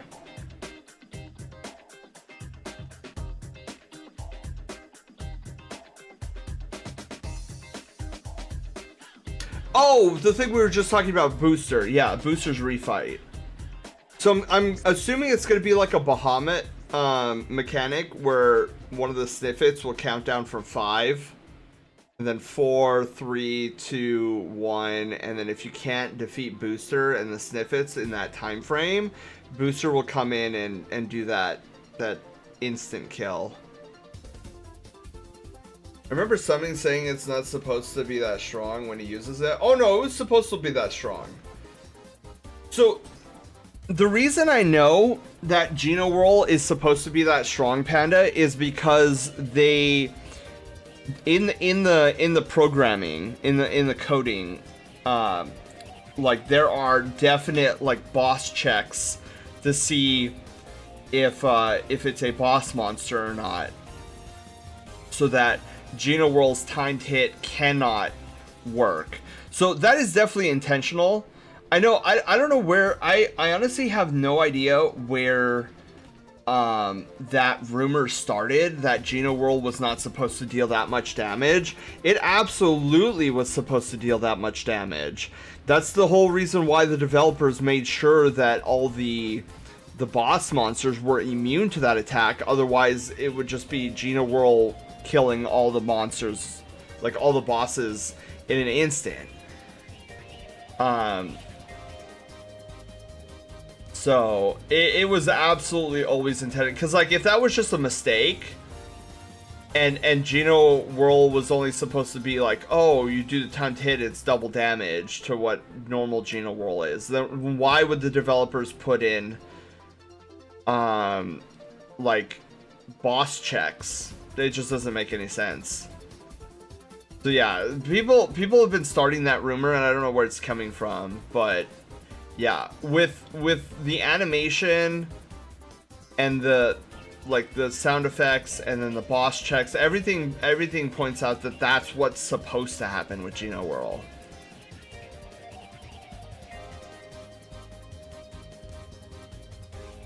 So yeah, Geno World will still do 9,999 damage. The only thing I'm unsure of is if Exor will still be vulnerable to it. Like, I don't know if they're gonna try and get as close to 1-to-1 as possible. I mean, I know we've already seen some changes, like Clay Morton, Psychopath to Thought Peak, Toadstool being renamed to Peach. I mean, that was inevitable. But yeah, I think the Exor cheese, quote unquote, is still up in the air. I would like to have it still be in there as like an Easter egg and an homage to like the original, but I'm not gonna be overly mad if it's not.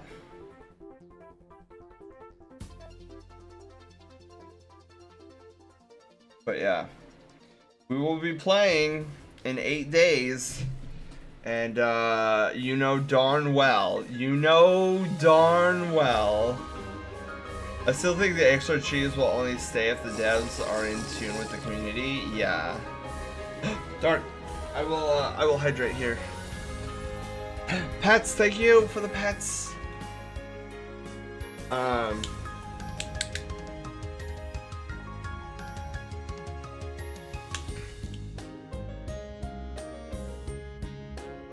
So we'll see. You know darn well that when we get to Exor, I'm going to be attempting the Geno World on Exor.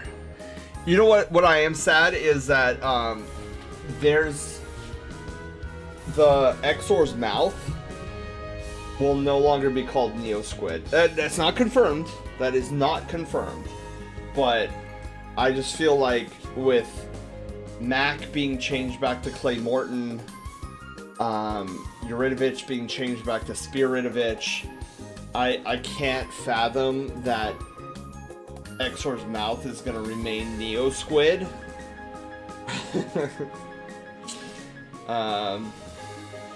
Oh yeah, Dark, you're right. I should probably get off to bed. Because knowing me, I could spend another 3 hours talking about this. Alright, let's go to Twitch. Let's see who's on. Let's see who we can raid off to.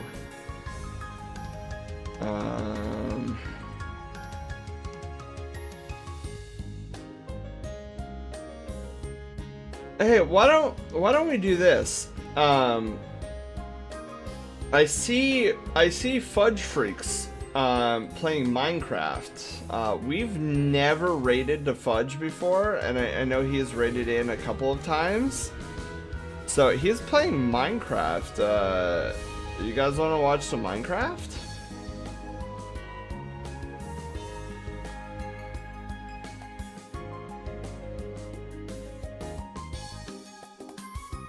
Margit, the Fell Omen.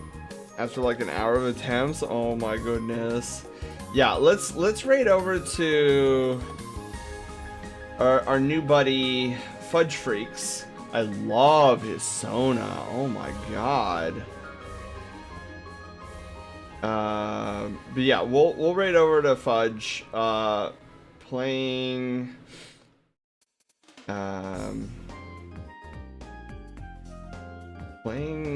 good old Minecraft. I love Minecraft, especially like modded Minecraft. But so yeah, that'll be our raid target tonight. So raid targets, Fudge Freaks. Alright. So let's see, raid message.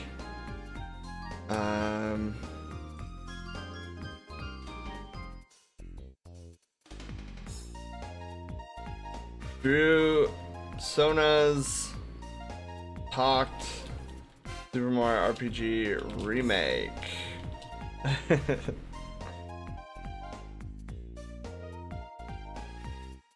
Drew a persona. Talked Super Mario RPG remake. There we go. There's our raid message tonight.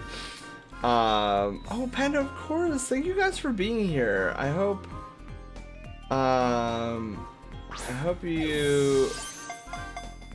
you all had a wonderful evening hanging out with me. Wait. Fudge, what are you doing? Is Fudge BRB? Yeah, we have a cute fox while you wait. Oh, okay, Fudge is currently BRBing. So in that case, we'll hang out. Lance, hello. How are you doing? Can we get a shout out for Lance, by the way? Lance, are you planning on playing? Wait, did I ask this question already? I might have already asked this question, but I'm gonna ask it anyways because I don't remember the answer. Are you hype and/or are you going to be playing Super Mario RPG Legend of the? Oh wait, no, it's not Legend of the Seven Stars anymore. RPG remake.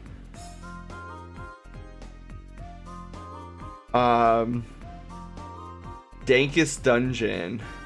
Let's mosey on over to where's my scenes? The Zen Lounge. The Zen Lounge. All right, there we go. I am now over here. Look at me. See me roar. I will be, yes, heck yeah. Lance, did you see the commercial that dropped? Or the trailer that dropped today? Wait, was it today or yesterday? I think it was today. I think it was this morning. I mean, it's basically the Japanese commercial, but let me also like hang on, let me change this up here really quickly. Hang on. Okay, there we go.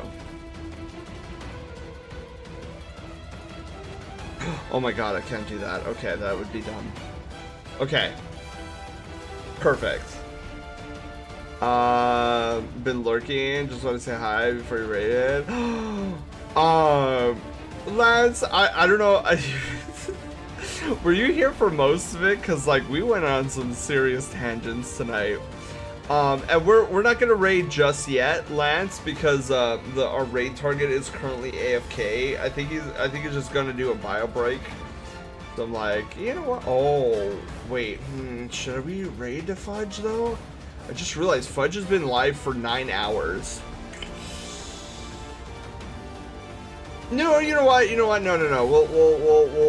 We'll raid even if it's a short stream. Taylor, the art goes well. Look at it. Check this out.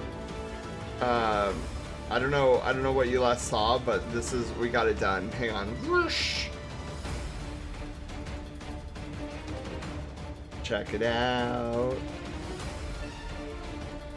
Raid time? Yes, raid time. Well, sort of raid time, Taylor.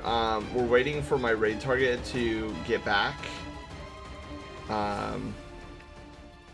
Yeah, even though they've gone 9 hours. Like unless he gets back and is like, oh, we're gonna raid out. I still would like to raid. It's Team Galactic. Takes them like 30 years to raid out. Yeah. You got his head fully patterned. Oh my god, yes. Oh, and Taylor, I'm gonna need to get with you because I know you were saying that you were interested in understanding at least a little bit about the thing in Destiny. So I have something that I think, a visual that I think might help you understand. So let me know. Also, yeah, Taylor, you'll have to show us. You should post in the art section of the Discord. Hopefully, Fudge Freaks takes like Meryl level of breaks and not Sneaky level of breaks, because it's the difference between like 10 minutes and 35 minutes. Post a picture. Let's go.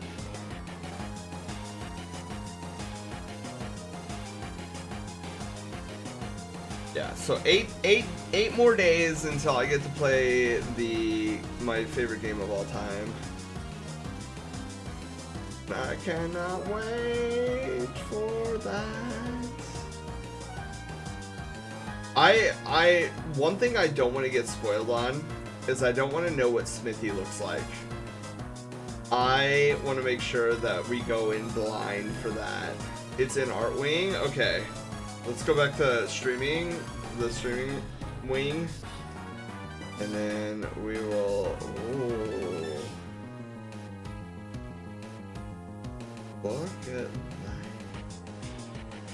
Oh, Taylor, that's looking really good.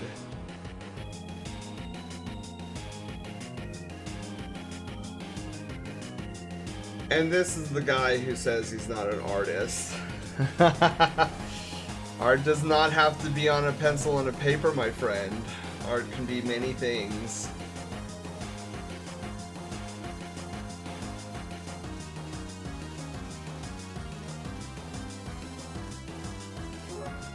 Just claimed another Sharpie. Yeah, there looks to be like a lot of Sharpie marks.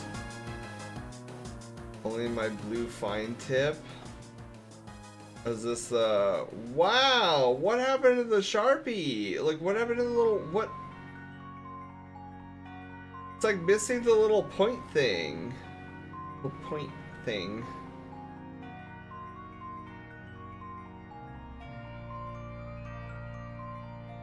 You know what's funny? I accidentally almost hit the end now button. Or the end stream now button. that would have been disastrous. It somehow got stuck in the lid. What? That's weird.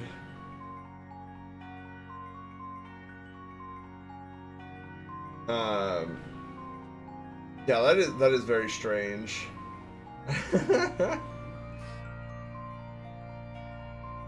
Shoot, I was gonna say something and now I completely forgot.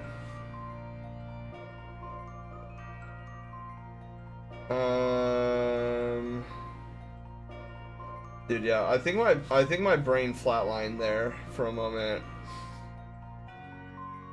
I know I said this like all stream long, but I really like how Phoenix came out in this. I think the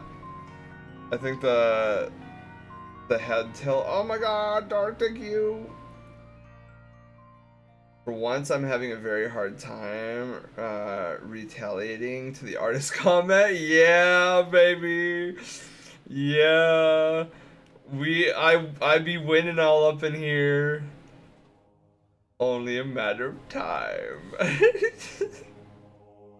Oh, Taylor, you know what we gotta do? You know what you gotta do sometime, like in the next 3 to 4 months? You need to play Super Mario RPG Remake on the streams. I want to see it. I want to see it happen.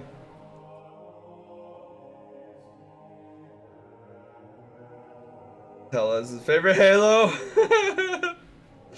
I can't answer that question responsibly.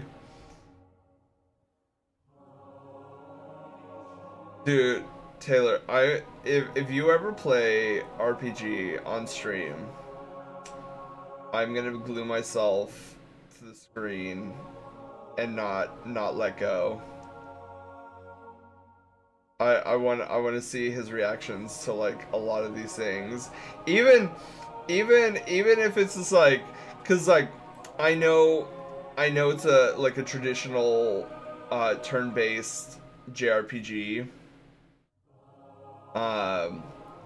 which I know you're not I wouldn't say not familiar with, considering like you've played Pokemon now, but like even if the takeaway is like, oh, I didn't really care for that game, I wouldn't even care, because I'd be like, dude, I got to watch Taylor play my favorite game of all time.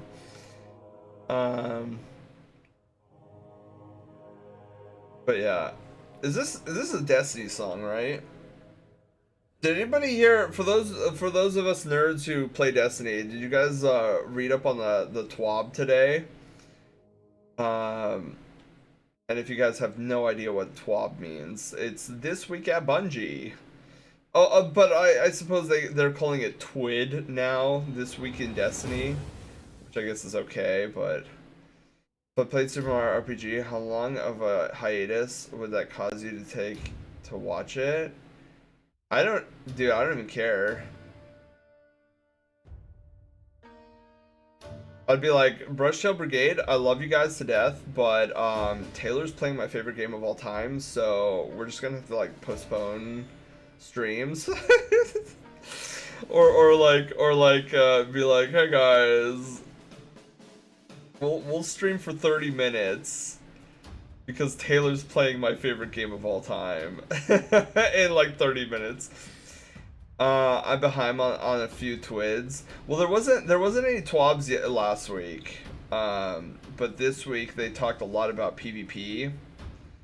But I haven't seen it yet. I didn't know this, but I guess the community, there's a community summit happening this week where like the big names of the Destiny 2 community are like coming together for this week to talk about feedback and like things that they think might help Bungie out in the future with like, oh, you know, what if you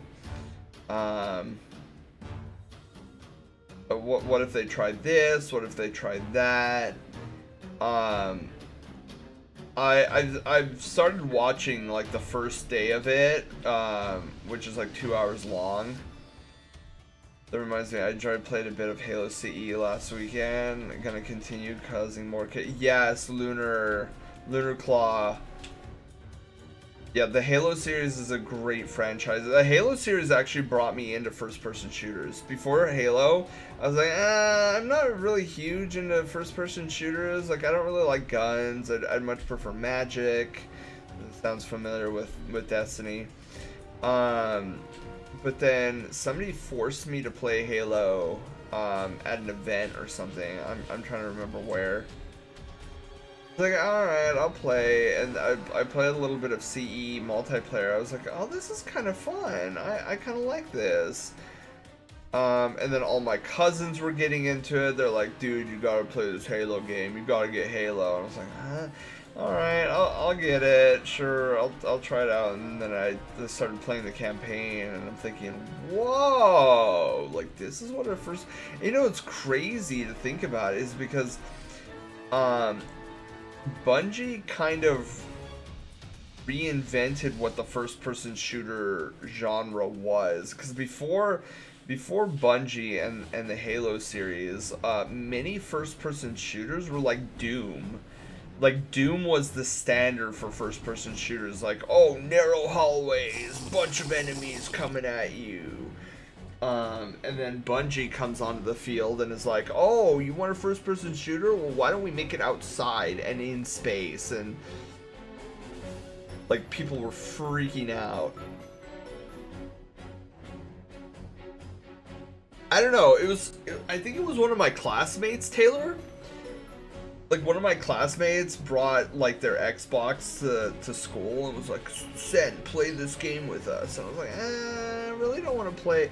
And then, like, I didn't touch the game again. Like, I even forgot what the name of the game was. And then my cousins started getting into it, and they're like, "Oh, dude, you gotta play this Halo game." And I was like, "Okay, whatever." And then I played a little bit with them. And then they used to have like small LAN parties at their house. And then when like all the cousins were getting involved, and then my brother and I got Halo.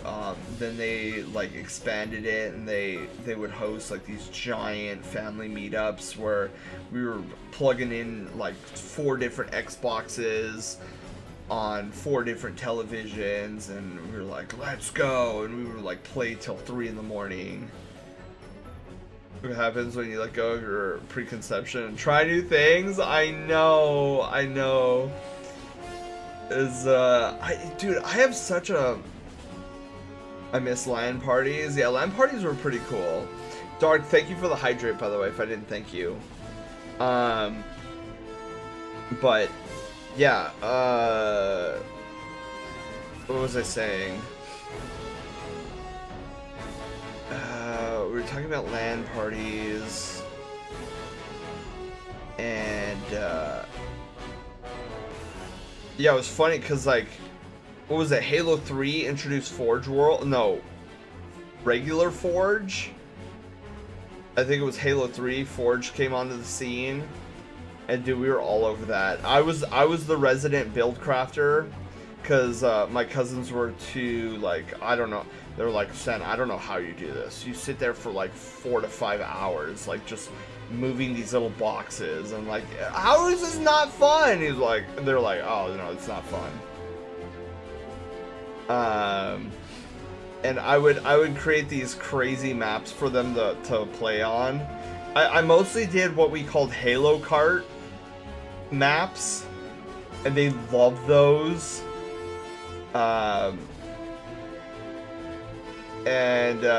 Yeah, those are some fun times.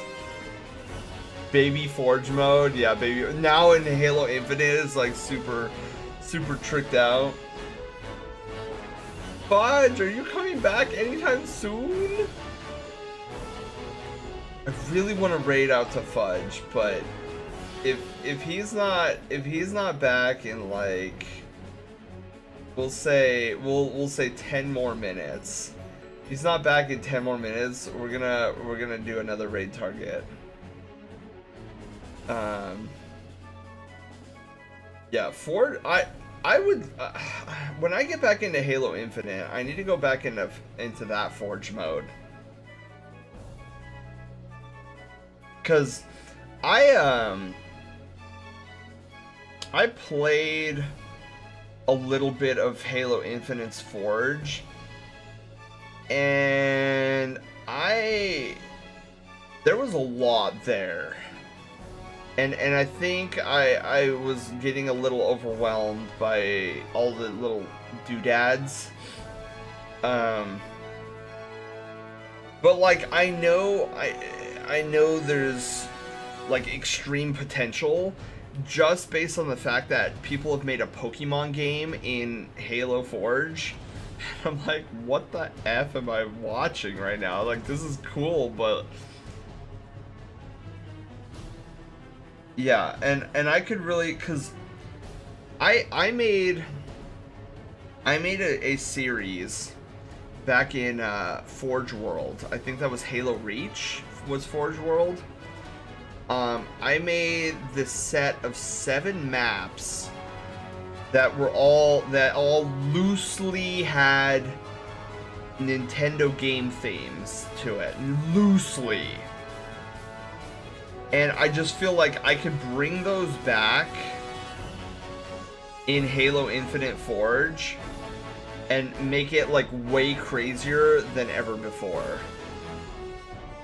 The other thing I've seen from Infinite Forge was somebody recreated PT, which is the scrapped Silent Hill game. It was very, very good. Really? Did it have like the creepy lady, like, and like her head's like shaking out of control? I hate those. They're like super weird specters. But I am happy to see when I was messing around with Halo Infinite Forge was when it first came out. There was like a lot of, oh shoot, I'm out of tissues. Darn it. That is not what I was hoping for. Whatevs.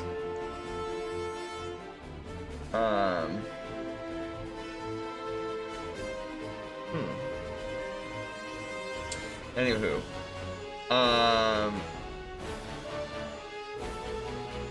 So yeah, I messed around with Halo's Forge before, like, at its very earliest release. So there was a lot of bugs to it, and they didn't have AI yet. Like, you couldn't put in elites that could fight you just yet. Now it looks like you can, which is really cool and amazing. Yeah, I'm disappointed that I'm out of tissues. Darn it. I mean, once we raid out, like, I'll be able to get some more from the closet, but making the knee. Oh yeah, I did. That was fun. So I was able to change a needler to like a rocket needler or something like that. Yeah, I need to find out the needler that shot explosive skewer shots. Oh, that's what it was. Did I remember that now?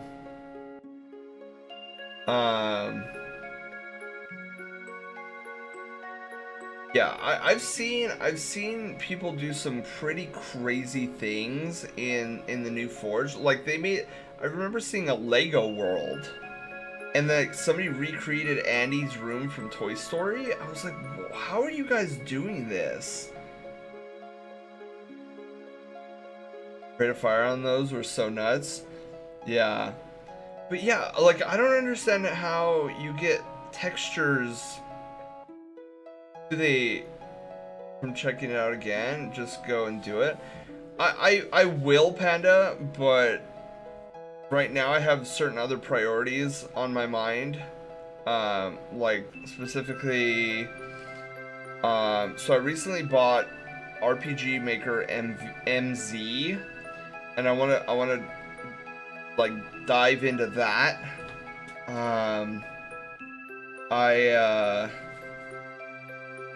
Ender Spire level Halo. Whoa, that's cool.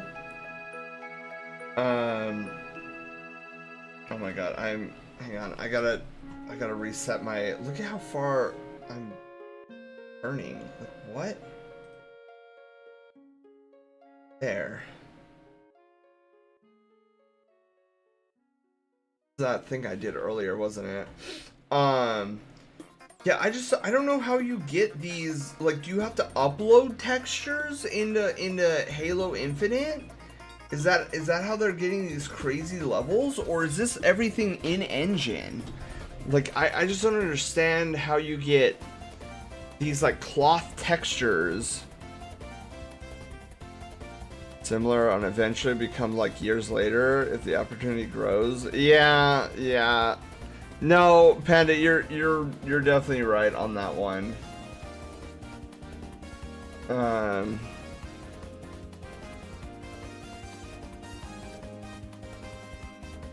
Yeah. I do wanna, because I also hear that season 5 of Halo Infinite is actually really good, which is our current season. But yeah, I'm gonna have to jump back in eventually, because I would love to design a level in Halo's Forge. I also really want to redesign my world map in RPG Maker MZ.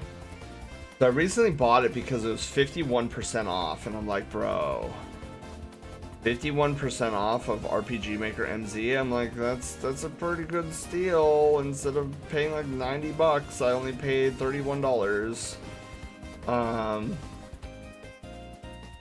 So I got that, and I need to mess around.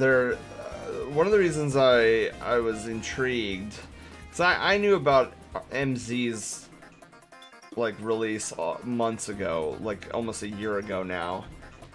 And I didn't really spring to it because I'm thinking, oh, you know, this looks exactly the same, yada yada yada. Well, it turns out their event system kind of got an overhaul from MV, and there's a lot of good quality of life improvements on the event side of things.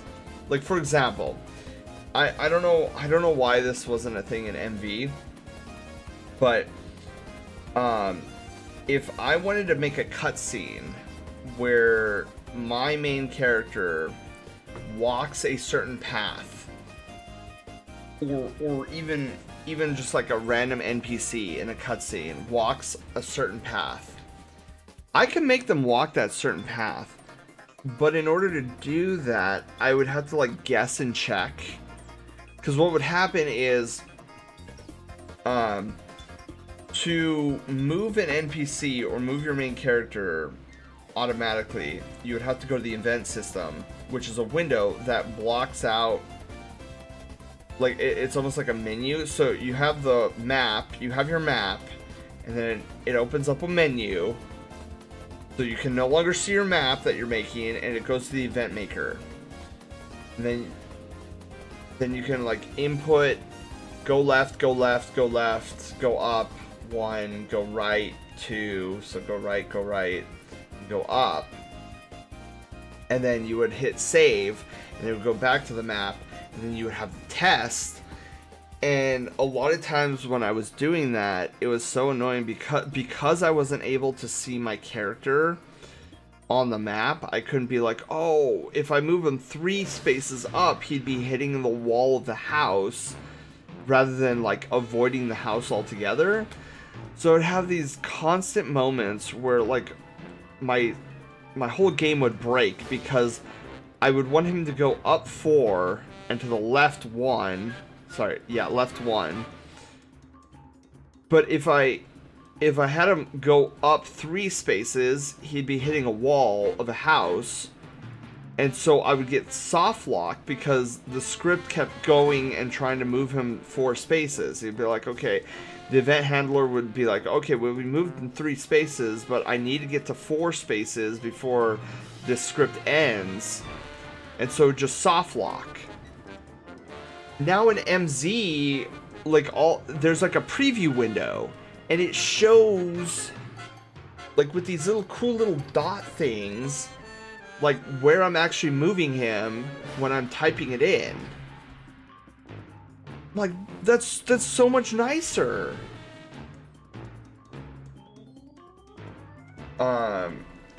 So that's just one of many things that they've changed. Oh, another huge change that they made. So in MV and previous RPG makers, how they dealt with like attack animations was that they were frame by frame animations, which is cool. There's nothing wrong with that, but in MZ they now use a particle effect system.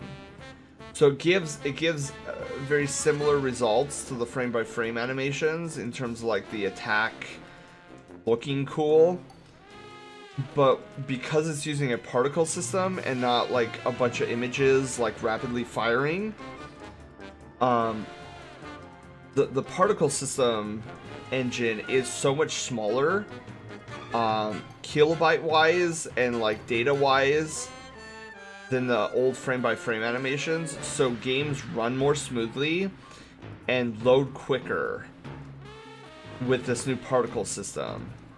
So I'm like, oh dude, smaller file sizes, easier load times, like yes please. Because that was one of the things that kind of bugged me with MV, is my file sizes were pretty massive, and I don't know if it was just not optimizing it correctly.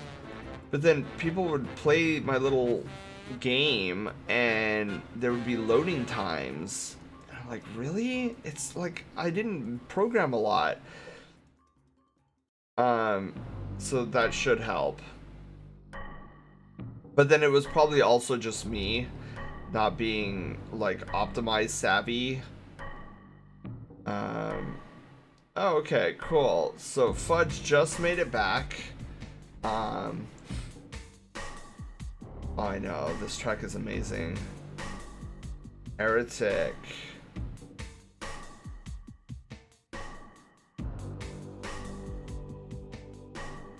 Oh, flip.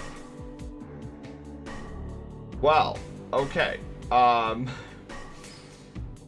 So I guess Fudge is no longer streaming. Or is streaming? Like, his stream just, like, ended.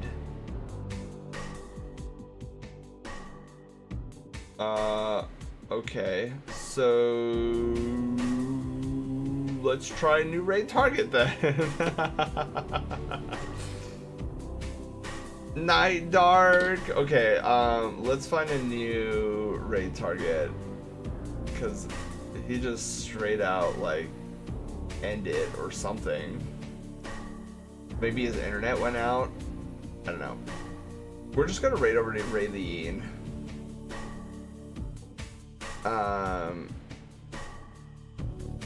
Who is currently playing a League of Legends. So new raid target. Ray the Yeen. Alright. New raid target, Ray the Yeen. There's our raid message again in case you need to select it. Second time here today from Raids. Yes, Dark, yes. Oh, are they playing ARAM? ARAM was always a unique game mode. Yeah, he's playing ARAM with friends. Okay, so we're gonna go over, we're gonna raid to our good friend Ray the Yeen. Just be aware that Ray is not a family-friendly variety streamer. So if you're here for family-friendly content, just be aware that Ray is an amazing person, but definitely not family-friendly. So guys, I will talk to you guys tomorrow for our second episode of Retrovember, and don't forget we have a bonus stream on Saturday, Super Mario RPG. So until tomorrow, guys, you guys take care. I'm gonna head off to bed, and I'll see you guys in like 24 hours or 18 hours, I guess. Bye everyone, love you guys. Let me actually hit the end now button.